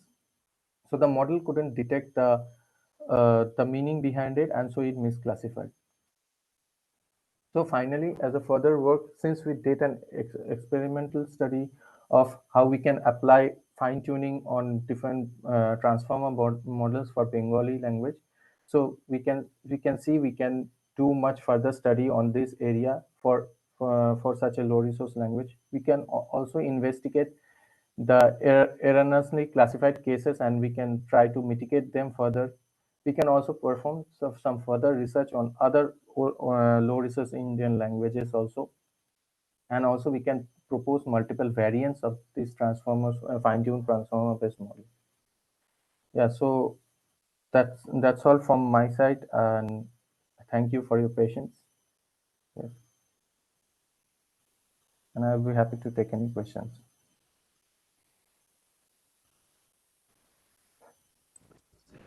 Hello. Thank you, Anirban. Yeah. for the insightful talk. If there is any question, please ask. Anyone has any question?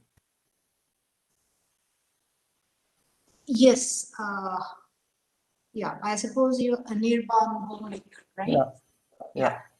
That was a nice presentation. My query to you is just that when we talk about the native languages that are spoken in India, be it Bengali or any other language, it is actually very difficult to understand the underlying meaning that is there, right? Yeah. Because there are so many ways of putting the words. Yeah. So how have you actually dealt with that? Because otherwise it's pretty straightforward when we go for English. Yeah, actually that was the thing.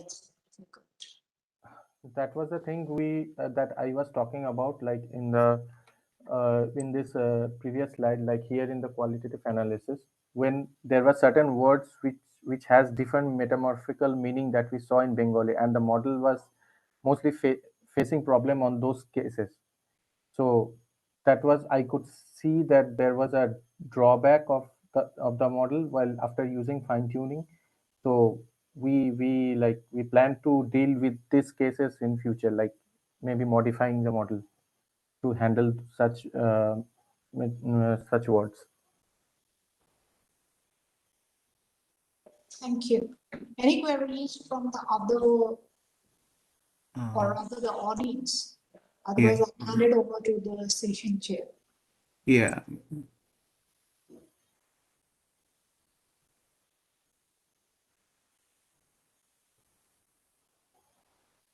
Some question in the chat. Would you please see?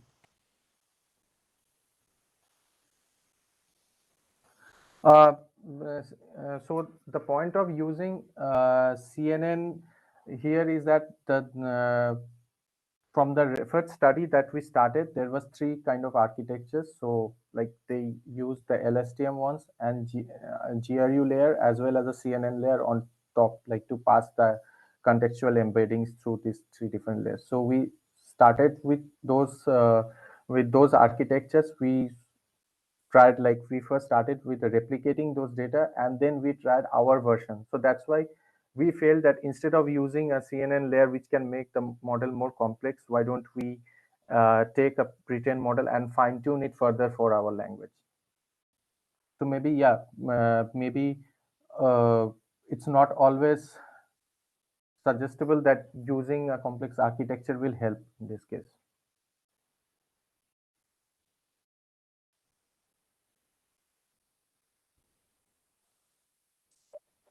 I hope your query is answered. Session chair, sir. Yes, so I have one small question that in BookB dataset, what are the features that you have found that is for that purpose you are getting the less accuracy in your experiments means throughout? Lectures, yeah. Basically, what I saw is that the BookB dataset also that the samples were pretty low, I think that was not enough to get a better accuracy in case of our model when we compare to the others. Okay, okay. Thank you, Anirban. I think if there is no more question, that we can move to the next presentation.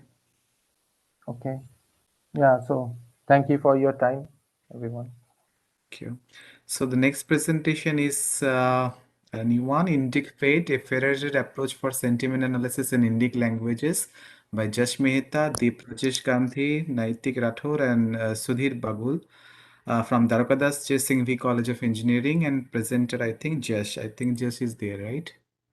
Yeah, good afternoon. Am I Good audible? afternoon. Yes, you are audible, and Yeah. please I'll, share yeah, your I'll screen. share my screen. One second. Yeah.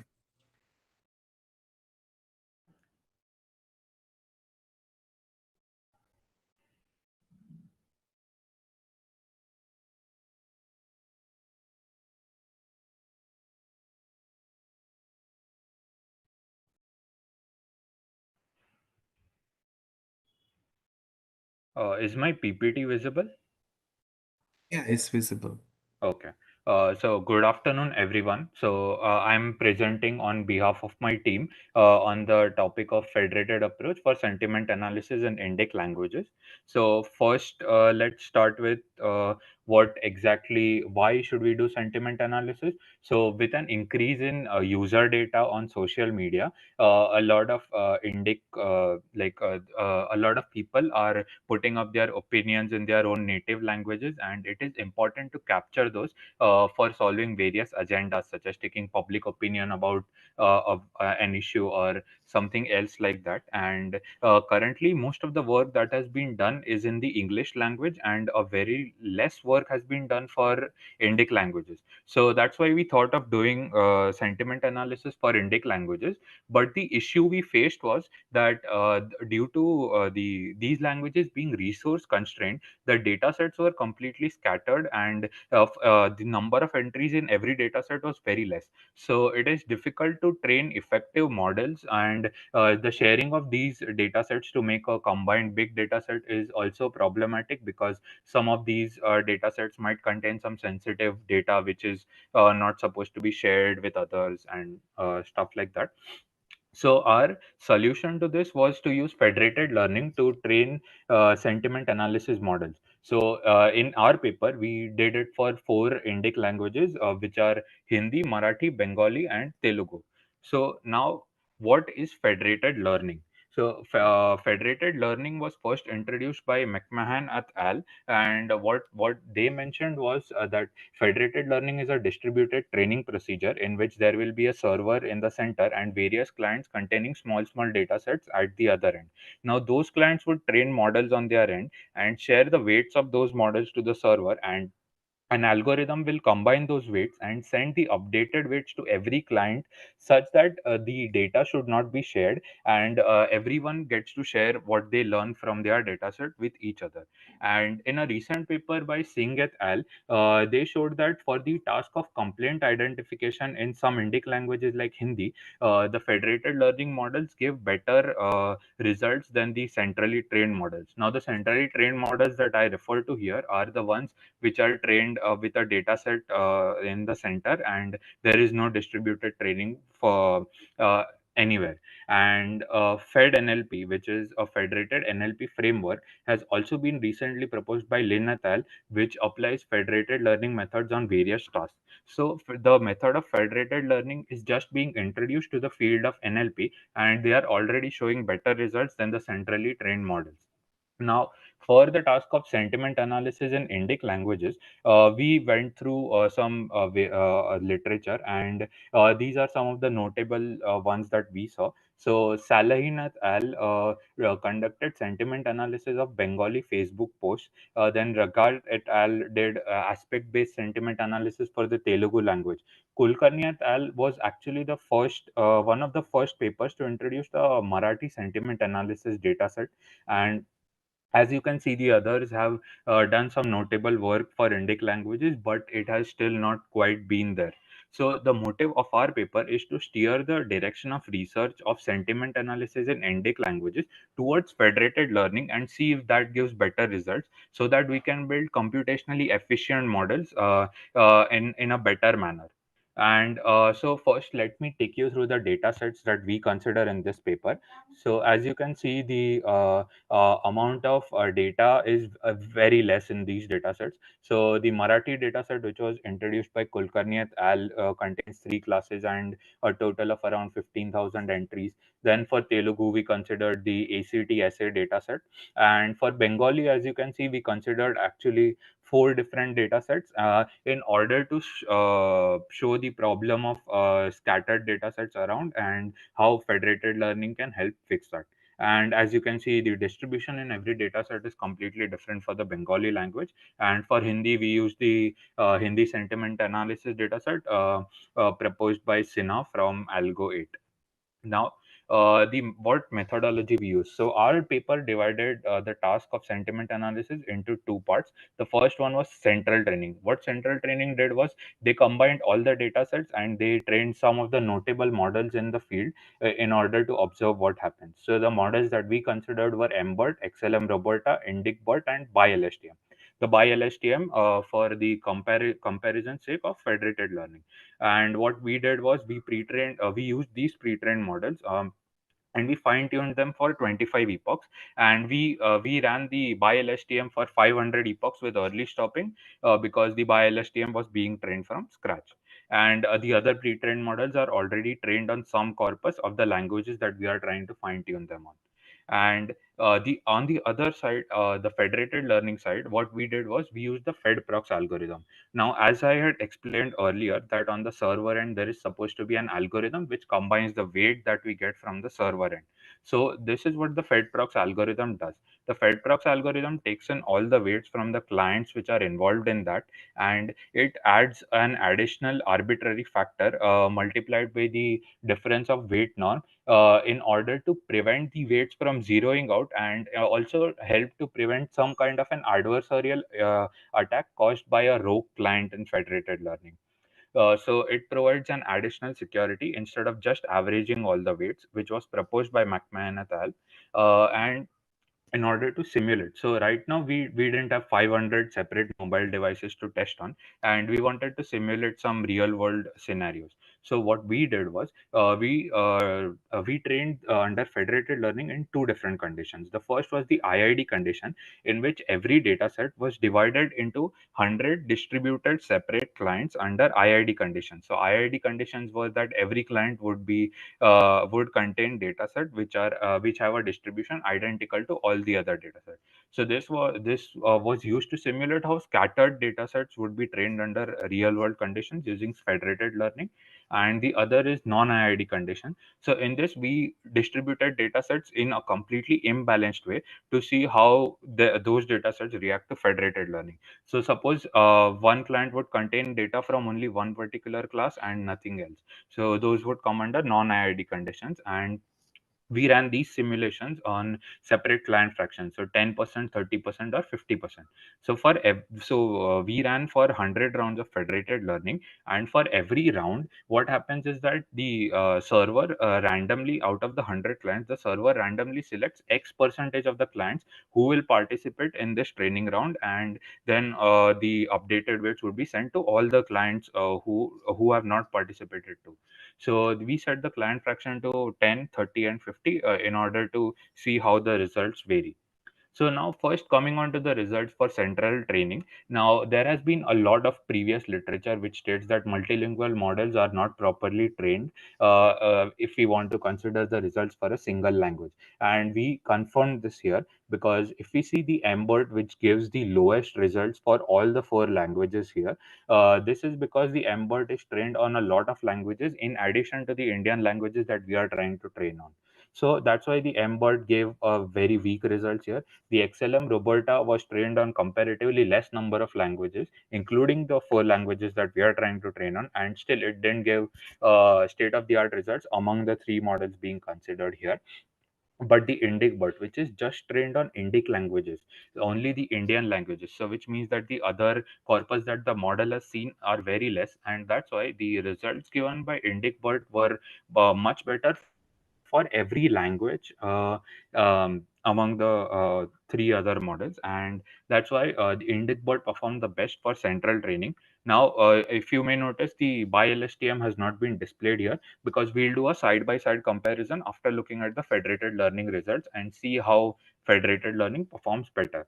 So now, if we go to federated learning, we can observe a lot of varied results here. So first, if we see the Marathi data, the lowest row here, Marathi data had the highest number of entries, which is around 12,000 data points, and that's why Marathi reports the highest scores if we see per se. And Marathi performs the best under with an F1 score of 79.57 under IID condition for a client fraction of 50%, which means that out of the 100 clients, whenever randomly 50% of the clients are selected to participate, it performs the best. However, if we observe of the scores for the other IID IID conditions, they are not really far off from the performance of the 50 equal to 50%. So this training has been particularly stable, and obviously if the model sees more data in a particular go, it learns more, and that's why it performs better under C equal to 50. Now if we go to Bengali, then we see some varied results because we combined models from different distributions in order to train here, and that's why under IID condition, the C equal to zero point 0.5 model performs the best with an F1 score of 81.16 because it sees more data, and more data means that it can see more distributions in a particular round and thus can be trained further better. In Hindi shows similar performance to Marathi, where the results are not really different for every C equal to 0.1, 0.3, and 0.5, but C equal to 0.1 performs the best here with only a decimal fraction of difference. And Telugu shows similar results. If we see C equal to 0.1 performs better, but all the others are not really far off from that.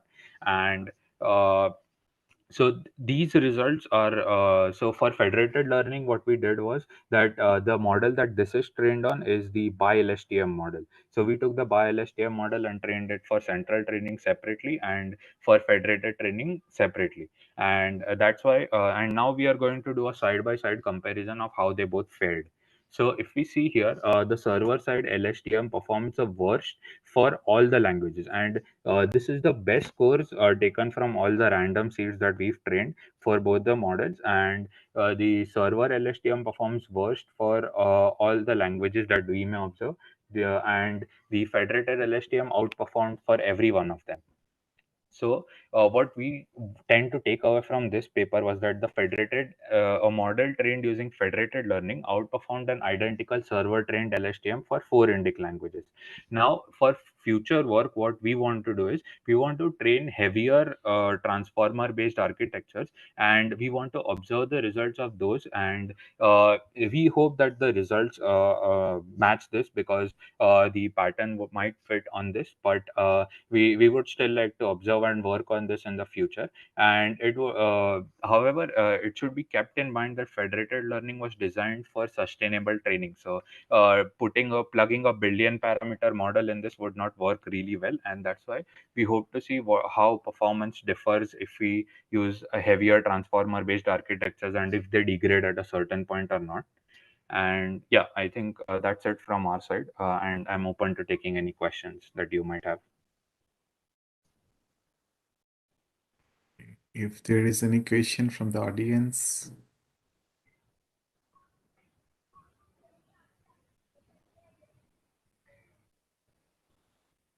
Hello. Yeah. Yeah. Okay, so I am Shandeep. It was a very nice talk from your side. I just wanted to ask one thing, like, how, from the practical side of view, how do we train a federated learning model? So let's say if I want to do something, let's say a personal project or something like that. So how should I go about it?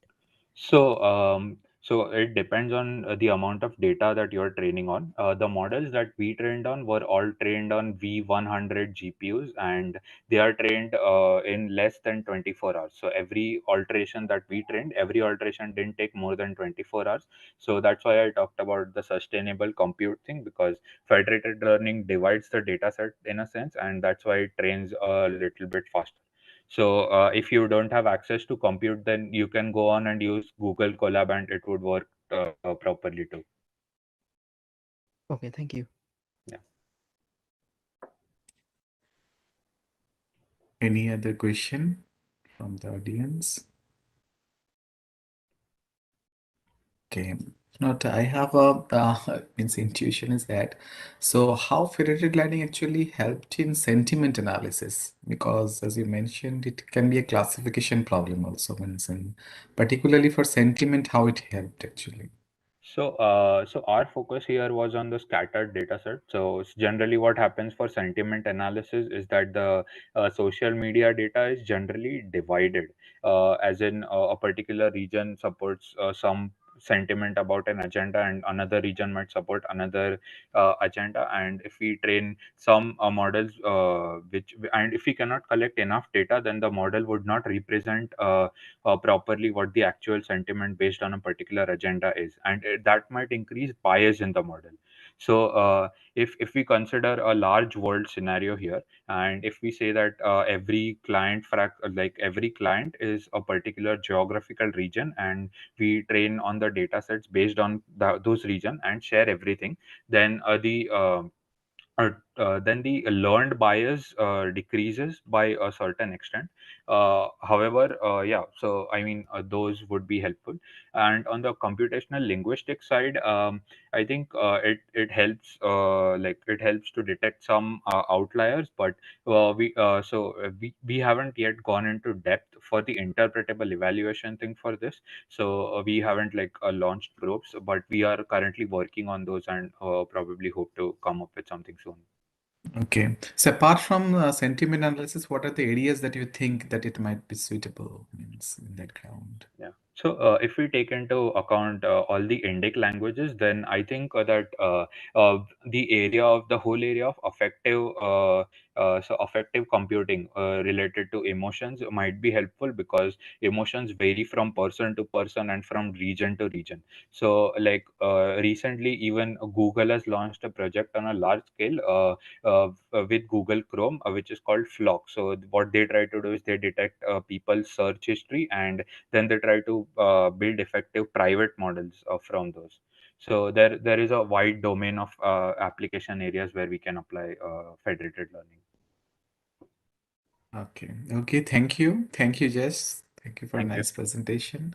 So we can move to the next presentation then, an efficient BART-based approach to detect aggression and misogyny by Shandeep Datta, Utsav Majumdar and Shudip Kumar Naskar from Department of CSE, Jadavpur University. Okay. I think Shandeep and Utsav both are present here to for the presentation. Yeah, you can share your screen. Yeah, Yes, sir. So is our audio coming? yeah, it's audible. Okay. So let me present my screen. Mhm.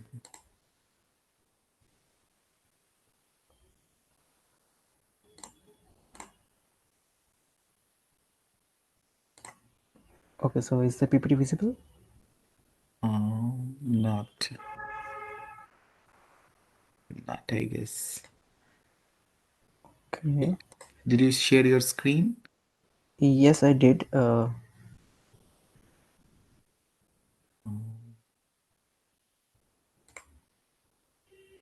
No, it's not visible, I think. Okay, let me try once again.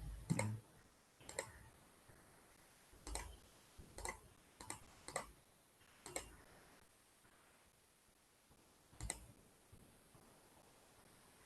So is it visible now? Not yet, I think. It's still not visible. Not visible. Okay. So Utsho, can you try once sharing your screen?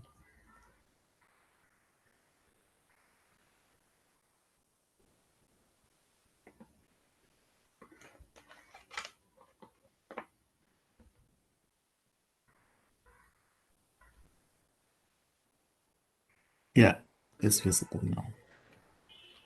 Yeah, it's visible. Okay. Okay, so let me start.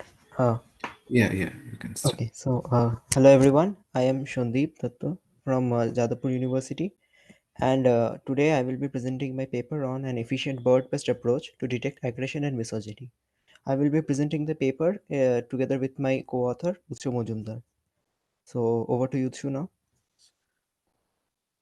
So first we will go through a brief overview of the problem, a way to approach the solution, and how we are trying to establish our own model. Firstly, aggression and misogyny is a big problem in today's world, especially with an increase of So online. could you be loud, please? Excuse me, sorry. Also, could you be loud? Could you? Sure. Is it audible? Yeah, is it audible? But if you can increase your voice. Sure. So we will begin with a brief overview of the problem and a way to approach the solution and how we are trying to establish our model. Aggression and misogyny is a big problem in today's world, especially with the increase of online platforms and social media. Since everybody is virtually a creator of content and there's a lack of accountability through online media, So it is an established fact, and there is a risk associated with it that aggressive content and careless content is actually being circulated in widespread media. In our project, our paper, we are trying to propose a BERT-based text augmentation system coupled with TF-IDF vectorization methods and XGBoost classification to approach for effective detection of aggressive and misogynistic content. So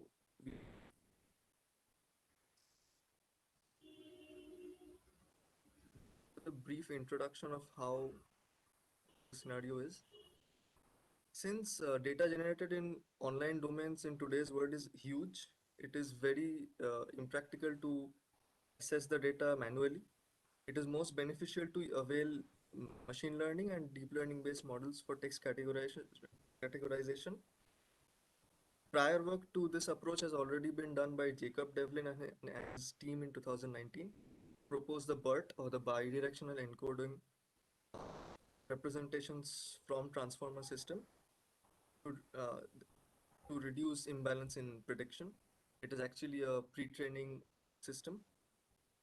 We are trying to harness the BART augmentation along with XGBoost classification to obtain results that are almost comparative with state-of-the-art results in our own model. Our model is much simpler. It is faster and more efficient since the augmentation process is a one-time process. And the BERT text augmentation system, it actually gives us a definitive edge since it gives us a definitive edge over skewed datasets that has imbalanced categories of content, wherein there's a large amount of one category of data and smaller amounts of data in other categories. We'll look into this as we proceed to the datasets section. The datasets, we will now briefly go through the datasets that we have used. The datasets were collected from the second workshop on trolling, aggression, and cyberbullying. We have mainly proceeded with two tasks and used then the metric of evaluation that we used was the weighted F1 score. The first subtask was designated for aggression identification, and it has three local labels, that was non-aggressive or NAG, that overtly aggressive or CAG, and the overtly aggressive and the OAG. The second subtask was focusing on misogyny identification. It has NGen label, that is non-misogynistic content, and Gen label that is given for misogynistic content.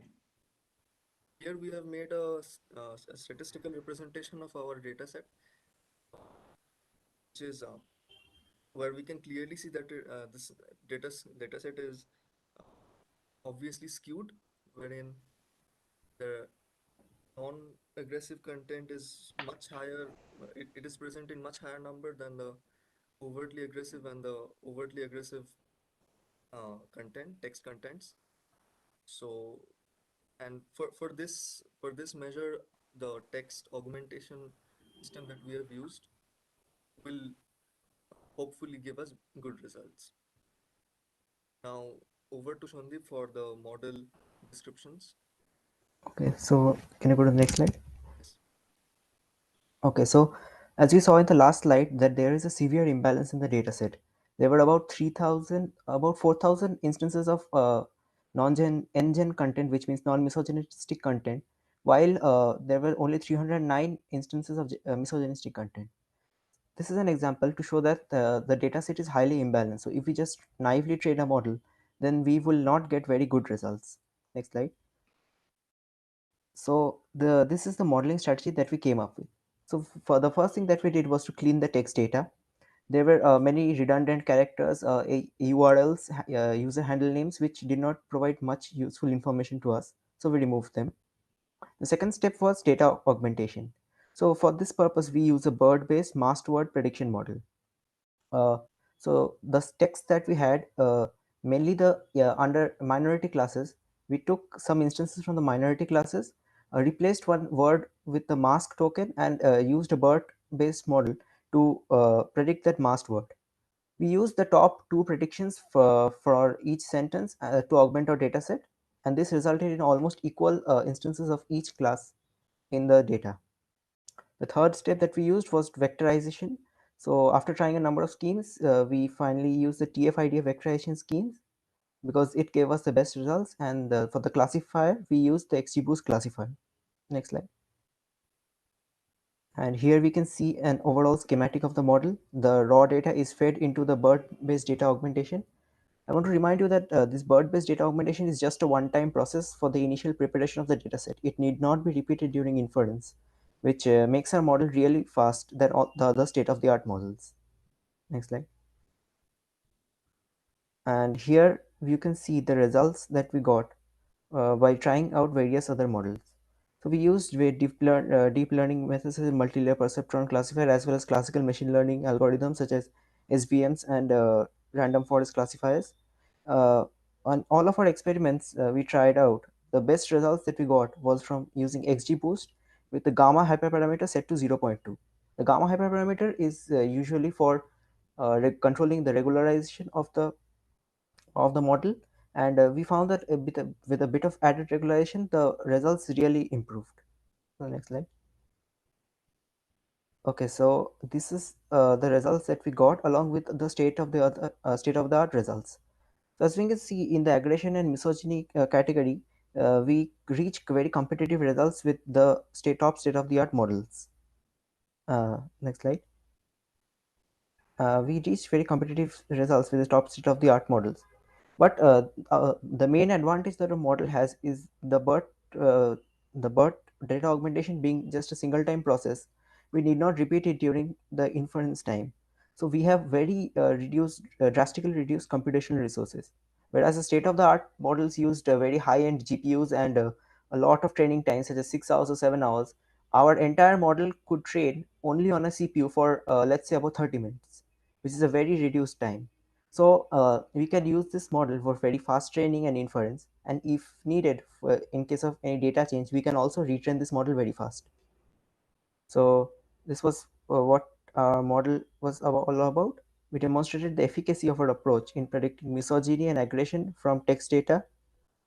And in the future, we hope to train on a larger data set and maybe try out some different kind of augmentation, some different kind of BERT models to see how the augmentation improves or not. And we also aim to tackle the problem of multilingual data. In this paper, we used mainly English data. Some code switching was there, but it was mainly in English. So the next step that we want to try out is using on multilingual and indic data to see how this performs. Right. So that was all from our side. Hope you liked the presentation, and the code is available in the URL given below. Please feel free to check it out, and I would be happy to answer your questions. Okay, thank you, Shandeep. So is there any question from the audience? Hi, this is Abir. I have one question. Okay. So do you know what is the baseline performance from BART without fine-tuning for your data set?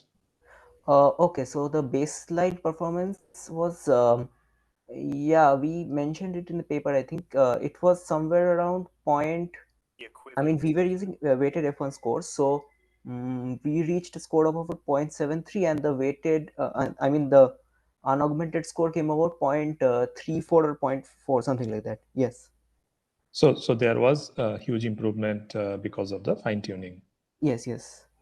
Because all the classes are equally represented, so the model can learn better representations. In case of imbalanced data, the model will only keep on predicting the majority class, which is, it will give very good results in the training set because the training set is already hugely biased in that sense, but it won't perform well in the actual scenario. So we decided to go with this procedure. Right. Just one more comment, since you have used XGBoost, and there is one unbalanced flag. I don't know whether you played around with that. So Yes, we played around with that also. The class weights parameter, if I'm not very wrong. So we played around with that, and we tried using sklearn using weighting for all, assigning weights for all the classes, but in spite of that, data augmentation gave the best results for us. Got it. Thank you. Very nice presentation. Thank you. Any other question from the audience? Okay, so I have a quick question. Is that is it some extension of any shared task? I think as I got the point means. Yes, actually, this data was taken from the second workshop on trawling TRAC 2, track 2. Okay. So yes, it can be the extension of the shared task. Okay.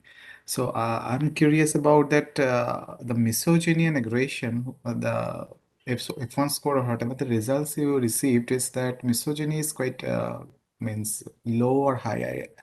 Could you please share the result slide? I think. Okay.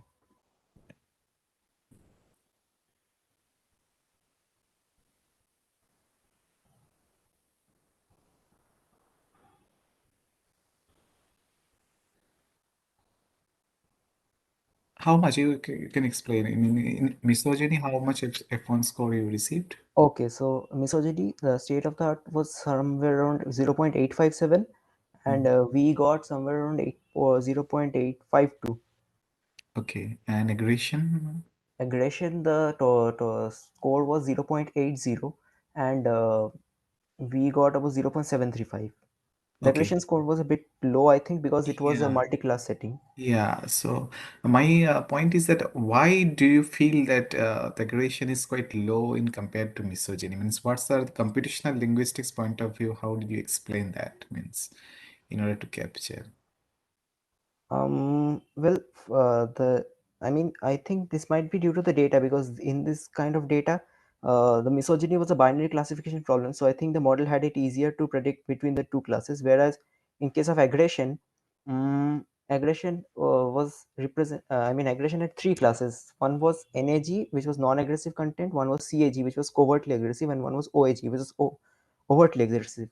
So the covertly aggressive classification was also contained some form of what should I say? Some form of speech like sarcasm, etc. The sarcasm Okay. detection is a very I mean, tough kind of problem, because models might make mistakes on Yeah. text. So that might give That us is my point. Yeah, I got it. That means the data set quality. I got your point. Yeah. Okay. Okay. Yes. Thank you. Thank you, Shandip. Thanks. Okay, so now I think we can move to the next presentation. We can thank the speaker. And the next presentation is How Vulnerable Are You? Oh, really? A novel computational psycholinguistic analysis for phishing influence detection by Anik Chatterjee, Shaknik Boshu from St. Thomas College of Engineering and Technology, Kolkata. I think Hello, am I presenter audible? is And Anik greetings. Chatterjee. Yes, Anik is there. Yes, Yeah. you're audible. Are you ready with your presentation? Because we are not vulnerable enough. Stop your presentation. Please start it. Okay, can you share? Can you see my screen right now? Yeah, it's okay. Thank you. Yeah. So, hello everyone. Hello everyone. This is Anik Chatterjee. Wait a second. So, hello everyone. This is Anik Chatterjee with my fellow mate Shagnik Bashu. We are a student of Computer Science and Engineering Department of St. Thomas College of Engineering Technology. The topic we are going to discuss here: how vulnerable are you, and novel computational psycholinguistic analysis for phishing detection. So, let's see the contents. Here we will first introduce the topic, then we will see how that what is the actual topic is about, and the problem we have faced during the survey, and the contribution we have made, the comparison between our study and they have done in the particular project, and the methodology we are going to propose, the optimal model we are going to see, and the result we got. Then we'll analysis about it, and then we'll conclude the topic. So let's start with the introduction. We know fishing activity have been rapidly increasing for last 3 to 4 years. It came into our vision from near about 2018-19. Then pandemic hit us and we had to do all of our work in the online mode. So in the first one, we know that that was the main opportunity for the fishing people to eradicate themselves. And in the first half also we can see the fishing activities in 2020 at the period of April, May, June, just after hit the pandemic, it reaches at the highest order, like above 45,000 of site, which is as a fishing site, and then it decreased a bit in the December time, but still, as you can see in the graph, of 2021, it increasing at almost every single second. So our main thought was how we can decrease it, how many options do we have.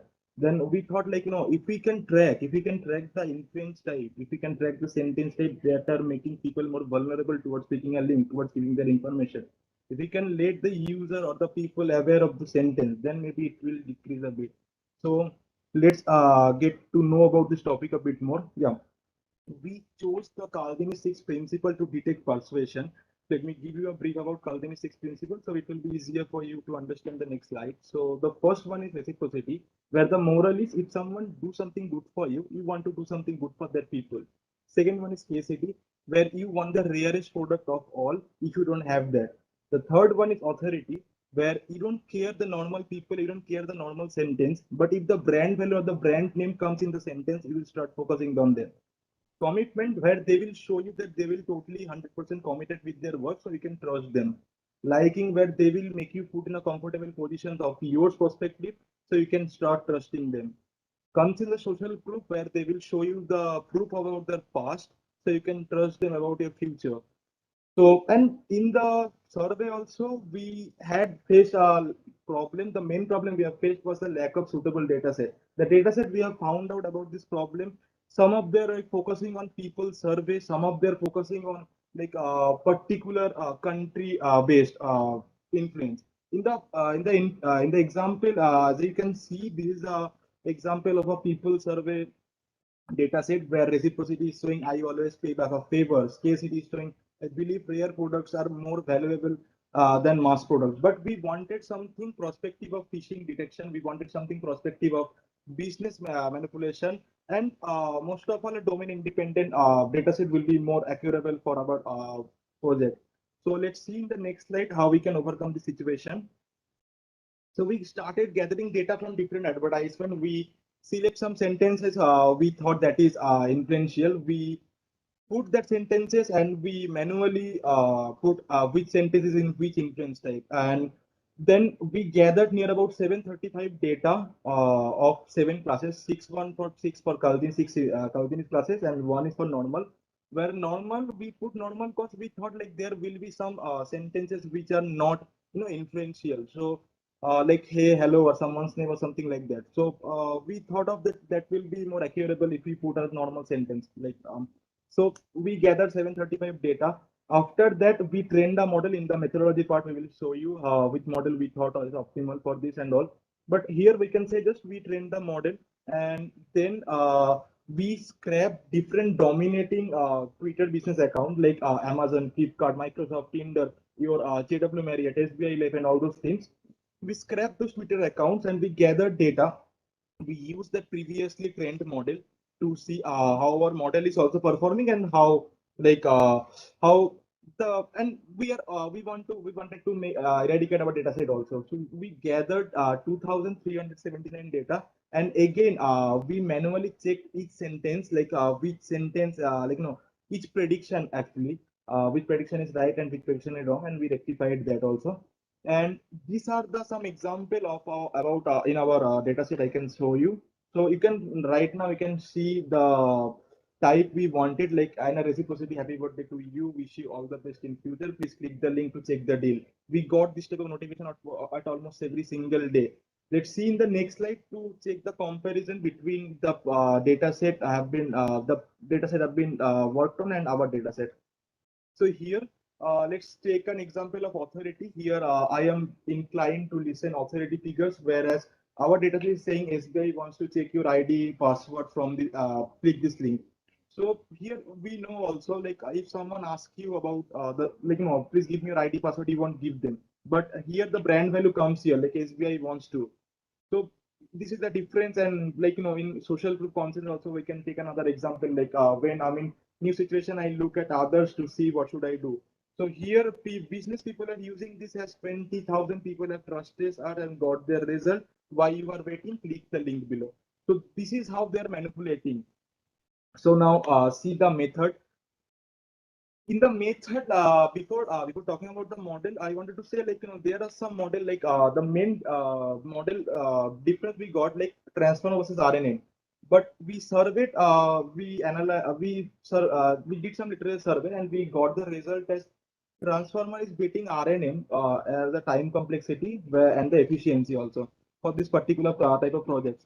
So we thought of transformer will be good enough for us, but in transformer also we had some model like GPT, BERT, T5, I can say. So, but for this particular problem, we thought like we don't need that bigger model like GPT or T5. We don't need that model that contains billions of parameters. But it's literally good enough for us. Good enough for this project, and it's a good language model. We all know. Let's see what BERT is actually. Bidirectional encoder representation from transformer. It learns contextual relation between words in a text. Then it's a bidirectional, so the attention model comes from left to right and right to left also, so make it more efficient. And the main part was in the masking model of BERT. It's like 15% of words in each sequence replaced with the mask. Then the task is with the non-mask words. They try to predict the mask one. In this way, they make it more efficient. And let's see the features. So first, the input feature as a sentence is coming. Then in the data pre-processing part, cleaning up is happening. EDM method is happening. The masking part is also happening. Then we are using BERT model as an encoder, and as a decoder, we are using like feed-forward neural network and softmax layer. And as a prediction, we can see the 7 different classes with the probability distribution. And let's see the optimal model also. In BERT also, we know we have some model like in this particular problem, we focused on some model like BERT-based cached, BERT-based uncached, and distilled BERT. But we got our optimal result with BERT-based uncached only. So let's see, like first the text is going like an happy birthday to you. Click the link below to check the offer. It will last till midnight. So BERT-based pre-processing is happening, uncached pre-processing is happening. Then we fine-tune BERT-based uncached model. Then the 7 dense layer for decoder, as you can see the unit number over here. The last dense layer contains the output. Dense layer contains 7 units because we had 7 classes. Then the probability distribution of each classes.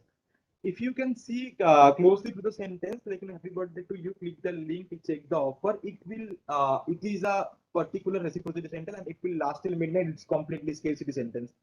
So this particular sentence contains multiple influence also. So for this particular example, scarcity and reciprocity will get higher probabilities. So let's see the result we got. We have used different hyperparameter tuning such as regularization, dropout, with dropout, without dropout, different learning rates, but we got the optimal result only with the learning rate of 1e minus 4. And you can see other model results also like in this the accuracy plot and loss plot. This is the graph we have plotted just for 50 epochs, but the optimal result we got at 300 epoch.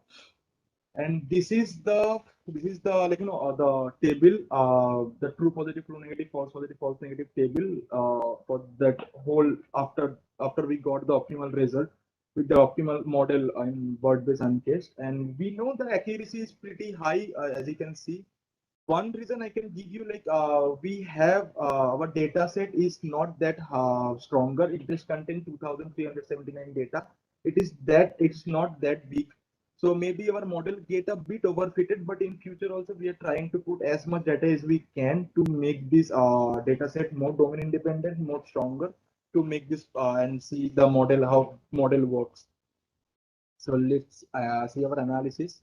Different companies uses different influence strategies. That was the one of the main reason we scrapped different companies Twitter account. Like and we observed that Flipkart and Amazon are more focusing on reciprocity, scarcity type of influence, whereas Tinder is more focusing on liking influence, whereas your Tesla is more focusing on commitment, SBI Life is more focusing on authority, whereas your JW Marriott type of companies are more focusing on social proof. So these are the analyze, and we analyze that out of our all data set, like out of our all data, like 2379 data, as I have said already, like reciprocity contains the major part of it. In the pie chart also, as you can see, 37.2% just contains reciprocity. So this is the one of the biggest influence type, that is like business people are using at almost every single notification, and we are getting it at almost every single second. So let's conclude the topic.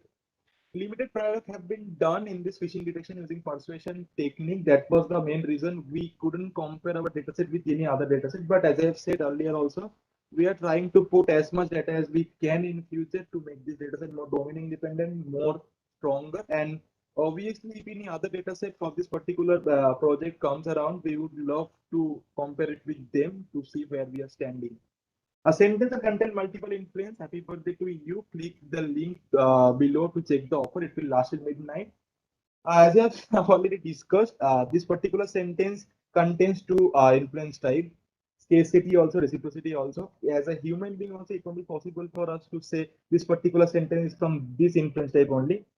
So, and after doing a lot of experiments, you can say our model efficiency is pretty high, but still we cannot assure that a particular sentence is totally fishy or not, because we have analyzed that phishing messages and business influencer business advertisement are totally same. Phishing people wants people to understand that like they are just fishing a normal business. So they made the sentence, they made the messages are totally same as the business sentences. That was the reason we took business advertisement to track phishing.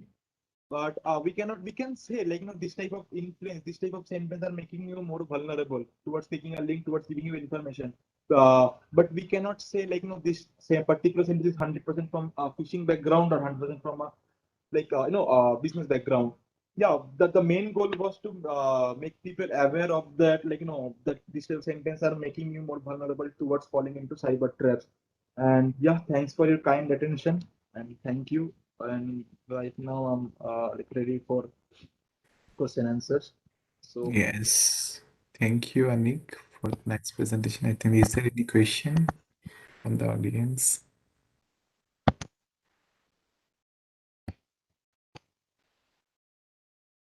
Hello? Any Yeah. question from the audience? Yeah, Anik, one question. This is Abir. How do you decide the labels, like which one is phishing and which one is not? we are not deciding which one is phishing, which one is not. We are deciding which one is inferential, which type of inferential that particular sentence is. Suppose in the example also I have showed particular sentence is that, Reciprocating. yeah. Like the examples that you had given. Hmm. Reciprocating, those are the different classes. Yeah. Yeah. Reciprocity, scarcity, social proof, your authority, commitment, and all those things. But depending on the source, like whether it is authentic or not, the interpretation could be different, right? I mean, First, as I've already said, we read the Kaldini's book, okay, and they have said about these things. Like if you see just a Kaldini's interview also, you will see Kaldini is more focusing on these things only. He already said this type of influence have been worked on at the business perspective, but we didn't find a data set. That's why we have to make our data set. But in the Kaldini's book, he has already written about the business politics. They have that was the main objective of Kaldini's book. Understood. Got it. Thank you. Okay. If there is any question, oh no. So I think I have a question that as mentioned, Abir has also already mentioned that is it okay to check the authenticity, means based on the verifiable things? It depends, no, that who is verifying and how it is being verified actually. So based on that, your classes may be changed also, right? It changes a bit. We thought of this for a first time, when we are doing this, how authentic will be our data set. But when we started, when we see each influence type at every single day, so at some point we got it very clear, this is gonna be like this. But obviously, at after doing this paper also, we have sent it our data set into our college professor, our internship head also. They have said this is totally this is kind of fine. And we have shared our data set also. One of the professor in Switzerland, I cannot remember his name particularly, but I have shared to him, and he also said this data set is looking fine and you can work with it. So obviously, like, yeah, I can say, like, I didn't authenticate from Kaldeep, but yeah. Yeah, it's okay. It's a nice starting because maybe in the future we'll see more work on this phishing and authenticity verification. Okay, thank you, Anik, for your presentation. I think we Thanks for the can. information. I would definitely like to, like, do this thing in future. Yeah, verifiability issue. Mhm. Thank you. Okay, thank you. I think we can move to our next presentation, which is aspect-based sentiment analysis using spectral temporal graph neural network by Abhi Chakraborty from Microsoft India. Yeah, please, Abhi, you can start. Yeah. Is my slide visible? No, it is not yet visible. Not yet.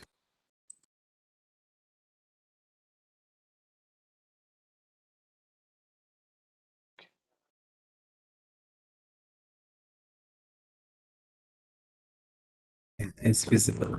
Yes, it is visible. Yeah, I'll just go presentation mode. Okay, perfect. Yeah. Good afternoon, everyone. My name is Abir. I'm a data scientist at Microsoft and part of the Azure Global team. So we work on different data science problems. In this work, I present a novel application of spectral temporal graph neural network for solving aspect-based sentiment analysis. This spectral graph neural method was originally proposed as a forecasting solution and provided the best result in several benchmark datasets and published in neural processing last year. The present work is its first application in the NLP domain. So this is the organization of the talk. First, I describe ABSA problem, followed by a short summary of some of the currently available methodologies. Next, I describe all the components of the proposed method, spectral temporal graph neural network.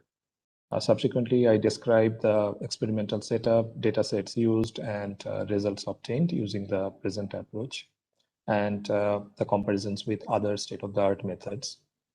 I conclude the talk with some observations from the current study, a little bit of error analysis, and scope for future work.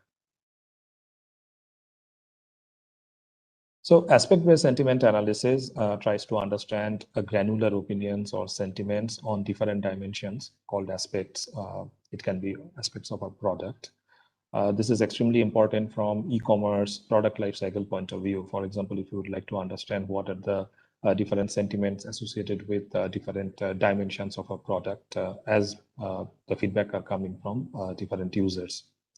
So the presence of multiple aspects and opposite sentiments would make the task of ABSA challenging.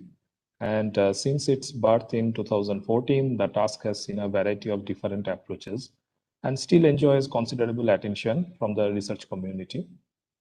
Here are some examples showing how it can be difficult to identify the words that would be responsible for certain sentiments. So this is a simple example. The price is reasonable, although the service is poor. And we know that for the price and service aspects, the corresponding positive and negative sentiments are coming from reasonable and poor. Whereas if we look at these examples, I had the salmon dish, and while it was fine for the price paid, I expected it to have some type of flavor. Right? So there are multiple words and phrases that are responsible for the negative sentiment. And similarly, this one, for the price, you cannot eat this well in Manhattan. So it is positive, but probably it is a little complex for the model to immediately identify. And another aspect of ABSA is the limited amount of data. So when we come to the data set, we'd realize that it's not enough for building any kind of neural network, deep neural network model, although that seems to be the trend of the most of the current approaches. So ABSA has come a long way from initial support vector machine classifiers with handcrafted features now to deep learning classifiers based on RNN and transformer and memory network. We broadly categorize these models into 4 groups, that is RNN with attention, memory network, models that that use transformer architecture and with pre-trained language models.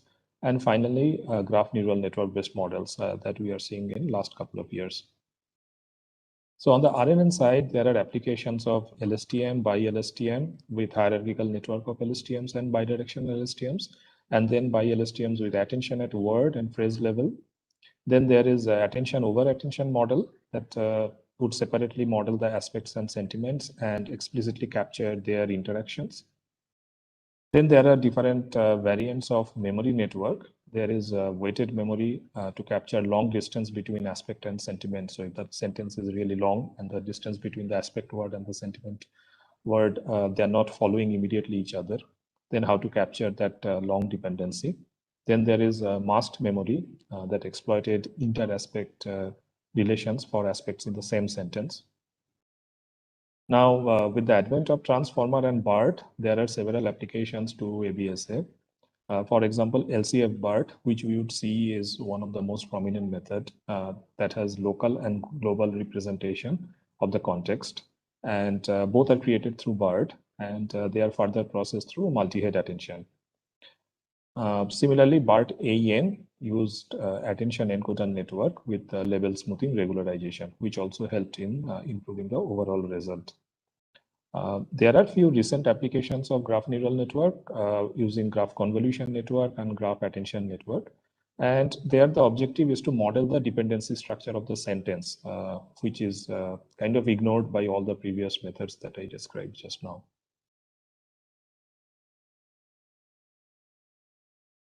Now coming to the current method, which is spectral temporal graph neural network. It's a new method for time series forecasting, and it proved to be the state of the art for several standard forecasting data sets.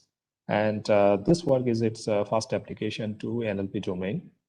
The motivation of taking this particular architecture comes from the fact that this particular model can be thought as another transformer-like layer that does intelligent feature engineering. So like the transformer, it is also a sequence to sequence, and the output sequence length is same as the input sequence length. But all the feature engineering is happening in a different space, and I'll come to that. So input to the model is through BART embedding. Input to the model is through BART embedding, and where a sentence is converted into a series of vectors. Now this sentence embedding goes through an RNN, and we have experimented with GRU, LSTM, and bi-LSTM. The last hidden state of the RNN is taken as a representation of the entire sentence and passed through an attention layer. Now the output of this attention layer is taken as a weighted adjacency matrix of the graph. So this is where we are creating a graph structure directly from the data. And we are not supplying a separate graph structure, for example, from the dependency tree of the sentence. Next, we create the Laplacian of this graph to convert the input further into the graph Fourier domain. So, so this is the structure we are talking about. Now, ideally, to convert to the graph Fourier domain, we need the eigenvector of the Laplacian. So we can do eigenvalue analysis on the Laplacian and then take the eigenvector. But what happens is backpropagation through eigenvalue decomposition can be unstable. It has been shown, there are a few literatures where they have shown that it can be unstable. And instead, there are other approaches. One of them is Chebyshev polynomial of the Laplacian up to a specific order. So you can construct the Laplacian, and that can be used instead of the eigenvector matrix. And here we have chosen of order 4, although it can be like 2, 3, 4, anything can be chosen. And then this polynomial is applied on the sentence embedding to convert the input into the graph Fourier space. Now coming to the second part, that is the spectral block layer, which is this part. So once we are in the graph Fourier domain, we further apply the Fourier transform. So you can see a lot of similarity what is happening to the forecasting solution as well, where the objective is to extract different features, but in a different domain. So this is the graph domain, graph Fourier domain, and then the graph Fourier frequency domain we are talking about. Now, once you convert the features into graph Fourier frequency domain, here we generate different features by applying convolution layer and gated linear unit. And like the gated linear unit was also proposed in a different paper, but basically here it has been shown that GLU works pretty good for generating features. And then we convert them back after generating features. We convert them back to the graph Fourier domain by applying inverse Fourier transform, and then to the original domain. Now the output has the same dimension as the original input, so it's a sequence-to-sequence model, and we can process further using RNet, where we take the final output layer, and then depending on our target, there is a fully connected layer, and it's easy to consider the output for multiple tasks simultaneously. Although at present we are only doing aspect polarity classification, but we can also do the aspect identification. Any other similar task we can add to this main one. So coming to the experiment details, the data sets, we use 4 public sentiment analysis data sets. 2 of them are the commonly used laptop and restaurant review data sets from Semivel 14 task. And the other 2 are recently released and based on e-commerce reviews, that is men's t-shirt and television. We have found that the optimal set of parameters can be different for different data sets, and it would take substantial amount of computational effort to obtain all 4 of them, like all 4 different sets of optimal parameters. Hence, we haven't done an extensive search of the hyperparameter space. We started with the baseline parameters used earlier, reported in one of the previous papers, and modified only the L2 weight, where we have seen a significant bearing on the result. And we also follow the same process of keeping 10 to 15% of the trained data as the validation set. The first pass runs over all the epochs, and the optimal epoch number is noted corresponding to the maximum validation accuracy. Next, the entire training data is processed once again, but only up to the optimal epoch. And finally, the model performance on the test data is reported. We also experiment on the so-called hard data set, where there are different multiple aspects and different polarities are identified. So we compare all our approaches with 7 other state-of-the-art methods, and all experiments were done on a Tesla K80 machine with 12 GB GPU. So here are the details of the data sets corresponding to a different number of positive, negative, and neutral samples. And this can be seen that mostly we do not have enough data. So this is the kind of data we are talking about to fit a deep neural network model. And most of the time, we need to be careful about overfitting.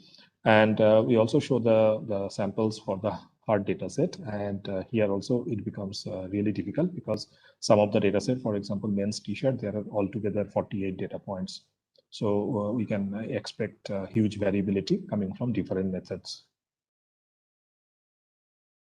So here are the results on the Semivel 14 dataset, that is laptop and restaurant. So in addition to the performance on the original data, the numbers in the parentheses, these are on the performance on the hard dataset. On the laptop data, as we can see, the current method obtains the best performance on both accuracy and F1 score, and both for the original data and the hard slice. And this one has substantial improvement over the next best result coming from LCF BERT. And overall, we can see there is an improvement of, this is 1.79 percentage point and 1.60 percentage point respectively for the accuracy and F1 score. And on the restaurant data set, we show 2 different predictions, one with GRU encoder and the other one with LSTM. And for GRU encoder, our model predictions are close to the best prediction of BERT SPC. So this one gives this result. While the gap on the accuracy on the hard data set is minimal. Now, it is to be noted that the same set of hyperparameters have been used in this case and not tuned specifically for the restaurant data set. Now, using LSTM encoder, on the other hand, our model accuracy on the whole data set is same as that of the best method. Whereas on the hard data set, our predictions output outperforms the current best model. This too. In case of F1 score, our model outperforms both on the overall and hard data set. Now coming to the other 2 data sets. For the men's t-shirt data set, where our model achieves the best result for the no held out scenario. For the 15% validation data based case, the present model achieves competitive performance on the complete test data. So there is a very little gap, only a gap of 0.2% point on accuracy. But on the hard data set, the gap increases, this 91.67 versus 90. And this is where that 48 data points come into picture. For the men's t-shirt, there are altogether 48 examples on the hard slice. Similarly, on the television data set, our model achieves comparable result for both no held out and 15% held out data. For the first case, we can see that there is the gap in accuracy and F1 score with the best performing model, that is LCA BART, is 0.63 and 0.28 percent point. For the 15% held out data, our model achieves the second best result. So this one. The LCA BART is the best result here. And with a gap of 0.21 here and 0.56 on the F1 score. Similarly, on the hard slice, the gaps are also minimal. The difference is around 0.4 percent point. Some examples of what kind of responses we have obtained. So this is the analysis of the misclassification across the classes. And it can be seen that most of the error is concentrated around the neutral class for the laptop, restaurant, and television dataset. Whereas for the men's t-shirt, it's more or less uniform. For the neutral classes, the errors are broadly due to the presence of negation words or negative or positive adjectives. And here are some examples. But that does not reflect. So this is what I was talking about, the negation word. And then negative or positive adjectives. Whereas on the positive or negative true classes, there are examples of general lack of understanding. For example, is watered down.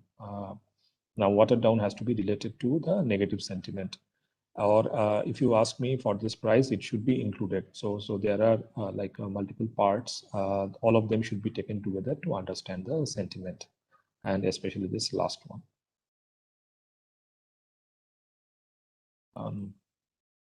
So in conclusion, we have shown that this spectral graph neural network method can achieve state-of-the-art performance on aspect polarity detection task, especially on the semi-well 14 datasets. On the laptop dataset, we achieved the best results, while on the restaurant dataset, our performance is at par with the current best prediction. On the e-commerce, recently released e-commerce dataset, that is men's t-shirt and television, our model performance is very competitive with a gap of 0.2 to 0.4 percent points. The model can also be considered as a powerful feature generator, since this is very different from the features that we are used to in the NLP domain. Here we are generating in the graph Fourier domain and graph Fourier frequency domain.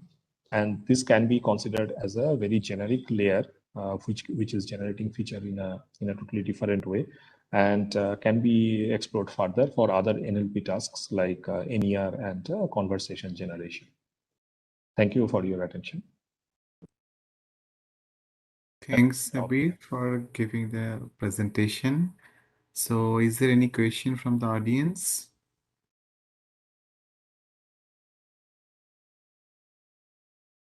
Hello?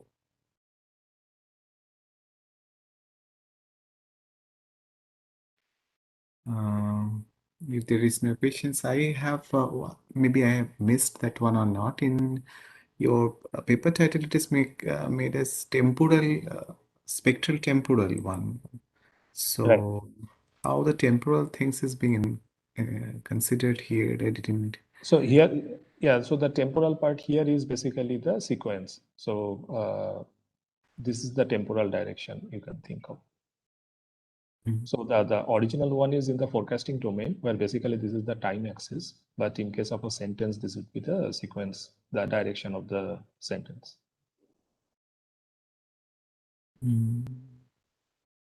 So yeah, the method, the original method is called spectral temporal, but we don't have exactly the time dimension here in case of NLP application.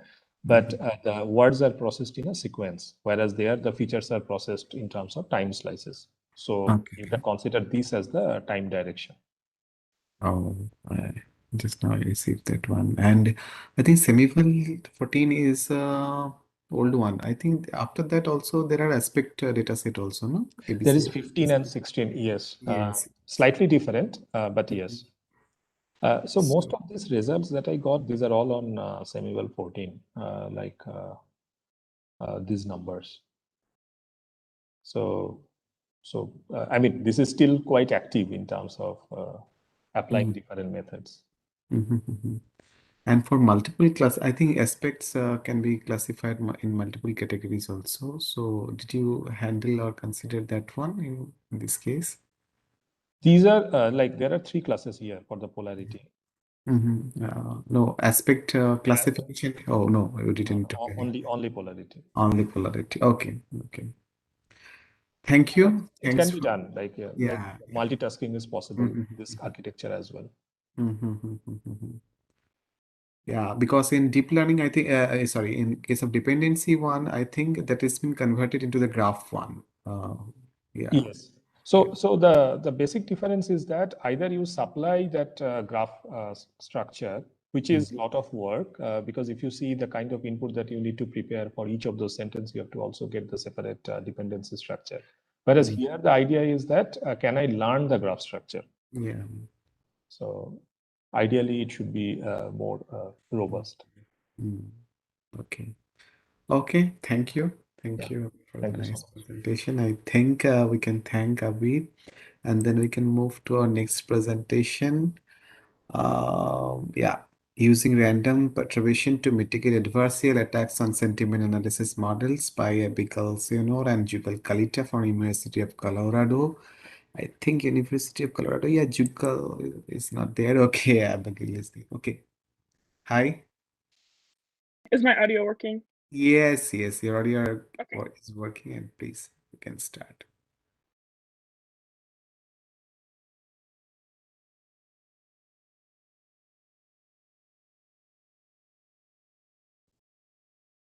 Can you see the presentation? Yes, it's yeah, it's visible. Okay. So I worked with Dr. Jugal Kalita at the University of Colorado, Colorado Springs, and we worked on using random perturbations to mitigate adversarial attacks on sentiment analysis models. So for my talk today, I'll start with an introduction into our project, some motivation behind our work, some related work, and then the approach that we took with our 2 algorithms that we created for our defense methods, the experiments we performed, and then the results from those experiments, and then I'll follow up with a conclusion. So the main ideas for this work, so obviously we're working in natural language processing, but specifically sentiment analysis, and we're working with just the basic binary classification of positive and negative sentiment. We're working with adversarial attacks, but mostly with defense methods. So we created 2 different defense methods, and our defense methods are based on the idea of randomness, which I'll get into a little bit more. So the motivation behind our project was the vulnerabilities that NLP models have because they're susceptible to adversarial attacks, which is exacerbated by the use of public data sets that are just scraped from the internet and not typically inspected before their use. And also in the recent years, there's been some newly created attacks that are becoming more difficult to detect. So there's the need for defense methods that don't rely on detection to defend the models. There's a wide variety of attack methods available with different kinds of perturbations that they're performing on the models. So there's a need for generalization to rather than a defense method just applies to one attack method, but applies to a wide variety of them. And then our main goal for this was to return the model to its original accuracy or exceed its original accuracy. Our first related work was the text attack library, which was published in 2020. So it's fairly new, but they are updating it as well. And it's a Python framework with adversarial attacks, data augmentation, adversarial training. And its goal is to benchmark and centralize all of these things for the NLP community. And it has lots of different attack methods that have different similarities and levels that they use. So there's visual and semantic similarity, and they also have word level and character level perturbations for those attack methods that they're using. The main thing that we focused on and we actually used in our work were the recipes. We used ready-to-use recipes that are based on state-of-the-art attack methods that have been published in recent literature. But these recipes have 4 major components, so you could create your own attack method from these recipes if you'd like, as long as they have a goal function, a search method, a transformation, and some constraints.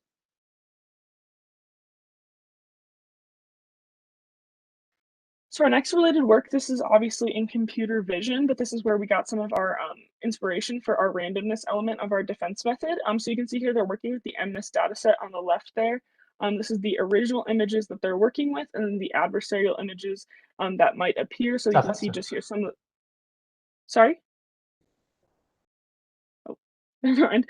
So the images, the adversarial. Please continue. Oh, no, okay, thank you. So the adversarial images, that you can see some of those pixels have just been changed to black or white, which they should not be.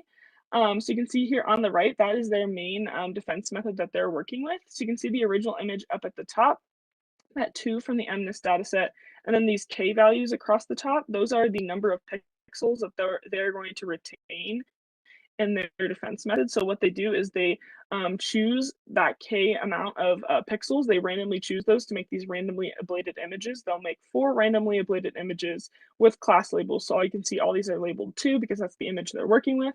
And then up at the top, that median certified robustness, you can't see it for the K equals 5, but for some of these other ones, that's the amount of perturbations. So those pixel changes in those adversarial images, that's how many changes that K level can withstand. So you can see they're using that randomness element of taking those random pixels from that original image to help defend their model.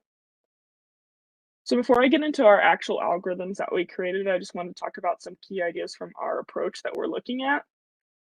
So up at the top is just kind of an example of an input that you might see in some in a movie database, which is what we'll be working with. So the corrections that we're making or perturbations that we're making from our defense method, we're using spell check, drop words, and synonym substitution. So I have some examples here of what that means. So for spell check, we're obviously checking for any mistakes and then substituting in the proper word. So you can hear we're substituting in the proper word for kids. For drop word, we would just be deleting a word from the input entirely. So here we're deleting the word theater. And then for synonym substitution, we're using WordNet synonym substitutions. And you can see here where we would change the word however to anyhow.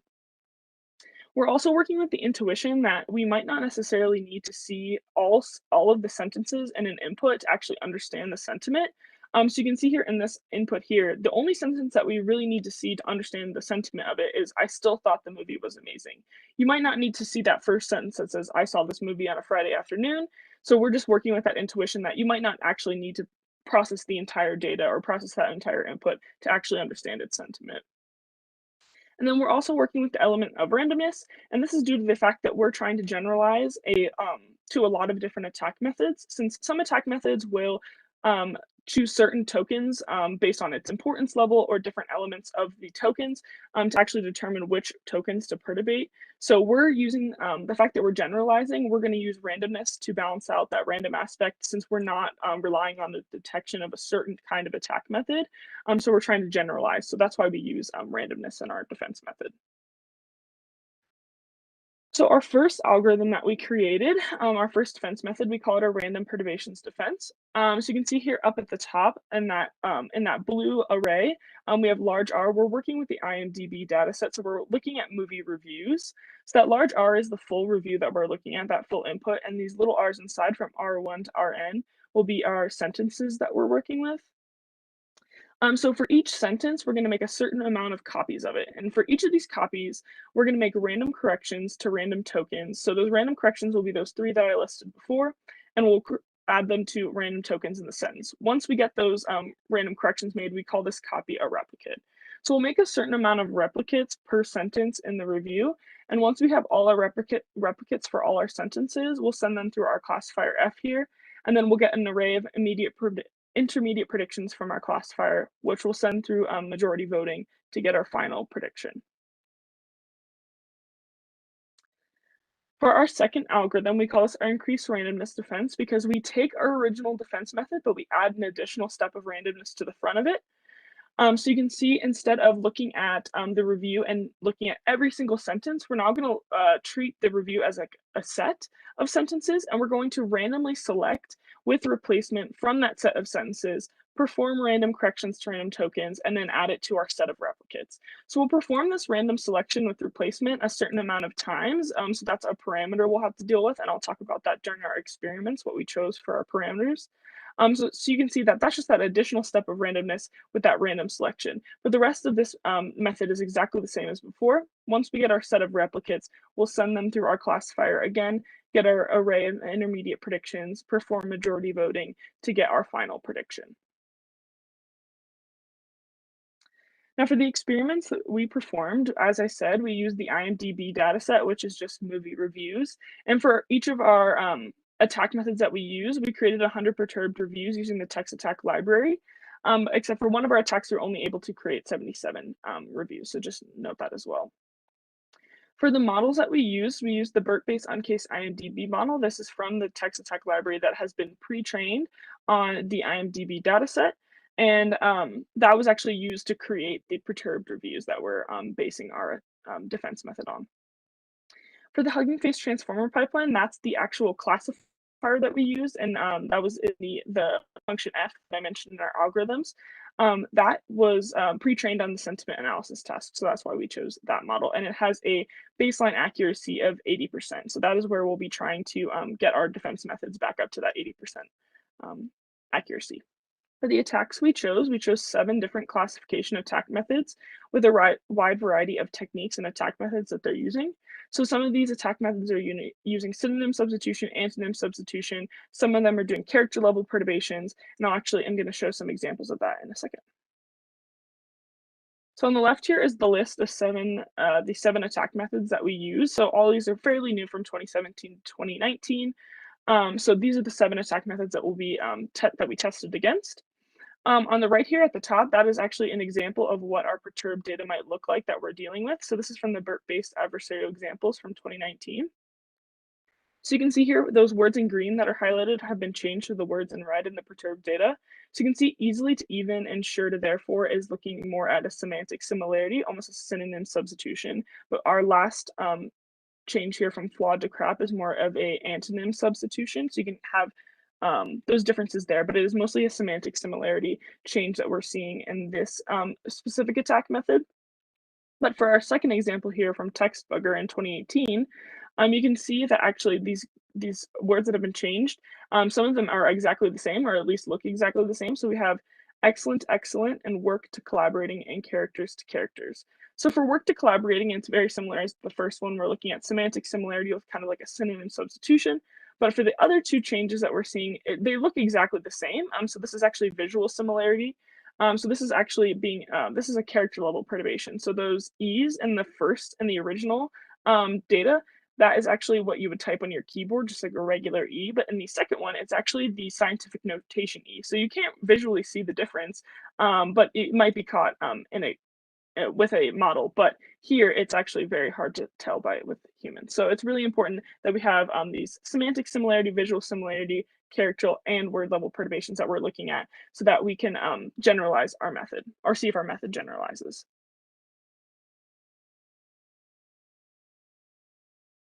So these are the results from our first algorithm that I talked about, the random perturbations defense. So you can see here on the left, these are the parameters that we used for these tests. So L represents the number of replicates that we're creating per sentence. So here we're creating 7 replicates per sentence. And then K is the value of how many corrections or perturbations we're making on tokens for that replicate. So for an example, if we were looking at a review that had 10 sentences, we would have 70 replicates created, and each replicate would have 5 corrections made on it. So in this middle column here, you can see that this is the accuracy of the model without any defenses, without our defense applied or any defenses applied, and it's under attack. So you can see with these 7 different attacks, it ranges from 0% to 44%, which is a large drop from our 80% accuracy of the original model. And then on the right there, you can see that this is after we have applied our defense method, our random perturbations defense. So you can see for 6 out of the 7 attacks, we were actually able to return the model to its original accuracy. Those 3 in light green, that is just back up to that 80% within statistical significance. But in the darker green there, those other 3, those are actually exceeding the original accuracy within statistical significance. So we're even going above that 80% as well with our defense method applied. And then here in the red, you can see that for that for that attack method, we are only able to bring it back up to 60%, but from 0%, that's still a large increase, but just not back up to that original accuracy of 80%. For our second defense method that we created, our increased randomness defense, we used a parameter of k equals 41. So this is, with this defense method, that is the random selection at the beginning. So this number is how many times we're randomly selecting with replacement from our set of sentences to create replicates. So we found this optimally as you reach, as you go past 41, you start hitting a peak where it starts to decrease in accuracy. So 41 was a good number. And then also 41 keeps us from having any issues with majority voting because it's an odd number as well. So you can see here, we also still have the same accuracies without defense as we did it with the previous one. So still from 0 to 44%. And you can see here for 6 out of the 7 attacks again, we were able to bring the model back up to its original accuracy within statistical significance. For this one, we did not have any go above that original accuracy, but they did 6 out of 7 still reach that original accuracy within statistical significance. And again, we still have that one that is just at 66%, but still an increase from 0%. But we do need to do some tweaking to our model so that hopefully we can keep the model accuracy up for those other 6 that we're working with, but also still generalize to that one that we're not actually working as well on. To compare our two defense methods, on the right here, we have a graph. So the blue is our random perturbations defense, and our red is our increased randomness defense. And across the bottom is just the attack method. So those are the 7 different attacks that we're testing against. And that dashed line across the top is that 80% of the original accuracy. You can see how close our defense methods are getting back up to that original accuracy. So to compare these two defense methods that we created, the random corrections that we're making on these tokens is the exact same for random perturbations and increased randomness defense. We're still doing the synonym substitution, the spell checking, and the dropping a word. Those do not change between the two different defense methods. The biggest change is that random selection of sentences that we add in our second defense method. So that random selection, since we're setting the number of times we're randomly selecting, that allows us to have the same number of replicates every single time. So that means that it's static for increased randomness defense, whereas the random perturbations defense, the number of replicates is going to be variable depending on how many sentences. Like I said, if it's 7 or 10 sentences, that'll depend on how many replicates we're making, since we're deciding for random perturbations how many replicates to make per sentence, whereas increased randomness defense, we're just setting the number of replicates we choose. And this leads right into our efficiency piece. So because we're dealing with a more static number of replicates, our increased randomness defense actually was 4 times more efficient than our random perturbations defense. But as you saw, our increased randomness defense was not able to go above exceed the original accuracy. It was successful at returning to the original accuracy. So if you would like to go above, the random perturbations defense does look a little bit better, but that increased randomness defense is more efficient. So it's that trade-off between efficiency and exceeding that original accuracy. Overall, so we believe we were successful in applying randomness to overcome adversarial attacks for NLP sentiment analysis models. We created 2 different methods, our random perturbations defense and our increased randomness defense, and both were effective at mitigating adversarial attacks for at least 6 out of the 7 attack methods that we worked and generalized to those attack methods. In the future, we plan on looking at applying this defense method to other languages. Right now, we're looking at applying it to Korean and Arabic, but we are also looking at expanding this from sentiment analysis to looking at a multi-class classification model as well.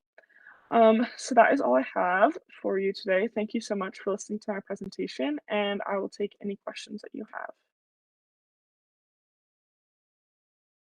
have. Thanks, Abigail. Thanks. Speakers, so is there any question from the audience?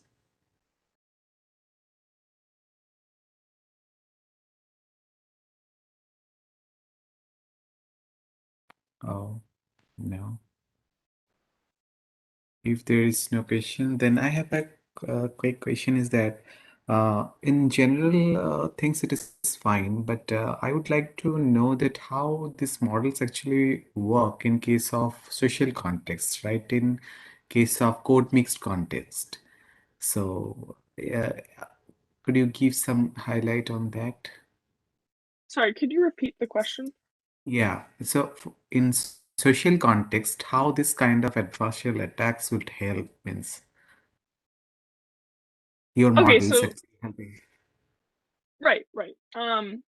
So you're asking like how our defense method is helpful. Is working for social text. Social text like in Facebook or in case of the social chats. Right. And Okay. okay. So some of the models that we're working with and the defense method that we're applying would be helpful in some sentiment analysis models are used sometimes in detecting like hate speech on different platforms. Our defense method would work. It's an input pre-processing method, so you could attach it to the front of any model that's being used on any of those platforms to do any of those kinds of sort of things. So you could just attach our input pre-processing model to the front of those models to help protect against those anybody that's trying to affect the way that those models are working on those platforms. So if we're using this, then it would make it would allow the models to become or still remain effective at doing whatever its job is trying to do on the platform. I don't know if that answered your question, but yeah. I think it's okay. Actually, we in Indian context also, there are a lot of text which we used to mix in different languages. So from the language point of view, if there are multiple languages are actually mixed, then this would help, means from the language perspective.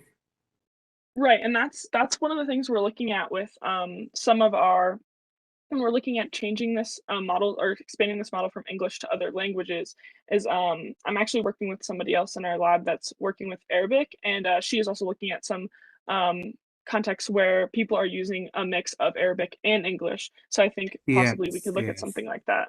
Yes, absolutely, yeah. In that ground, so I think in future we'll see some work on Arabic and English mixed language also. Okay, thank you. Thank you so much. One question, Abigail. Yeah. I was just wondering, I'm not familiar with the adversarial attack topic, but the perturbations that you have considered, are they extensive or like are there other more extensive perturbations available in the literature, especially with other characters, or maybe rewriting the whole sentence but keeping the meaning similar? Right. We actually did look at some other perturbations for our defense method. We also looked at doing some antonym substitutions, which is really popular in some attack methods.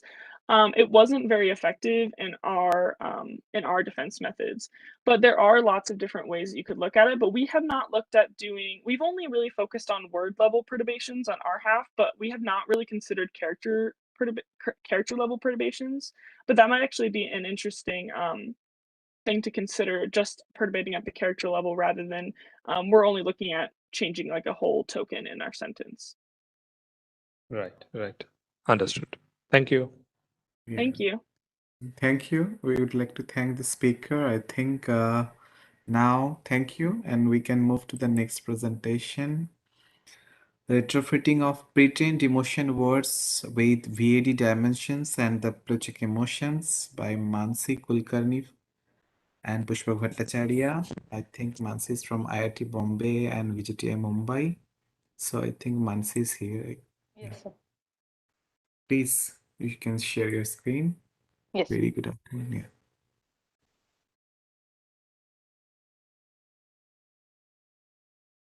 Is it visible? Yeah, it's visible. Please go ahead. Hello, everyone. I'm Manasi, and I'll be talking on retrofitting of pre-trained emotion words with VAD dimensions and the Plutchik balance, arousal, and dominance values, which are there. Madam, there is an issue with your audio. Hello? Excuse me. It's not audible, or maybe it is below. Your voice is not coming properly. Now, am I audible? Yes, a bit good. Is it okay? Yeah, hold the microphone. Yeah. I'm just holding the mic. Is this okay now? No, it is a bit low and difficult for us to hear. Kindly hold the microphone close to your mouth so that it's a bit more clear.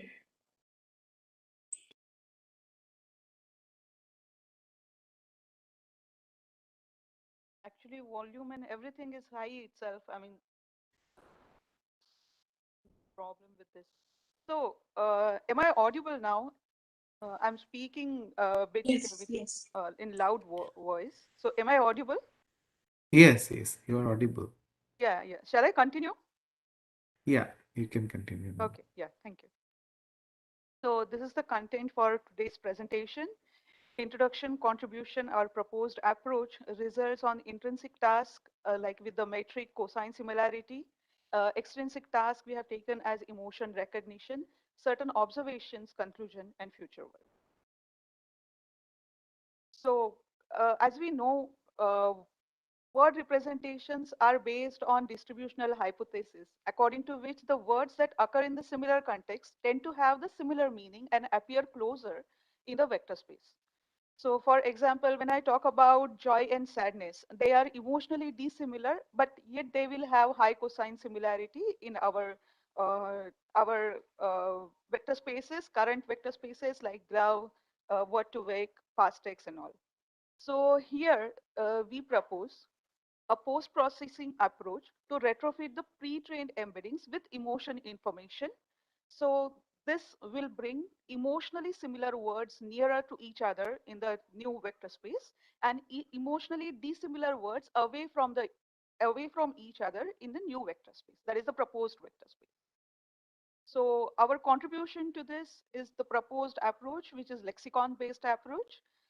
It uses valence, arousal, and dominance values and the 8 Plutchik emotions, basic emotions, to incorporate the emotion information in the pre-trained word embeddings, which will help us to achieve our proposed VAD embedding, VAD emotion embedding. We'll be demonstrating results of retrofitting with cosine similarity as a metric and the visualizations of embeddings. And we will be demonstrating the performance of proposed embeddings with the help of emotion recognition as extrinsic task. For this reason, we have selected 2 data sets, that is EASER and TEC, that is Twitter Emotion Corpus. So in this proposed approach, we are transforming existing vector space V into the new vector space, say V dash dash, such that the words with similar emotion will be nearer to each other in the new vector space V dash dash. So they will have high cosine similarity. And the words with dissimilar emotion will be away from each other. So they will be having low cosine similarity. This is our 2-step approach, 2 steps in pipeline. So firstly, we will be updating the pre-trained embeddings at step 1, that let's call that as VAD append process. We'll be doing this with the help of NRC VAD lexicons.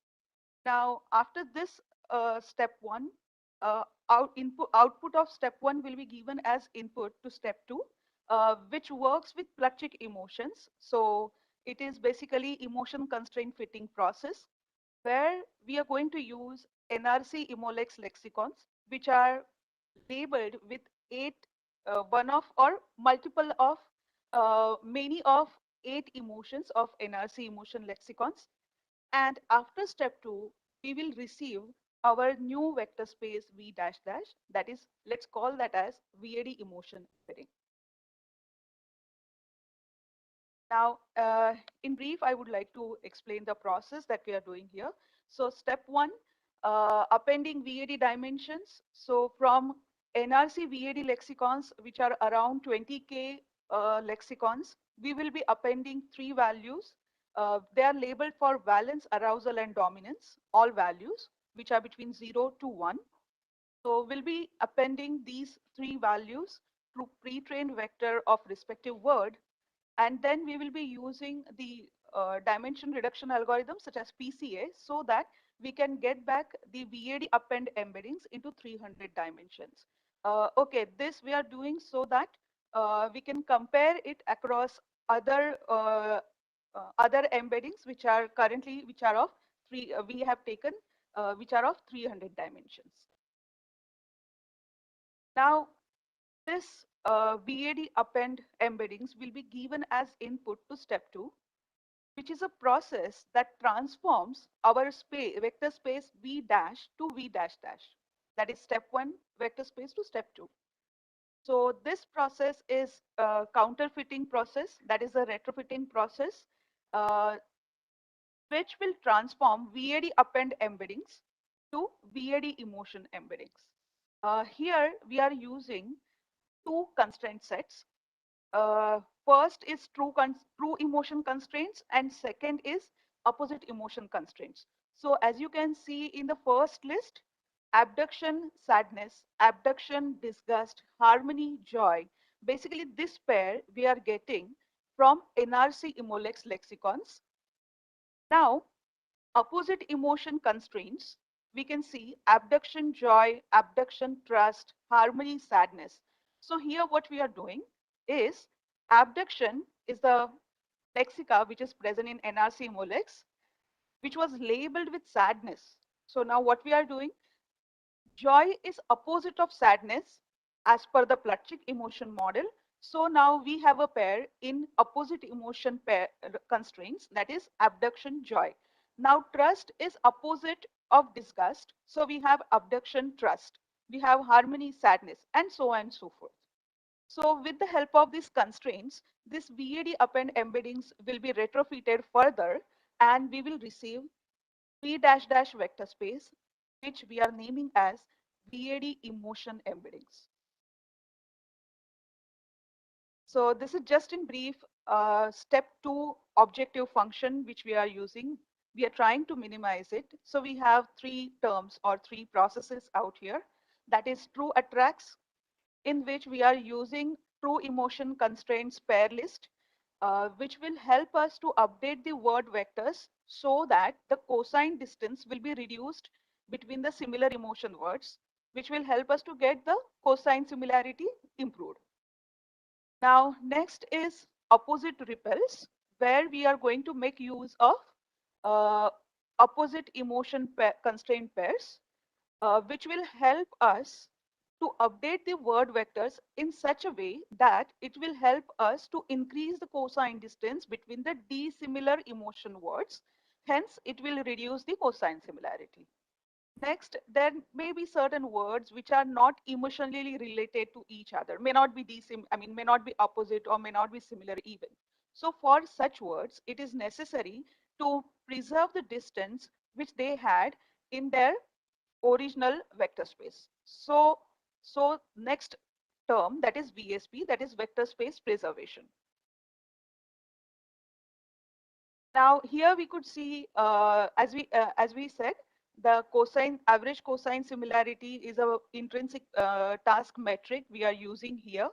So in first table, we have enlisted average over emotion wise cosine similarity for true emotion words, that is for the similar emotion words. And in second table, we have listed average over emotion wise cosine similarity for opposite emotion words. So in first table, we can see 8 emotions. Then for comparison reason, I have given the average over cosine similarity with the help of glove embeddings, VAD appended embeddings, which is performed on glove, and VAD emotion embeddings. So we can observe that this average is increased for most of the emotions in VAD emotion embeddings. Certainly, as the average is increased, we can deduce that the cosine similarity between words is also increased. Now, second table, I'll take you directly to the last column. In second table, VAD emotion embeddings, in which we can observe all the values are quite smaller, even it has gone to negative. So basically, these are the better values, because for similar emotion, higher cosine is the better one. And for opposite emotions, it should be as low as possible, because these are the cosine values, cosine similarity values. So for many of them, for almost all of them, the values are lesser than their respective other comparators. So now this itself, we tried to check it with the visualization. So this is what we have done for exemplifying it. So done for glove and its retrofitted respective vector spaces. So first image we can see that is with glove 300 dimensions, This visualization is for NRC emotion lexicons. So with glove, we can see all the words are scattered with each other, between among each other. Now here when I see for VAD append embeddings for NRC emotion lexicons, we can see that there is a segregation between these emotion words. We could see that on the left side there is one type of emotion, and on the right side there is another type of emotion. So it's like positive negative segregation is well seen in VAD append embeddings plot. Now in VAD emotion embeddings, we could see that according to 8 emotions, the words are clustered. And these clusters are belonging to every emotion in Plutchik model, basically. So I have few slides in the on the back slides as which are named with words and named with emotions. So if you want, we can see it later. Currently, I'll continue with the next slide. So these were the results where we have considered cosine similarity, finding out cosine similarity as intrinsic task, and we are getting better results.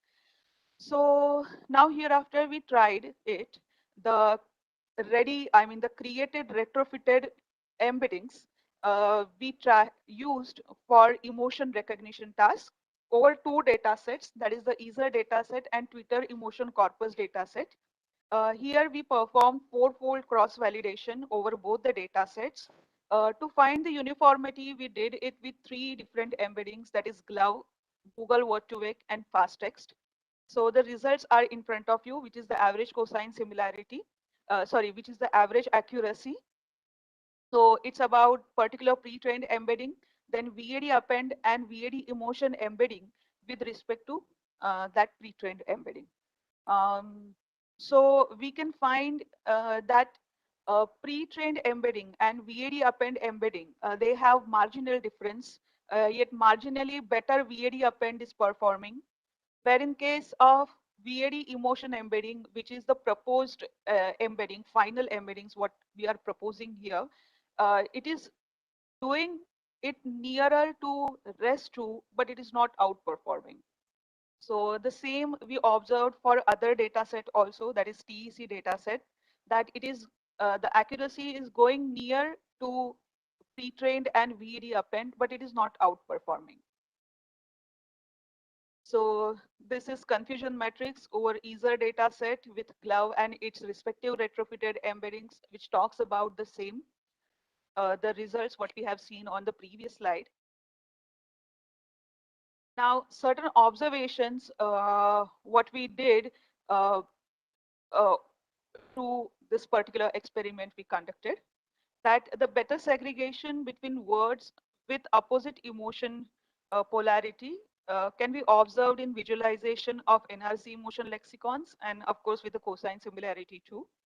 There are overlaps in clusters of emotion lexicons in the VAD emotion embeddings because of course in NRC emotion lexicons, one lexica may belong to multiple emotions. So that is the reason why this happens.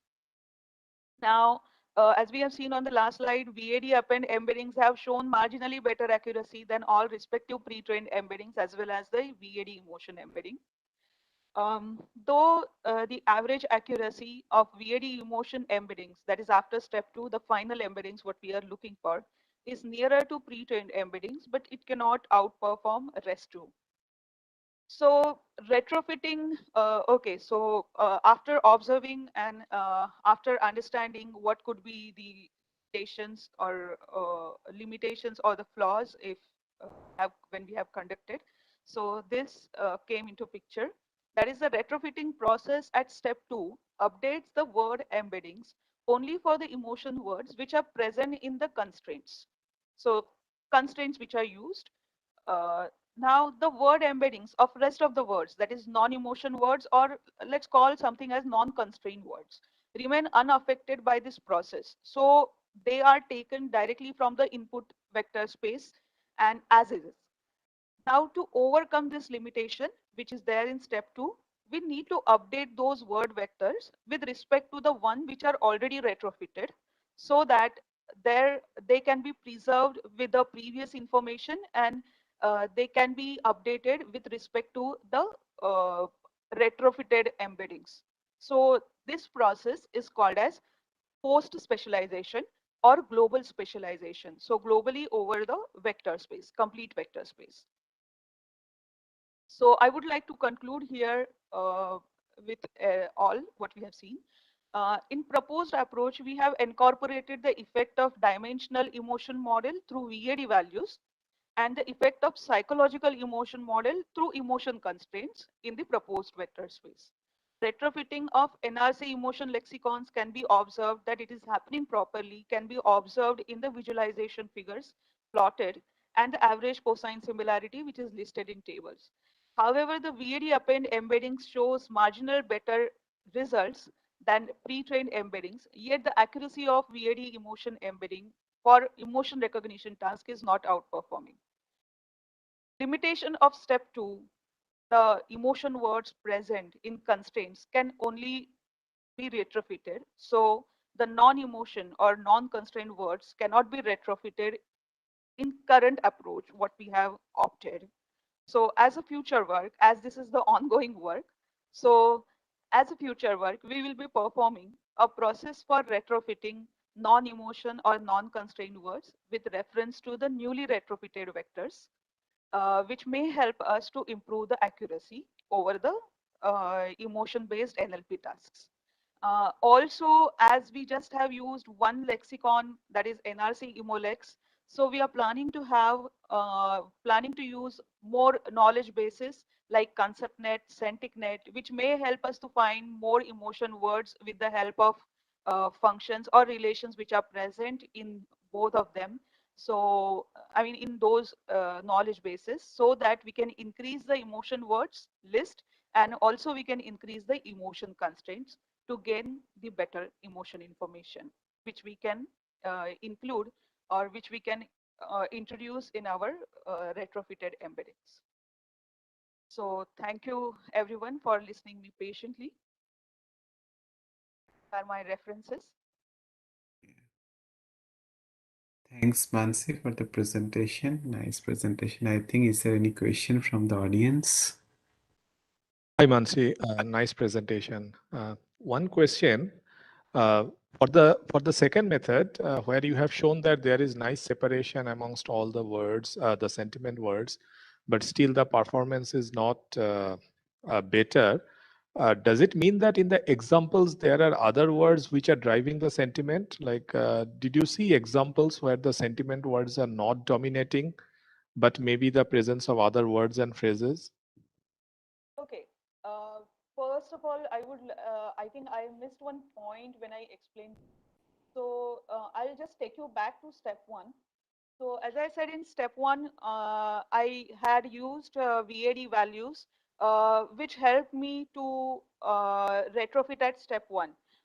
One more thing that I did for non-emotion or non-lexicon words, basically, let us call that, which are not present in lexicon. So for that, I had taken the neutral values, that is 0.5, 0.5, 0.5. So I had some or other means through which I could retrofit them at step 1. But at step 2, when I considered the vocabulary, actually I considered the emotion words itself. Retrofitting for non-emotion words has not happened yet. So it is taken as it is from original vector space. So you know what is happening is basically the emotion words, part of it is retrofitted and part is we directly taken from original space. So it's not necessary that the syntactical or semantical structure what we have in our normal word embedding space will be preserved here also. So maybe because of this,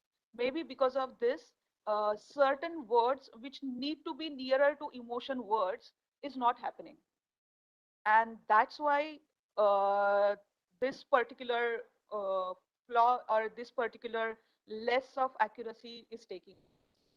Right. Of course, So this you is are, my error analysis. Your yeah. suggestions always welcome because I am currently into this work. So your suggestions will be really of use for me. I think if it is possible to check the pre and post embedding nearness, like the words Okay. that were near together before applying your method and what happens afterwards. So you So mean to say for all words in the sentence, right? yes, Okay. especially the words that are contributing to the overall the class level. Yeah, right. For those words at least, like maybe the partial changing of the embedding that is affecting the other words so that they are not together anymore. Yeah. Right? Yeah. So if that can be quantified, that there is a drift. Yeah. So certainly I will check with this. Yeah, thank you. I think if there is no more question, then we'd like to thank the speaker. I have one small question, quick question, because we are running out of time. So in your case, it is not phrase level, right? You have not included any phrase. So no. So in case of dealing, suppose a sentence, I think negations also may play a role. So you could get it as a means chemical agent to test that how it differs, how the emotions is actually being differed in different contexts with the place of negations only, so that it may be a trigger in that case to change the values also. Okay, yeah, definitely I will check this. Yeah. Thank you. Thank you, Mansi. I think we are at the close of the session, and I think we try to because we have received a lot of good publications and I have seen the presentation after all. And from the conclusions, we have seen that the sentiment analysis is now becoming more prominent in different applications areas like phishing and those cyberbullying and the other areas also. So it's a good approach that it's becoming popular in the other domain rather constraining it in a single domain in positivity and negativity and so on. Okay, very good luck to all of you for your future. I would like to conclude the session on the behalf of the session chair. I think host will continue. Thank you, Dr. Das, for agreeing to be the chair of this session. It was wonderful having you with us. It's a big thank you from the team of ICON It's 2020. you're welcome. We are thankful to the organizers also for. We look forward to collaboration with you in the future. Thank you, sir. And thank you to all the participants. Thank you. We look forward to now we shall be moving towards the valedictory.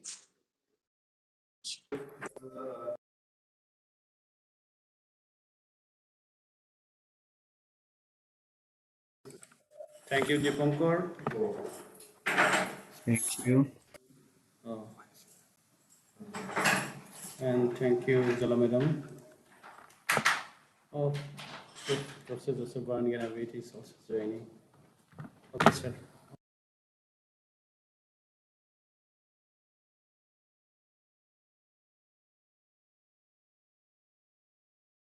Yeah. Good evening, Joseph. Oh, hi, Yeah. Sivaji. Thanks. Maybe let's wait for a few minutes and then we'll start the valedictory session.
Yeah, good evening to all of you, those who have participated in the valedictory session. And I think for the last two days, in fact, why not 3? Because we started with the pre-conference set of workshops and tutorials. So you were with us, and will be continuing our relationship tomorrow also, because we have a post-conference set of workshops, tutorials, and other programs. So in the valedictory session, generally what we take feedback from the participants, but feedback from our old friends, feedback from the new friends also, whom we have set up during these 3 days of the program. So at the beginning, I will request our organizing chair, Dr. Thodam Doren Singh, to present a report. And if possible, if you can give us the statistics, like the out of the total number of submissions, country-wise distribution. So, Doren? And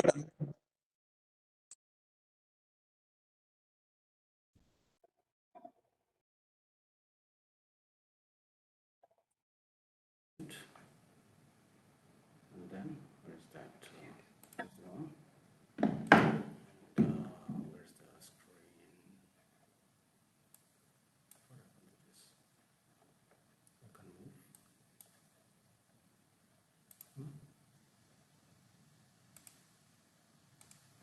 I can move. Okay, here it goes. This one to be shared now.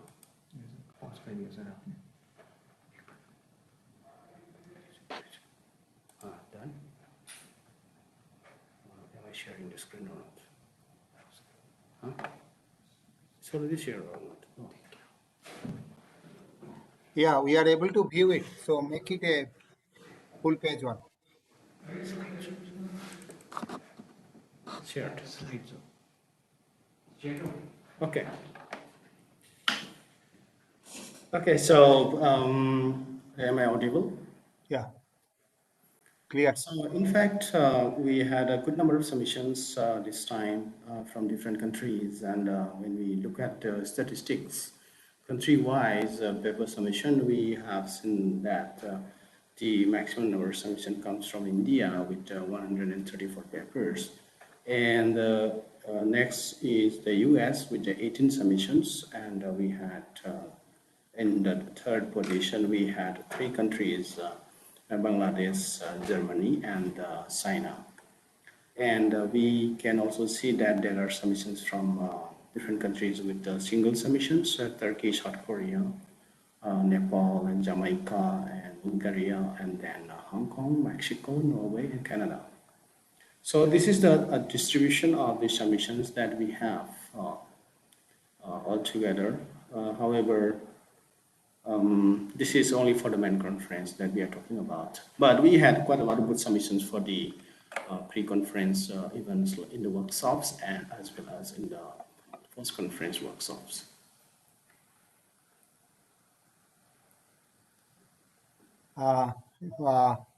Doren, as far as the report, so do you have anything more? That is, how many papers were finally presented? Okay, so coming to that, total paper accepted, that we have 81 papers submitted, and we have 81 papers accepted, and we also had 3 technical sessions with 3 parallel sessions in one particular duration. So 3 parallel sessions were there on 17 December. In the second half, and we also had 3 parallel sessions in the first half of the December 18, and 3 parallel sessions in the second half of the paper. Now we also had some kind of playing the video recording in the absence of the presenters. We requested the the authors to submit the video, and we present that way. We have the 100% presentation of all the papers of 81. Okay. I think now we'll be taking, going for the feedback from the distinguished delegates and other participants who are present now. I think let's initially start with Professor Joseph. So, Joseph, you are associated with Indian activities for a long time and NLP activities also. So, nice to see you here again. So, your feedback. Yeah, I'm very happy to be here, and I'm honored to be here. The only pity is that unfortunately it can't be in person because of the COVID. But seeing the pictures from the lecture hall and the photos that you showed about the trees and everything very much made me want to be back in India, be on site and be there with you. And I hope that times will change and that we'll come to a situation where a proper face-to-face conference is possible. Nevertheless, I think you did a wonderful job. It was a mixed format. It was online, virtual, and also on-site. And I think you managed to blend the two very, very well. I was part of the machine translation session. That was high-quality papers, good discussions. Maybe one thing, it would be wonderful to have maybe a few minutes more for discussion for each paper. Okay, yes, yes. But other than that, it was really nice and a good high quality conference with 3 tracks, lots of paper submissions, very competitive, and my congratulations. I enjoyed it very, very much. Yeah, I do agree that it was basically a tight scheduling because we not only the keynotes but the speakers were from different corners and maintaining the time schedule so that they are not bothered in the midnight. So it was a trying time for my young team, and I think ultimately they did it well. So now feedback from Professor Pushpak. Maybe Shivaji, I should go a little late because I'm the general chair. Okay, I think that will be better. Okay, so I think from Deepti ji and Pushpak, we'll take the feedback at the end. So I request those who want to give their feedback, please raise your hands there, and so that Doran can keep track of it, and accordingly we can request them to share their feedback.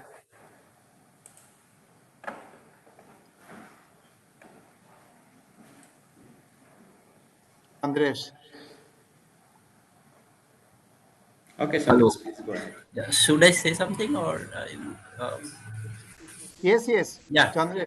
Okay. Yeah. So, yeah, it was a nice organization of the whole conference in the virtual mode, and I liked it.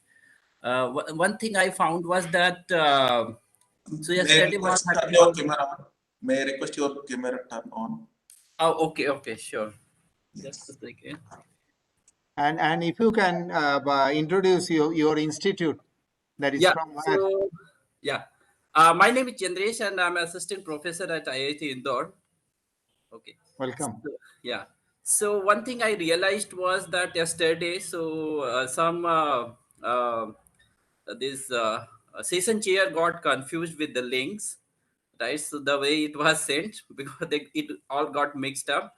So yeah, and some people were, I mean, so people were not from the icon organizing committee people.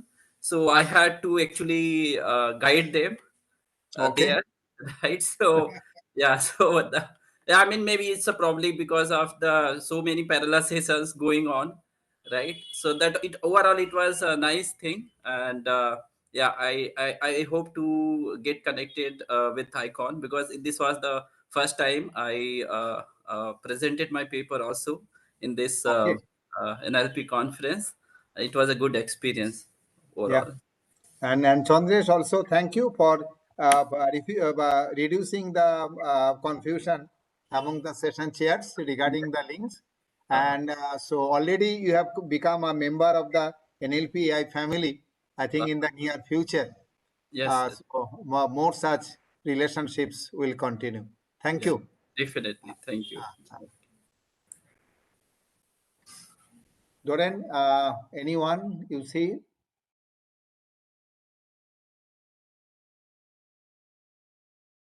I see Amitabh in the participant list. Amitabh. Yeah, but let's, because he is not asking questions, I think, in any of the sessions. So, Amitabh, Yes, sir, but I'm the insider, right? So let talk. insiders are the best critics, basically. Okay, so you start your feedback. No, it was good, overall great conference, I liked it. And We want to see you also, Amitabh. yeah. Hello. Hello. Hi. Good to see all of you together. Hello, Amitabh. Good to see you. Hello, After hello. a long time, I think it's been more than 3 years now. Yeah. Yeah, so yeah, it's a great conference. So even I got a little confused about the links and etc. But anyway, all are my friends, so I just call them and get the links. Otherwise, it was great. Okay. So Doreen, you look for the raised hands. Otherwise, say those who are known faces, I think.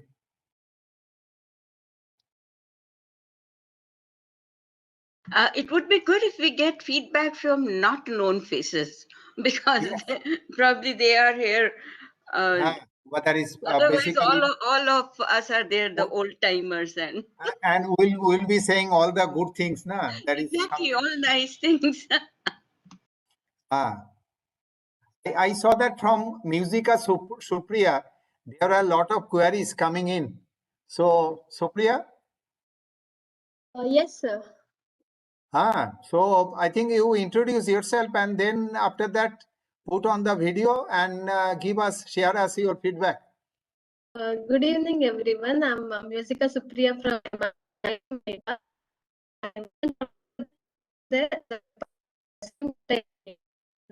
NLP itself. This is my first conference in the NLP domain, and I had a wonderful time listening to the keynotes as well as attending the conference. I had a paper, like short paper. Overall experience was good, sir. I really liked it, like very insightful. Thank you. I would like to thank all the speakers and also the organizers. And we had a good time by looking into your queries also. So that was a good thing, a best interactive one. Thank you, sir. Thank you. I think then we have Yang, Xingzuan Yang. Yeliu, are you there? Can you share some of your observation?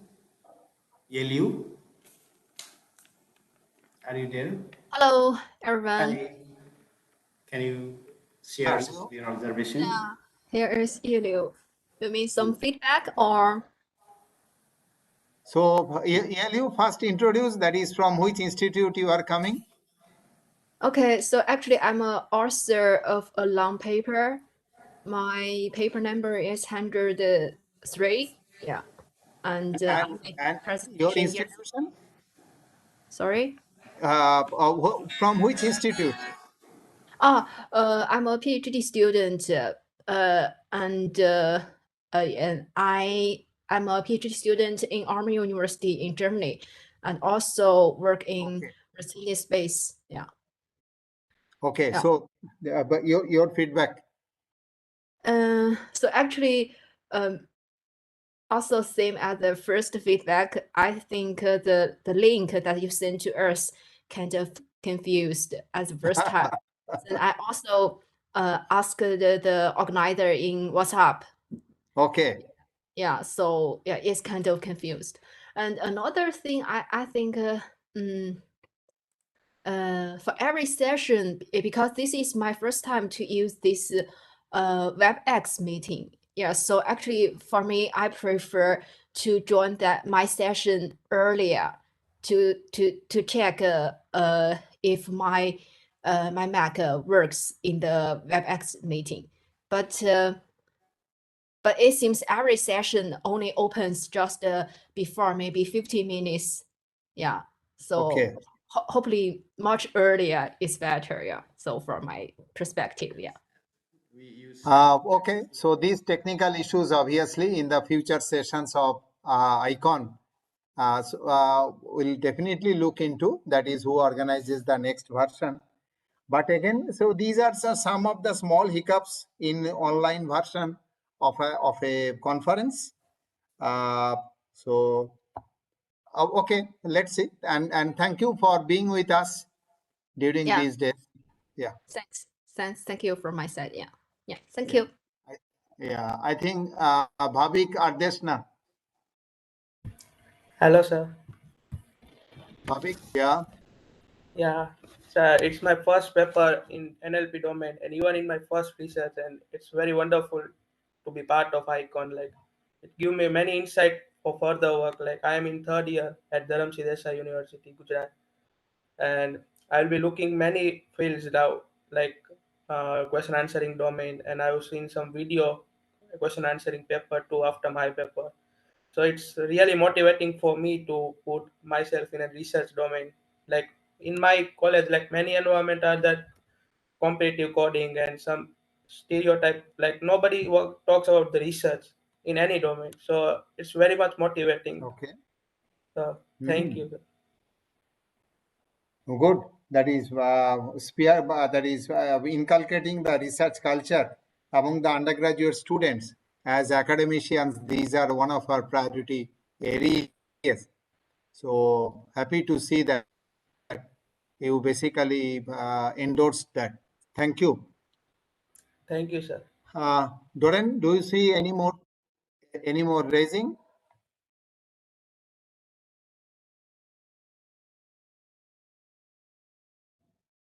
Then in that case, let's look for feedback from Karunesh, because I think say being online, say he could not be with us for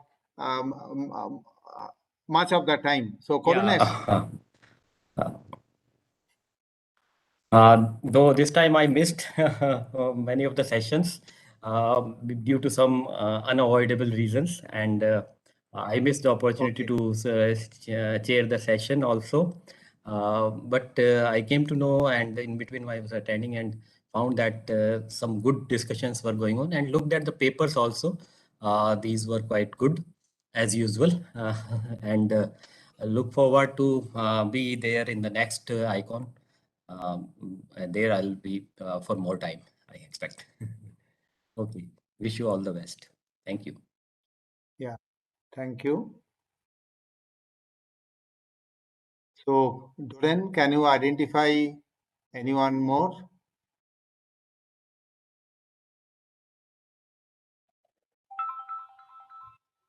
Yeah, I see Sudeshna is here.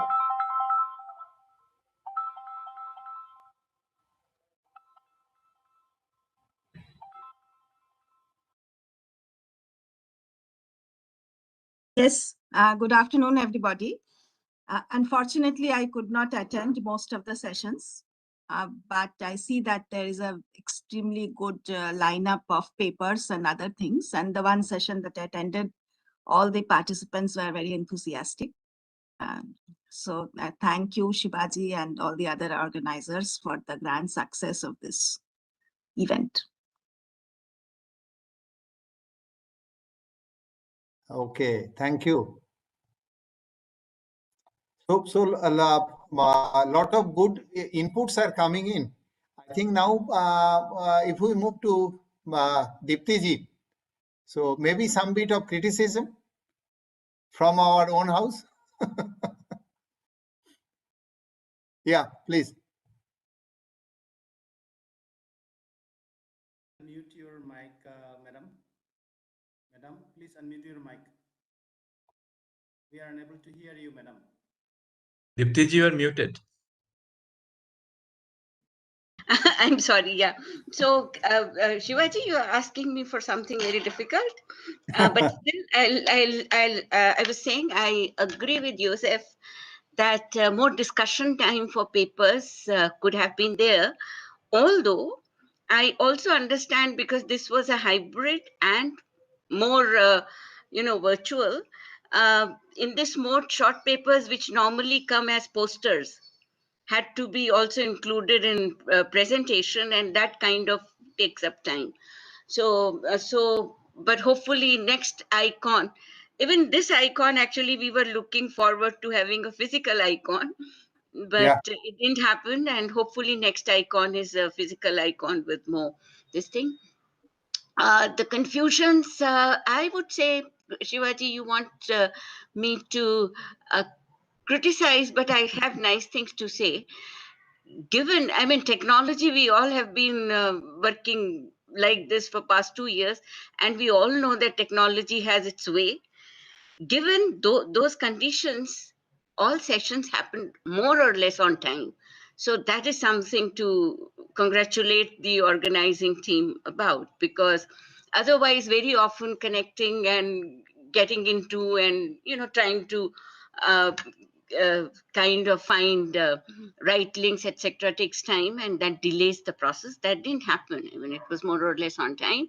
Yes, some of these things could have been better, but then I think that's how it would be.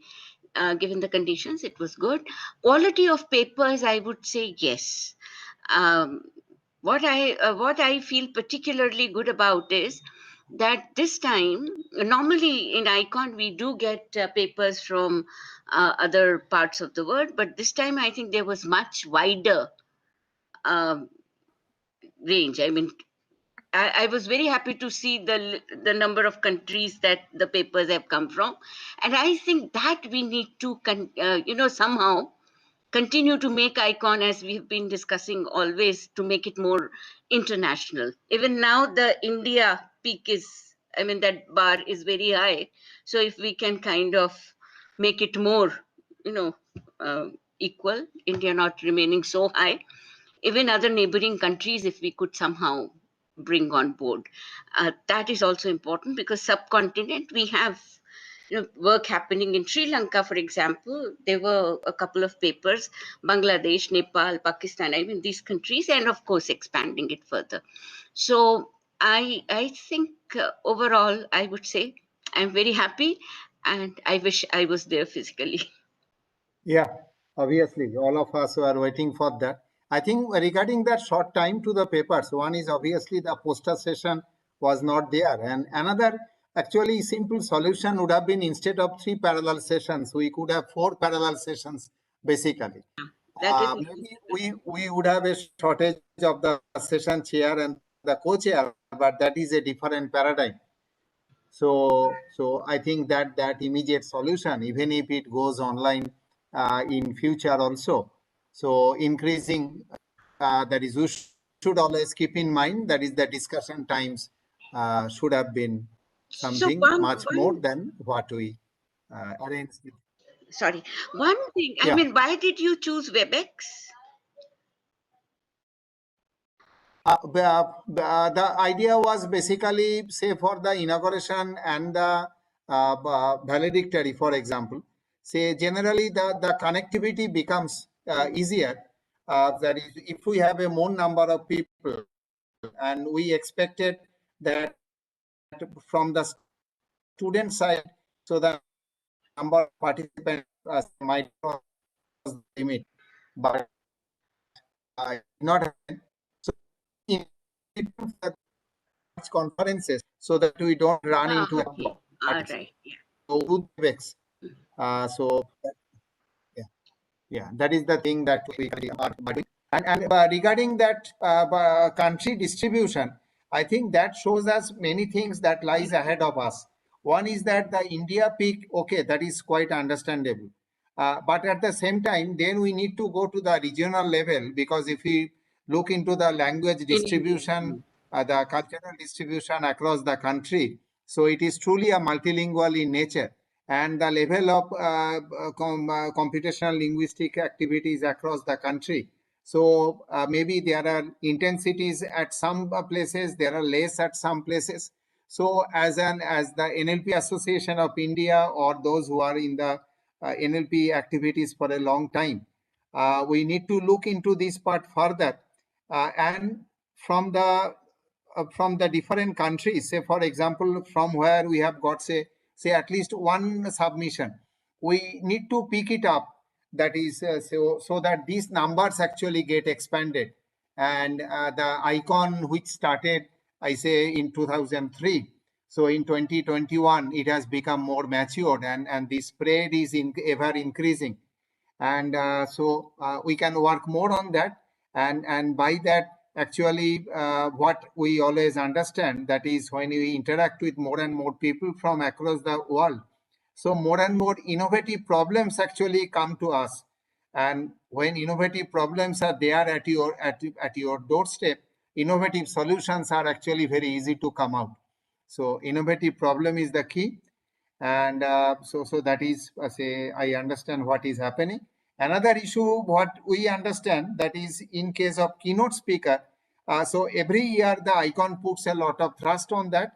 And this time the keynote speakers, so we try to distribute among the linguistics, computational linguistics, and the computational people, so that the young people, young researchers who are joining the team for the first time, or maybe the middle level or the senior ones, they get an idea, that is the different kind of problems that actually are being handled in different corners of the world. So we are happy to have, say, the keynote speakers like Rada, who is the ACL president, then Philip Resnick, then LP, then Joseph himself. So a lot of luminaries, and I think all of us has learned a lot from them. And so I think before moving to Pushpak, so at NIT Silchar, so what we see that that is this is the first time we are organizing ICON in the northeastern part of India. And so from the local organizers, I think Doren obviously is looking after it. So feedbacks, and from say other inputs like say Anupam. So we'll be looking for feedback from you, because in future, so this NLP activity in the northeast part of the country, and at the same time across the country and across the globe, you will have to carry the things forward. So maybe with Anupam. Anupam, I think you are here. Doren, you check. Hello, sir. Yes. Yes, sir. We'll try to continue with the enthusiasm that we have gained from this icon. Next time, surely we'll be try to keep it up. Yes. So next, among the other first timers, Sai is there, Doran? Maybe sitting along with you. Yes. Yeah. Good afternoon, respected speaker members and organizers. Yeah, this was truly a new experience which we have been organizing in the northeast of India. So yeah, we have a very we run the conference in a hybrid mode, and due to because of this, I mean, due to loss of parallel session, there was a little bit load on the volunteers also, but overall it was a nice experience, and we get to had interaction with all the honored speakers, and we learned a lot from them, and we hope to.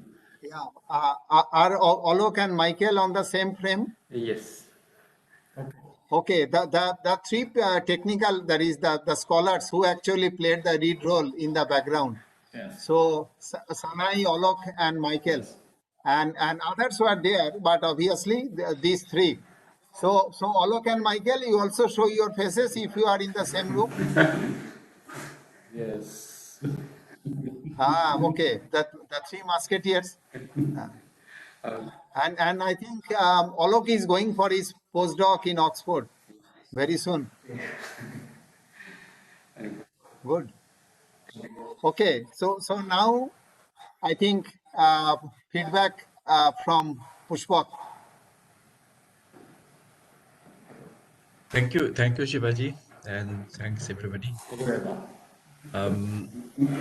the conference has come to an end. The main conference has come to an end. Of course, we have tomorrow workshop and tutorial, and it was really very,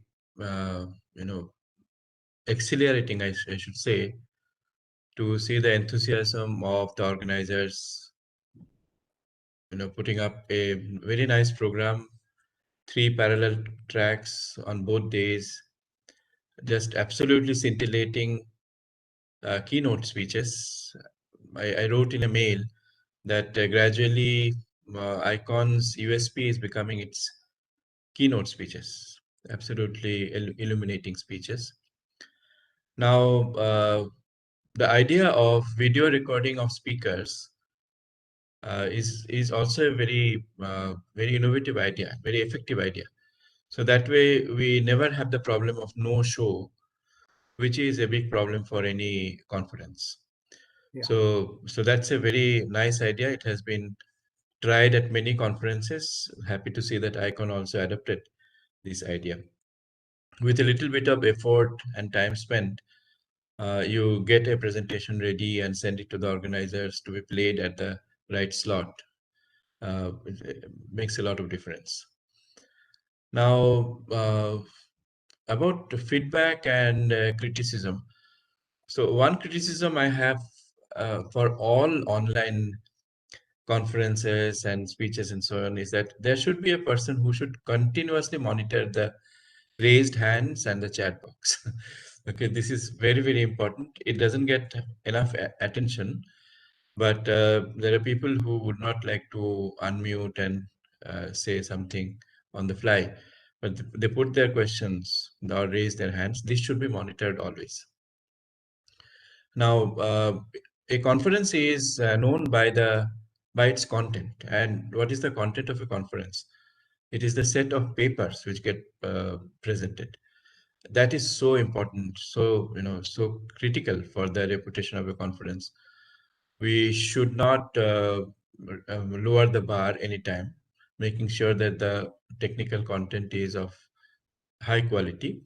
But we have to also balance this with the coverage, which is always a dilemma. Okay, I have been general chair for this new conference called AIML Systems, and we were always debating this coverage quality dilemma and how to also promote some greenhorns so that they embrace this research. So this is the traditional precision recall dilemma. Now, Diptiji mentioned very aptly our neighbors, papers coming from Nepal, Sri Lanka, Pakistan. There were 5 papers from China, which is a very happy situation. Would have liked papers from our other neighbors also, for example, Afghanistan, Pakistan, and Uzbekistan, for example, because there are very interesting language phenomena there. You see, the language is a living entity, and we would all like to know what is happening in a language. How do you take the computational lens and look at linguistic phenomena? It is very, very exciting to do so. So we must increase our coverage of getting papers from our neighbors, surely. And more papers should come from Northeast. Now that NIT Silchar organized this conference, this awareness has been created. And I did not mention it during inauguration, but I grew up in Shillong, an absolutely beautiful city in a beautiful region of the country. And we have so many enthusiastic young people there. So there should be more papers coming from Northeast. Happy to say that Northeast WordNet is in place. For Bahubhashak Northeast languages will hopefully be included in the form of a consortium, which is also a very happy situation. Now, the ball of Icon is rolling for a long time, thanks to Professor Rajiv Sangal, Professor Deepti Mishra, and many of our colleagues, very eminent colleagues. It's very nice. So Icon's ball should keep rolling. It's a nice platform where new researchers working on Indian languages find a forum. I myself benefited from ICON quite a lot. I think a few of my first papers were in ICON, and I make sure that every year some papers from our group get submitted to ICON. I also looked at the feedback this time. So the feedbacks were so nice. So, elaborate and quite critical of weaknesses, appreciative of strength, very balanced feedback. So overall, I'm very happy that this kind of process happened and due diligence was done to accept the papers. Very happy to say that, because this is the most important activity. Now we'll move forward, and ICON will grow from strength to strength, I am sure, because NLP itself is now so hot. And will also be linked with the international efforts with ACLs, Collings, CMNLPs, NACL, NEEPs, ICML, all those very competitive and high quality fora. Yeah, we aim to reach that kind of standard, maintaining our Indian character, of course. 134 papers submitted from India is very happy sign. Very happy sign. And 18 coming from USA. We do see peaks in this kind of histograms in all conferences. For example, I remember in ACL, Calling, I used to always see a very big peak from USA, which has been gradually,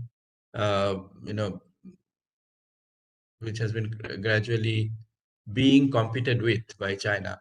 Okay, lots of papers coming from China. Europe has been always sending lots of papers, Germany, France, and so on. Very happy situation for NLP now, and machine learning, I would say. I'd like to again end with my favorite saying that we have to combine machine learning and linguistics in a balanced way. Professor Sangal said this. All of us discussed this point. Linguistics is the eye, computation is the body. My favorite slogan. And the intricate play of probability, it is so integrated, so intriguing, how probability and linguistic phenomena are interacting together.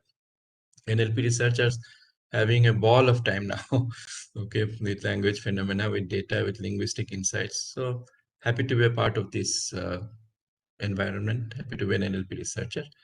Thank you. Yeah. Okay. Can you Yeah, tell me? please. I just forgot to mention. So POS tag set for Indian languages is now published by BIS, and Okay. yes, the standards. So, However, yeah. however, northeastern languages are not covered there, and the job remains to work on the northeastern languages, which we have been postponing. Maybe we should now organize a meeting in the. I've been telling this to Pushpak, and now I'm saying it here. Maybe we should organize in a few months' time a meeting where we. Yeah, I just don't want this COVID to continue, but but it is doing so. So if we can really have a meeting and start that discussion yes. has to Yeah. start, and we should be soon starting it. Yeah, I think that is a good news for the northeast part, northeastern languages also. And before winding up this valedictory session, so I'll request that is all the young presenters, young authors.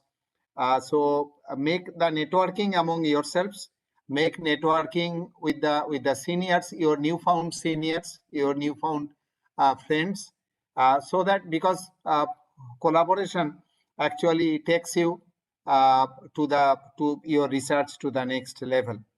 And before concluding, say some of the facts which maybe we have shared at several times. Say this time for the review, for many of the papers there were more than 3-4 reviews basically, and I understand that in some cases there were 7 reviews also, and so it was very hard time, and we did not stop. That is based on the feedback. That is the bidding by the reviewers. So we had to take a very concrete decision, that is whether to add a paper or not. And we made it a very last moment kind of thing, trying to have a spread. And regarding that 100% presence, so we had a nice experience. 3 presenters, because there were a problem in their submission of the registration fee. So on day 1, they actually did not present their paper. So we got in touch with them. We said, what is the problem? They said that, okay, we have not got approval, because in some countries now from the institute, it takes a long time, might be. Then we said that, okay, send us your video recording. We'll play it. And if you happen to submit your registration, okay, we'll include it in the final proceeding. So that is why, that is how this 100% was reached. So we tried to have a human face there, because ultimately the NLP family all over the world, it is the same one. And now one of my co-program chair, so Shobha has joined. I think, so Shobha, maybe the concluding feedback, maybe from your side. Yeah, I joined late because I couldn't get connected due to internet issue at home. Thank you, Shivaji. It was nice, though I did not work anything in this conference other than accept the mails that you have sent. But I was sitting through all the papers in the last 2 days through live video. No, sorry, YouTube. I didn't join the web. So I really enjoyed, this is the first time I'm completely hearing all the papers, and it was wonderful and it was well organized and very excellent papers we got this time. And as Pushpak says, as Professor Sangal says, as Deepthi says, all of us say that the linguistics and ML has to go hand in hand, and we have to see how we can incorporate the linguistic features into the latest deep learner. And that's a thing that is coming out very important in machine translation as well. So let's hope that next ICON will have lots of papers from India on deep learning and machine translation, and how we are incorporating linguistics into our NMT. And also the discourse. We need to come up very fast in conversational AI in Indian languages, and that's very much needed. I think the next generation, I saw that in my workshop, in the workshop on AI, conversational AI, I saw lots of young people like Asif and Amitabh, Patabi, everybody coming up with systems and chatbots with various methods they are using. So let's hope in the next ICON we will have a conversational AI in a very big way. Okay, thank you, Shivaji, for giving me this opportunity to be a co-chair, and who did not work very much in the conference, but thank you very much. And I would love to see Silchar, so when we should organize something not online at Silchar. So as Deepthi said, let's take up the POS tag set development. And thank you all, and thank you everyone for attending this conference. And it was wonderful to know that the 100% attendance was there from papers. Thank you very much, and all the best.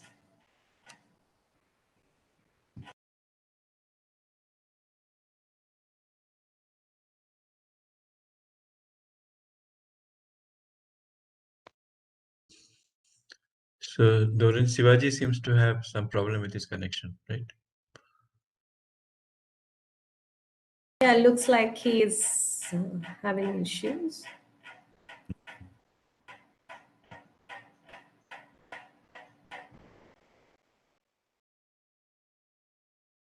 Okay, sir is saying that he has got a poor connection, and saying that I can share few words and then we can close the session. Okay, so we can close the session. We have our NLP AI meeting after this, right? In 10 minutes time. Yeah. So thank you everyone for joining and sharing your feedback this time, and hope this trend will continue in the years to come. I want to thank all the participants, all the authors, all the reviewers, technical program committee, area chairs, everyone involved who are working in the background, like Sanajay, Alok, and Michael, who had been helping me day and night. I really want to thank them a lot. With this, I would like to close the session. We will go for NLP AI meeting now.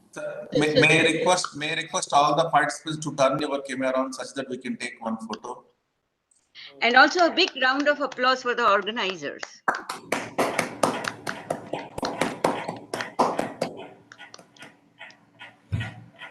May I request all the participants, please turn your camera on.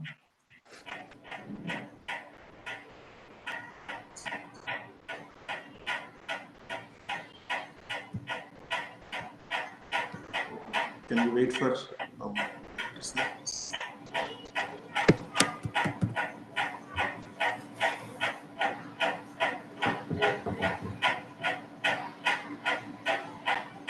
I'm tempted to say one thing.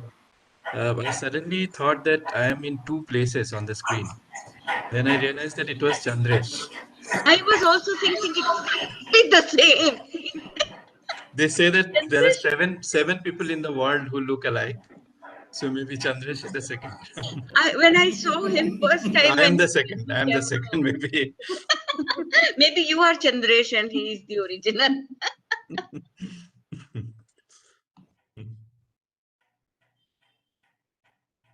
So our director is going to join. Just a Okay. few moments. We'll take.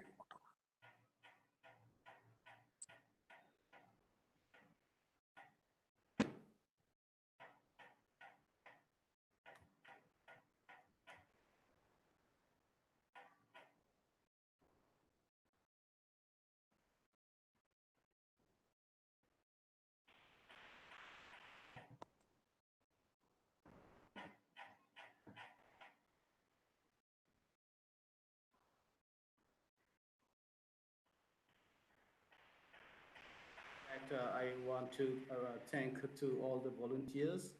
Apart from Alok, Michael, and Sanjay, there were volunteers who are postgraduate students and research scholars from NIT Silchar, mostly from computer science department. I also want to thank to all the volunteers who has been running around to make this event and a successful one.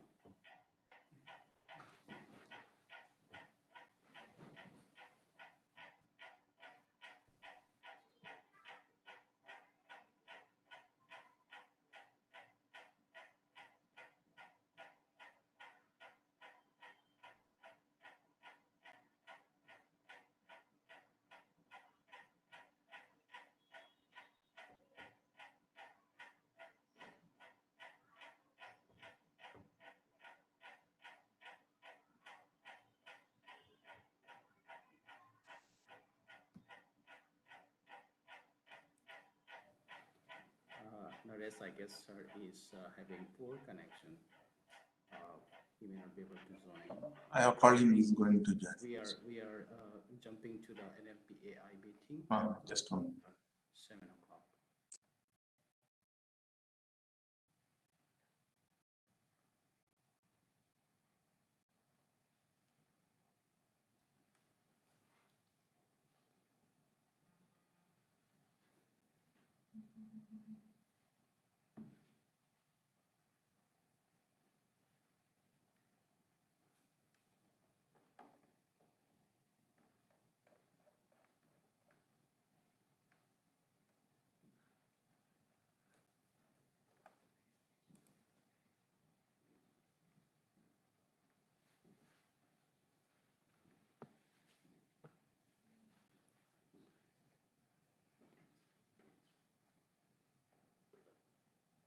Okay, Naresh.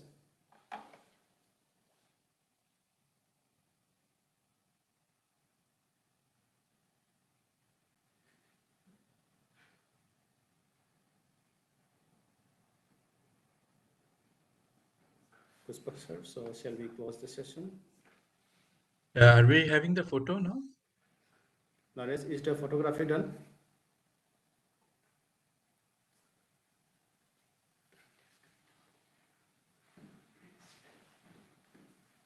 I thought the photo was taken. It was taken? Oh, okay. I don't know. I don't know. I mean, Dorian. We have taken, but we are waiting for the director. Yeah, okay. Yes, ma'am.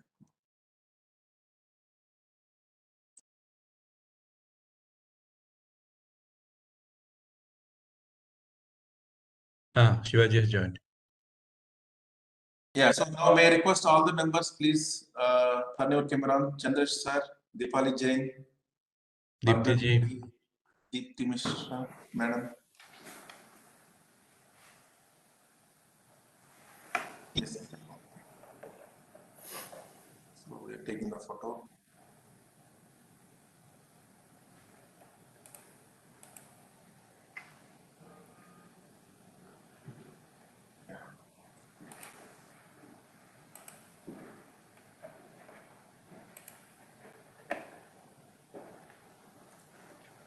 Okay.